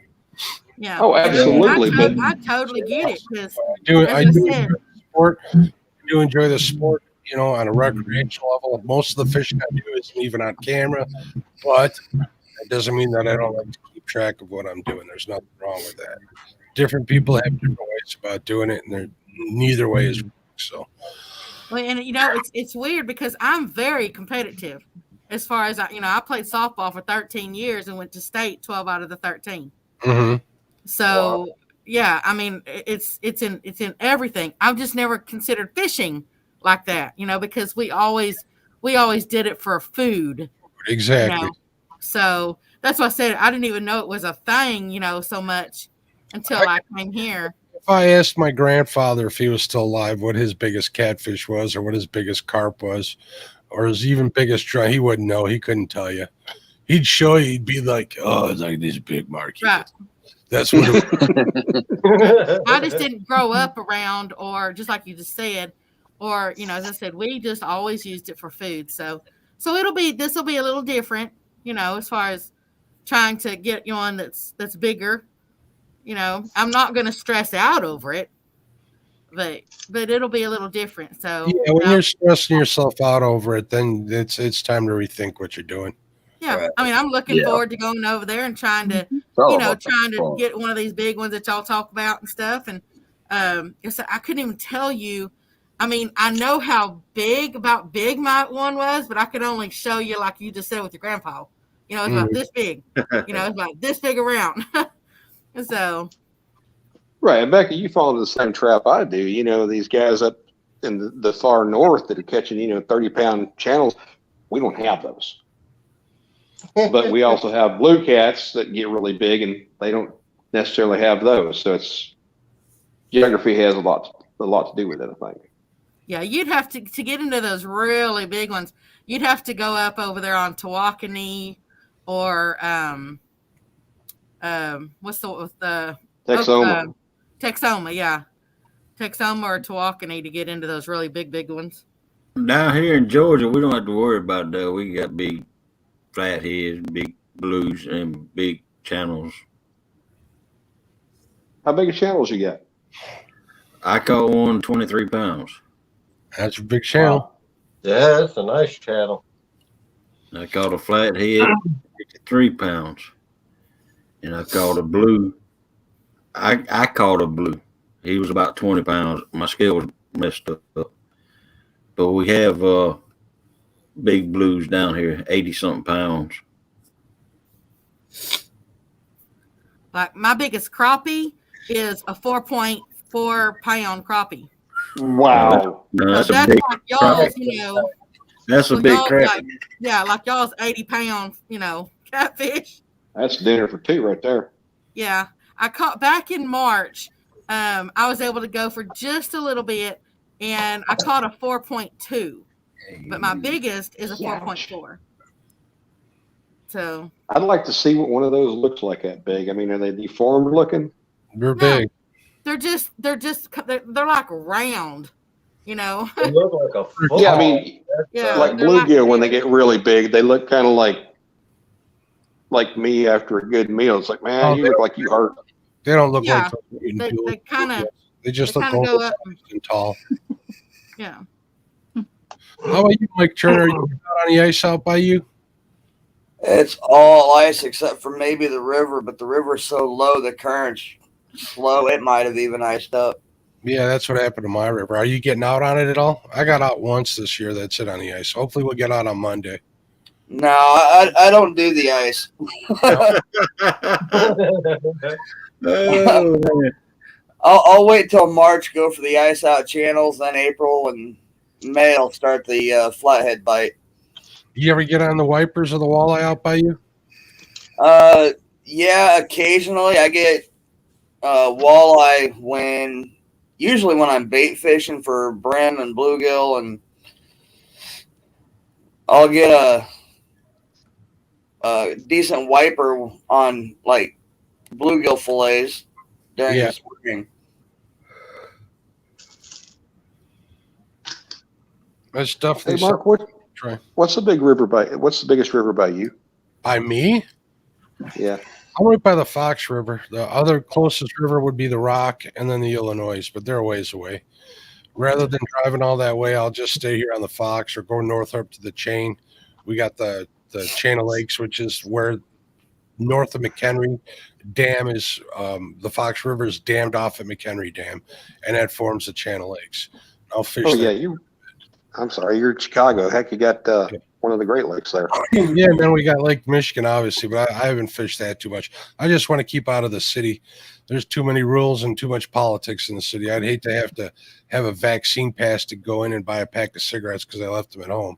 I'm not going to give them my business, so I stay away from there. I did go perch fishing once this year out there, but I got a bunch of dinks. I got like I lost count. I caught so many, but there were no jumbos coming out of there. Everybody was catching the jumbos on their boats and dragging that boat out through the city over on the south side. It's kind of a pain in the butt. So, and by the time you get out there, you don't know what the lake looks like. I don't have anybody that lives close enough to be able to tell me. So, Mark, Hey there, Mr. Ricky. How are you doing? Hey there, Mr. Johnny. Mr. Rustic said that it's like his PB channel. He doesn't have pics of it, but he does have the memories. I was just trying to read some of the things in chat because they're saying a lot of stuff over here. Hello, Ricky. I shouted you out when you first popped in, but I don't know if you heard it since you just said it again. And yes, Melissa, you're right. We have two options here. Well, maybe three, I guess, if Hogleg wants to throw up the boar's nest. But I will be getting out of here soon because it is 3:06 my time. I work in 8 hours. I'm probably going to drink another 2 beers before I go to bed. So I got about 5 more minutes here. And then I'll leave it running if you guys want to chit chat, or unless Boar's Nest wants to open, or unless you guys got somewhere else to go. I got about 5 more minutes here before I got to go to bed. Yeah, I got bed calling me in a couple minutes, but you Not were going to technically bed, but out of here anyways. Mid South was going to say something. You were going to ask me something. Mark, so do you have stripers up there? No. Okay. So it's weird to me because small wipers on the tip of Canoe River when my parents had a place out there. But that was a while ago. And they were always small. I never got on any big ones, but they were wipers. So it's a little weird to me because when I was in Texas, Lake Texoma was the only place that you could catch stripers that weren't stocked because it was a brackish water and they could reproduce. Mm-hmm. The fact that they're in the Tennessee and the Mississippi now is just kind of, I don't know if they've always been there or if it's something. Question. I know, the Great Lakes has king salmon, right? We got Chinook and we got coho, and that's all from a stocking program, and they're landlocked. Yeah. Good morning, Canadian fishermen. Oh, hey, what's going on, Canadian fisherman? How you doing? Hello, buddy. Do y'all know that he sings? Mm-hmm. He's awesome. The Canadian musician sings? Yeah. Yeah. If you ever go to his channel. I'll have to. Now, is the Canadian fishing musician the same as the old fishing musician? No. This guy can wear it out. This dude's amazing. He's from Canada. He's awesome. He can jam out on the guitar and sing. He does his own original music. He also does some amazing fishing. He also does some amazing, like, just outdoors type stuff. One day he did a live while he was roofing his house. Oh boy, be getting down all over the place. Dang. Great channel.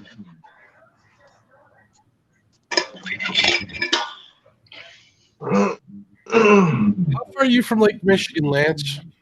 About 2 minutes. Oh, you're real close then? Yeah. the river going down to Lake Michigan is iced over, but like the marina is ice. Just a little bit is open. Last time we went and checked. So yeah, it's kind of getting hard over here to fish. Are they getting on the browns through the ice up there? Huh? Are the browns hot up there through the ice? Not that I've heard. I know Milwaukee coming in. They're getting them up there already. Yeah, that means they should be hitting up here pretty soon. I was supposed to go ice fishing tomorrow with oh man, Thank you, Alan. Fans and Foul, dropping the link. Alan Pershada or what however you say that name. But Jody, are we Yes, it bothering you has, talking Jody. about fishing? It'll be windy tomorrow. You what? Are we bothering you talking about fishing? No, I'm fixing to get off. How deep is Lake Michigan? That's a good question. I think I looked this up once. I can't remember what it is. Give me 1 second. I'll be right back. I'll tell you. I think it's like 900 feet. Oh, my Lord. Yeah. Okay. Yeah. You fixing clothes, right, Mike?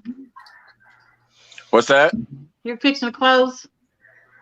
922 feet. I it was is. fixing to go to bed. I offered a kick at the hog leg, but Melissa's over there about to hit him with the skillet. So technically, I could just leave y'all there and do this. I've done it before. And saw that people hung out for like an hour or two. So you don't have to leave just because I'm going to bed. So it's up to y'all. Let's Hey put there, it this way. Mr. Brent. I should I'm have been in leaving. bed. Y'all do what you want. I'm out of here. Have a great night, everybody. Thank you, everybody who was on panel. Thank you, everybody in chat. I am going to leave it on. It's charged. It's on the charger, so it won't kick off. Y'all do what you do. You gotta Love you end your guys. stream, don't you, bud? Every single one of you. Appreciate it.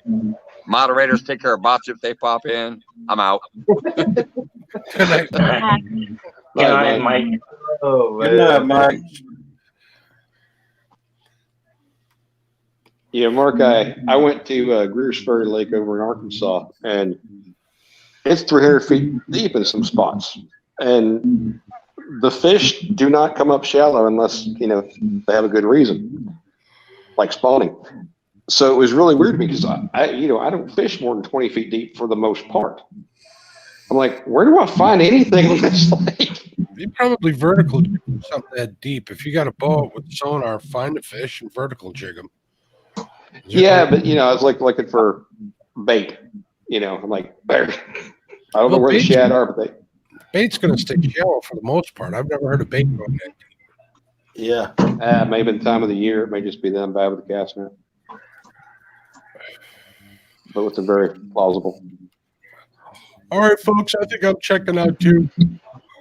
All right, good night. Thank you, Mark. Always good to chat with you, my friend. Always good, guys. All right, we'll see you later. Have a good night. We'll talk to you soon. Be Good night, good. Mr. Mark. Sweet Be dreams. good. Good night, Mark. I'm heading out too. Fans and Foul, welcome in. All right, good night, Jody. Bye. Not Miss Jody. See you. Good night, Miss Jody. Bye. See you, Mid-South. Is it just me or I came up on panel and everybody's leaving? No, he's been closed.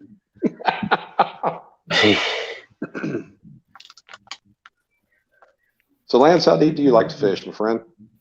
Huh? How deep do you like to fish?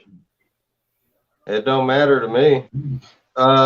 So far, deepest river I think is about 25. About 25 feet. The main river we go and fish. But this year we are going to hit the Mississippi River too, so that'll be fun. Yeah, and I think I'm fixing to head out of here. Since I got my beard on, there's another panel I want to go jump up on real quick since I got it on. Okay. All right, good night, Becca. Take it easy. All right. Toodles, y'all. Night. Have a good night, Miss Becca.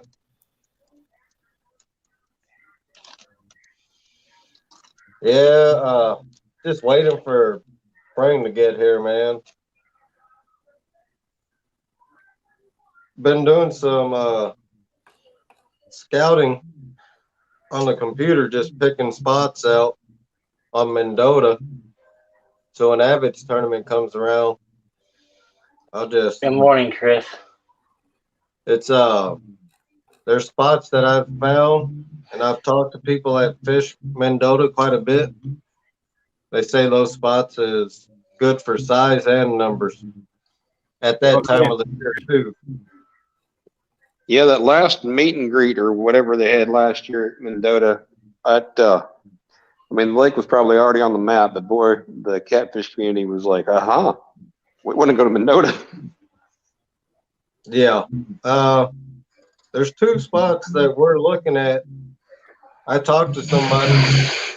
They said it's a very good spot for size and number, and they're right next to each other. So good luck to anybody in that if we time it right. Yeah, I wish Mendota was closer to me, Chris. I'd love to go up and meet everybody. I'm about 2.5 hours northeast of Mendota. I mean, Chicago is about a 10-hour drive from here, so. Yeah, you probably got, 11 hours maybe, which ain't bad for good fishing.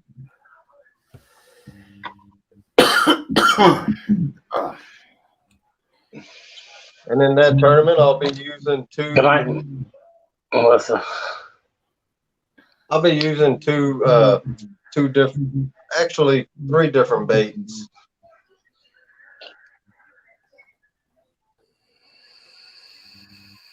Yeah, see, I keep wanting to get in my boat and try heading up to St. Louis and see what the river looks like between there, but I'd end up as a sandbar within 30 minutes, I'm sure.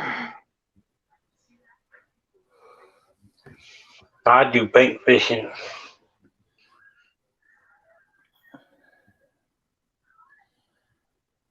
I think I'm gonna go back in there and watch a little TV with Melissa again, y'all. All right, good night, Hogleg.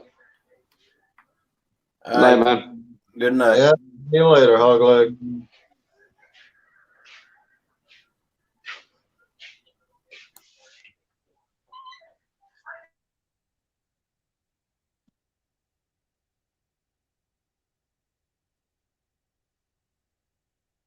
Yeah, Alicia, I think he means for really good fishing.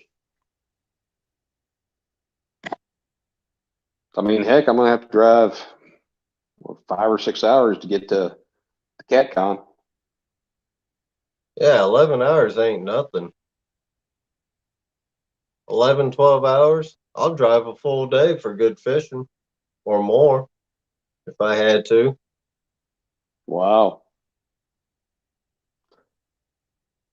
See, I applied to be a truck driver back when I was in college. Twice I interviewed with Snyder and I didn't get the job. And now that I've done some more driving, I'm like, thank goodness. I don't know how people like Van do it, man. The only reason I'm not driving a truck right now is because my eyes.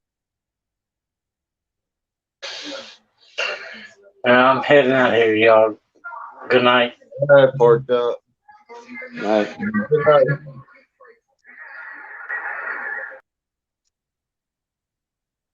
Alicia, you saying I talk too much?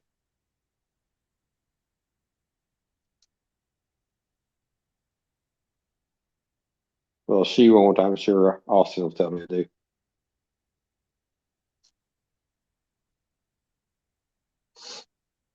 Yeah, I hate that I ran everybody off. I'm just hoping April Mendota is open water.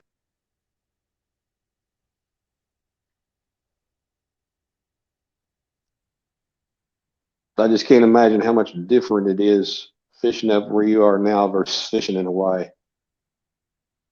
Oh man, I've fished from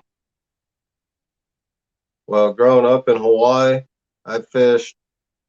We moved to Texas, fished all over the state of Texas, Louisiana, Alabama, all the way down to Jacksonville, Florida. My aunt used to own a bait and tackle shop in Jacksonville.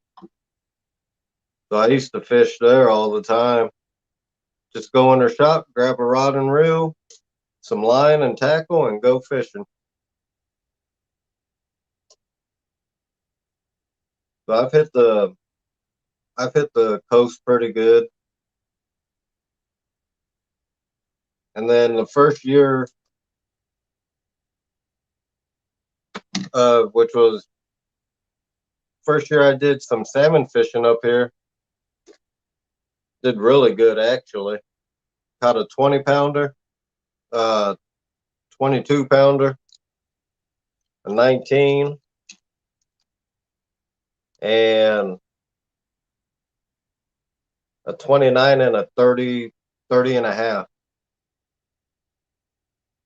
Which up here, 30-pound salmon, that's like the target.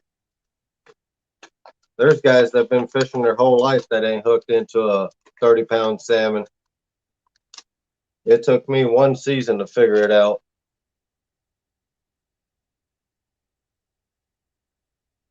Yeah, I was jealous of Kyle's getting on Jody's boat and snaring that paddlefish.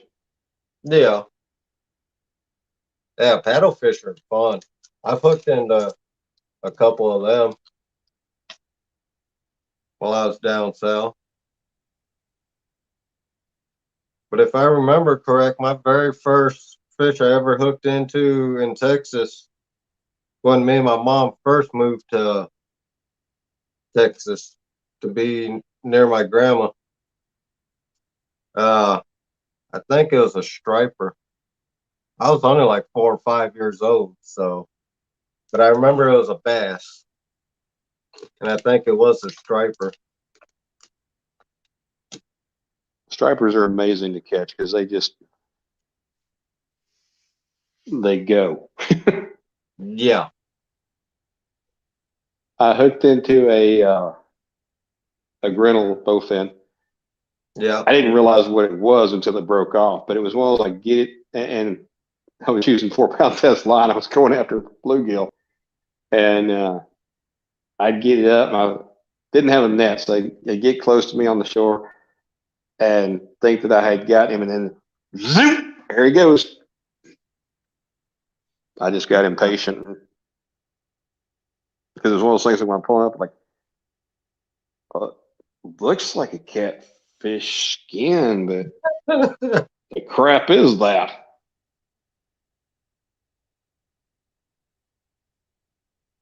Yeah, man, I don't care what it is. As long as it has fins and gills, it's all good with me. The tug is the drug that I love.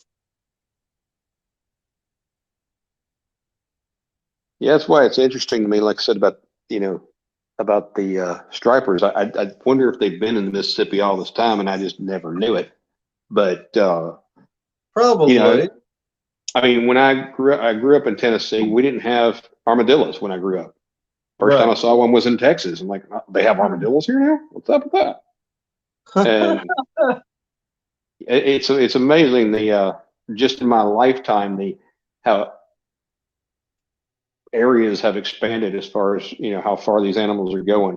Alligators, that was something in Florida when I grew up. They're down there somewhere. But now, Right. like, when I was in Texas, there was one on couple on Lake Fork, and I don't know, they don't seem so scary in a boat. Now in a kayak, I can see they'd be awful scary. Oh, I bet. Down in Texas, man, me and one of my old bosses would go out on a boat, and his oldest son, he would stand at the front of the boat, and it was at night. we'd just look for the eyes of the gator, and he would jump off the boat in the middle of the night, jump on the back of the gator. So how is Bobby No Hands? Oh, that guy ain't. He's good. I don't know how he did it. Well, first he was nuts. Because it's like 2, 3 in the morning. He's jumping out of the boat onto the back of a gator. Biggest one I seen him jump on was about 11 foot. Wow. And, yeah, he did it just for the hell of it. He just had fun. After he did that, after he got his damn thrill of jumping out of the boat onto the backs of gators, we'd go catfishing on the Trinity River. Wow. I cannot imagine. I mean, just seeing Gator do a death roll, I'm like, thank you, no. Yeah. But I also remember when I was a kid, snakes were so scary. I mean, everything was what was it? A copper-headed rattlesnake. No matter what snake it was, they're all going to kill you. And yeah, as I've educated myself more, I'm like, I can tell a water snake from a cottonmouth or copperhead's kind of easy, but so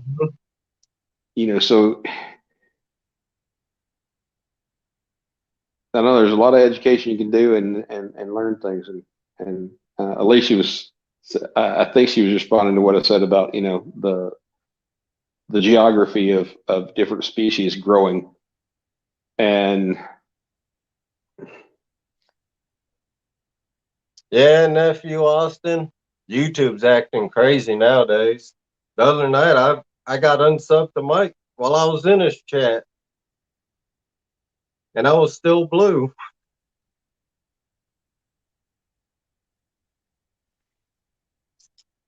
But part of me, like I said, wondering if the stripers were there this whole time, and it kind of makes you wonder if as a kid, I mean, it was bluegill, it was catfish, and it was bass. That was it. Right. Nothing else existed, and as far as I knew. So I wonder, what I missed just not looking. Right. Were your whoever you fished with, were they targeting that stripers? Well, I mean, that Texoma was known for having stripers, and it was like, other place had white bass / sand bass, whatever you call them, and of course the hybrids that were stocked. But it was neat when I went to Lake Texoma and going after the stripers, because when they're on, they're on. Yeah. Oh yeah, Texoma is fun. We fished there. I fished the Red River up there, down there between Oklahoma, and I fished the Texas side of the Red River. I wish I had gone up the rivers more. I stayed in the main lake. Well, see, my main river in Texas that I fished was Trinity River, because it was right about 20, 30 minutes from where I live. I was about 20, 30 minutes south of it. So we'd fish there all the time. And I hooked into my biggest blue there down in Texas. It had 30-pounder. Got him on. Danny Stone. Huh? I was just saying, hey, Danny. And I caught that on 17-pound Cajun, red Cajun line from the bank. But that river has so much catfish. When we went in the boat, there were 4 of us in a flat 14 or 16-foot flat bottom. Can't remember exactly, but we'd always limit out. We'd go home. Within 2 days, we'd have 200 fish. We'd always limit out because bag limit was 25. Yeah, when I was growing up, I mean, nobody cared about catfish. It's nice to see the amount of R&D that's going into catfish products now. You know, Yeah. when I grew up, maybe there were catfish rods. I didn't know any. And we had, of course, I was buying $4 rods. So there's that. Man, my catfish rods were ugly stick, which I use for saltwater fishing down in Galveston and along the coast, the whole southern coast, and just cheap Walmart rods. I don't, like you said, I don't remember anybody having just a rod specifically for catfish like they do now. Yeah, and everything's changed. I mean, I grew up on a farm, had a farm pond, had a neighbor had a pond that was a catfish pond. You know, so it was chicken livers and that's about, you know, that was my bait of choice because it was channels. And then, you know, you start learning about other catfish and you're like, well, crap, chicken livers don't work anymore. And I'm not Right. saying they don't work. Nobody send me hate mail. But not, you know, it used to be, you know, and I, maybe as a kid, I had more patience because didn't have anywhere to go. Right. Felt sorry for my mom. I'd come home with, you know, 5-gallon bucket with a bunch of bluegill in it. It's like, here, clean these. Take them for supper.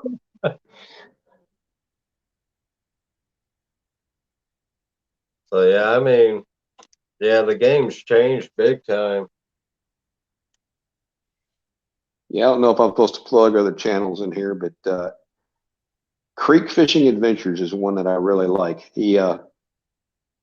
He's mostly, he didn't care about, he's not a size guy. But you know, he'll go down to Florida into the I want to say Everglades area. Yeah. Fishing those canals and coming up peacock bass and Mayan cichlids and like, cool. I want to go down there just to do that, you know? Yeah. And Florida also got, if I'm not mistaken, they got knife fish too in their waters. Oh, the ghost knives are, yeah. Yeah. Those are pretty cool. I think it was catfish and carp.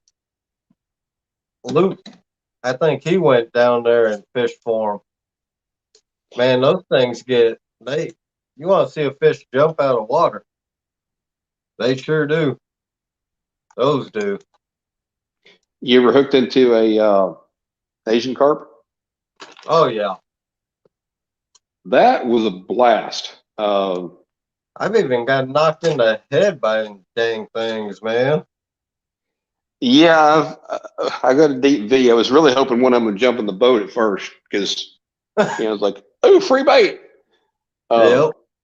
You know, as I ducked behind the console like a little sissy. But I watched Creole and he did a snagging video on them. I went out there and I snagged a couple of them. And it's like, this is fun. I mean, the spot that I was in, I was intending to catch catfish, but they weren't home. So, like, well, what's all this on my sonar? I'm like, oh, that's what it is. Yeah. They are wild. I don't know now because it's been years since I've been down to Texas.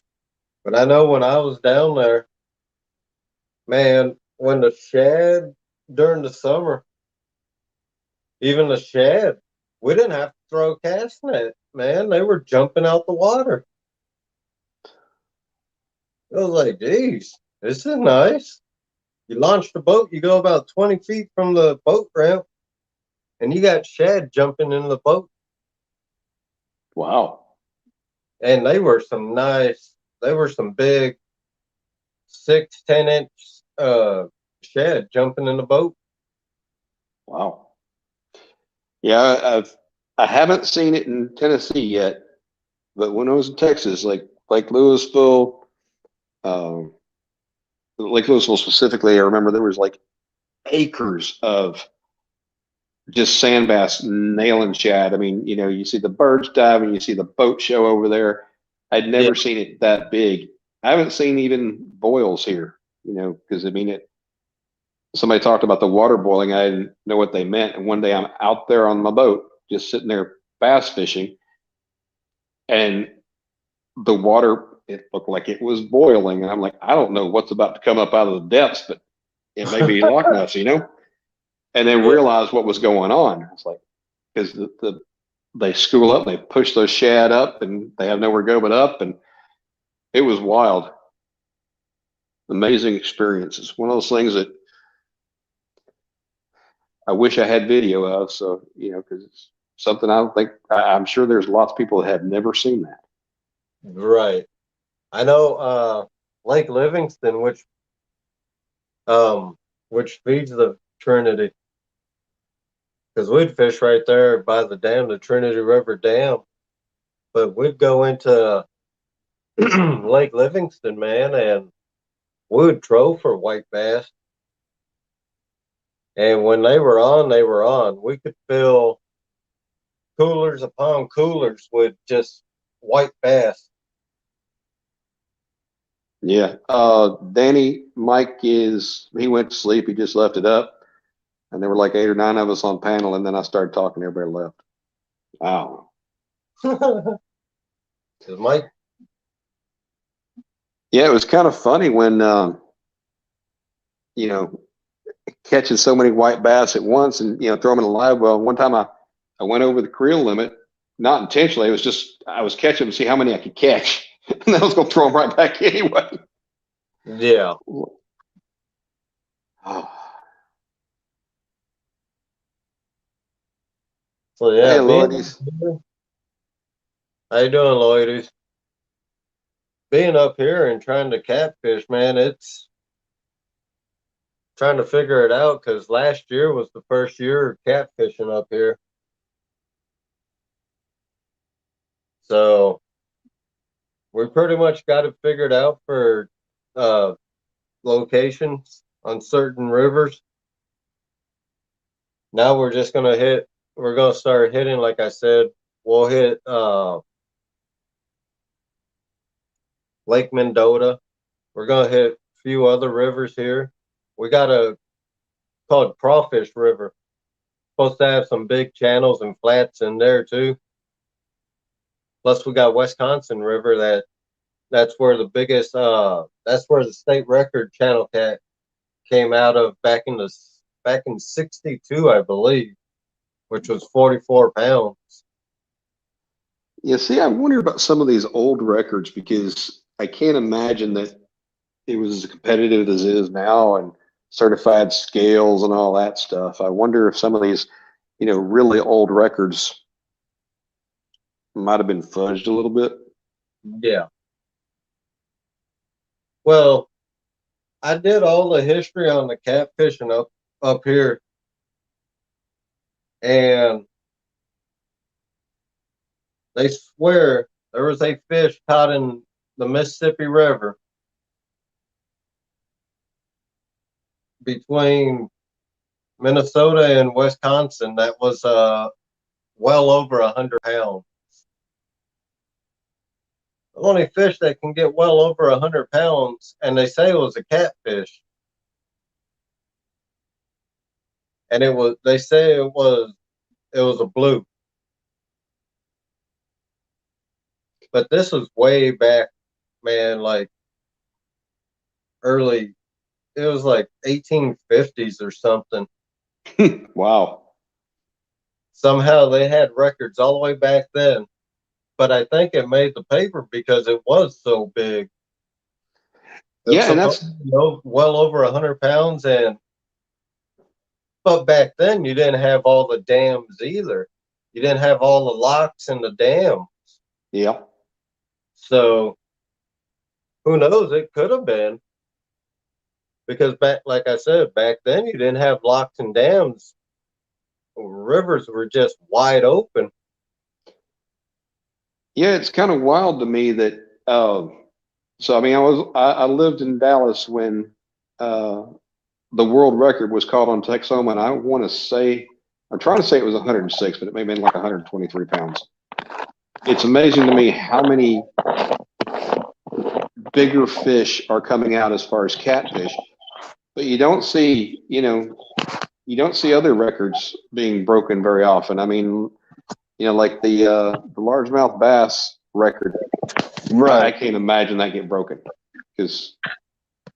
but I think part of it comes from the fact that, we're more in tune with keeping track of those things than we used to be, because it used to be, it's a big fish. Yeah. Even if it was a giant, you're like, man, that is huge, but I don't have any way to really weigh it because I don't know. I don't know how you weighed stuff that big back then, but and there's conservation where there didn't used to be. And I think that places are trying to build a good ecosystem for a good fishery. I mean, you look at Lake Fork, it's a moneymaker. I mean, the economy around there depends on Lake Fork. And if it were not a trophy bass lake, there wouldn't be near as much activity on it.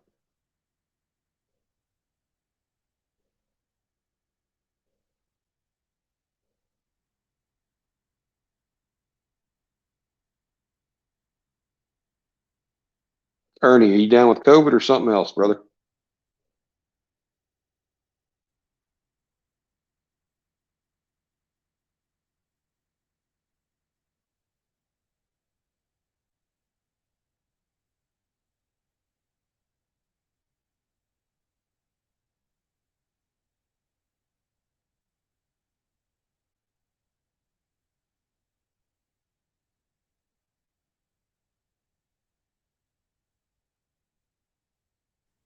Oh yeah, Lake Fork, man, that's a good fishery.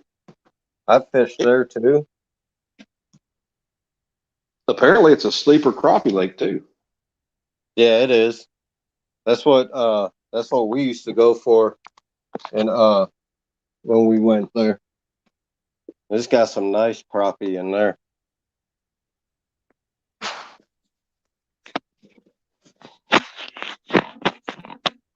Yeah, the guy that taught me a lot about catfishing is Jerry Hancock. He was guiding on Lake Levon back in the day. He lives on Lake Fork now. He and his partner won, I think it was the Cabela's crappie championship last year. And he started off, he was doing catfish guiding, and then he got a partner, and he started growing the crappie side of it, and got the partner to do the catfishing. And man knows a lot about crappie.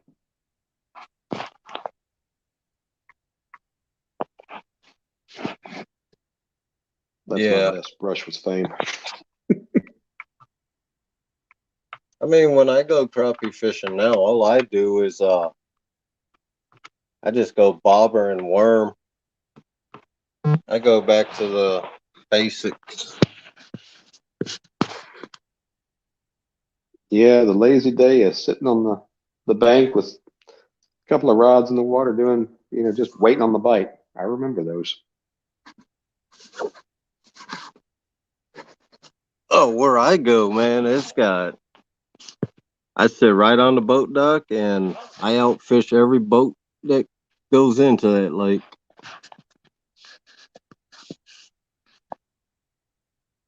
That's one of the funny things I see when people are trying to fish for crappie or even bluegill.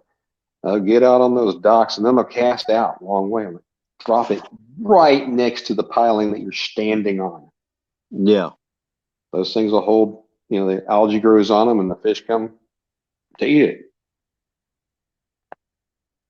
They get the cover, they get the structure, they get everything they want right there. And people are like ignoring the dock and cast as far away as they can.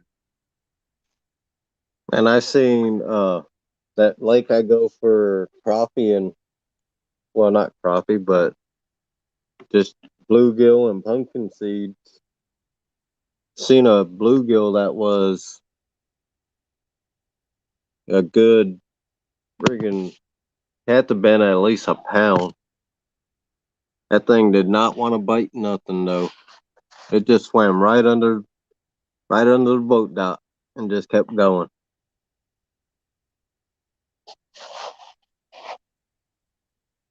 I think that's how they get to be that big, is they don't fall for bait.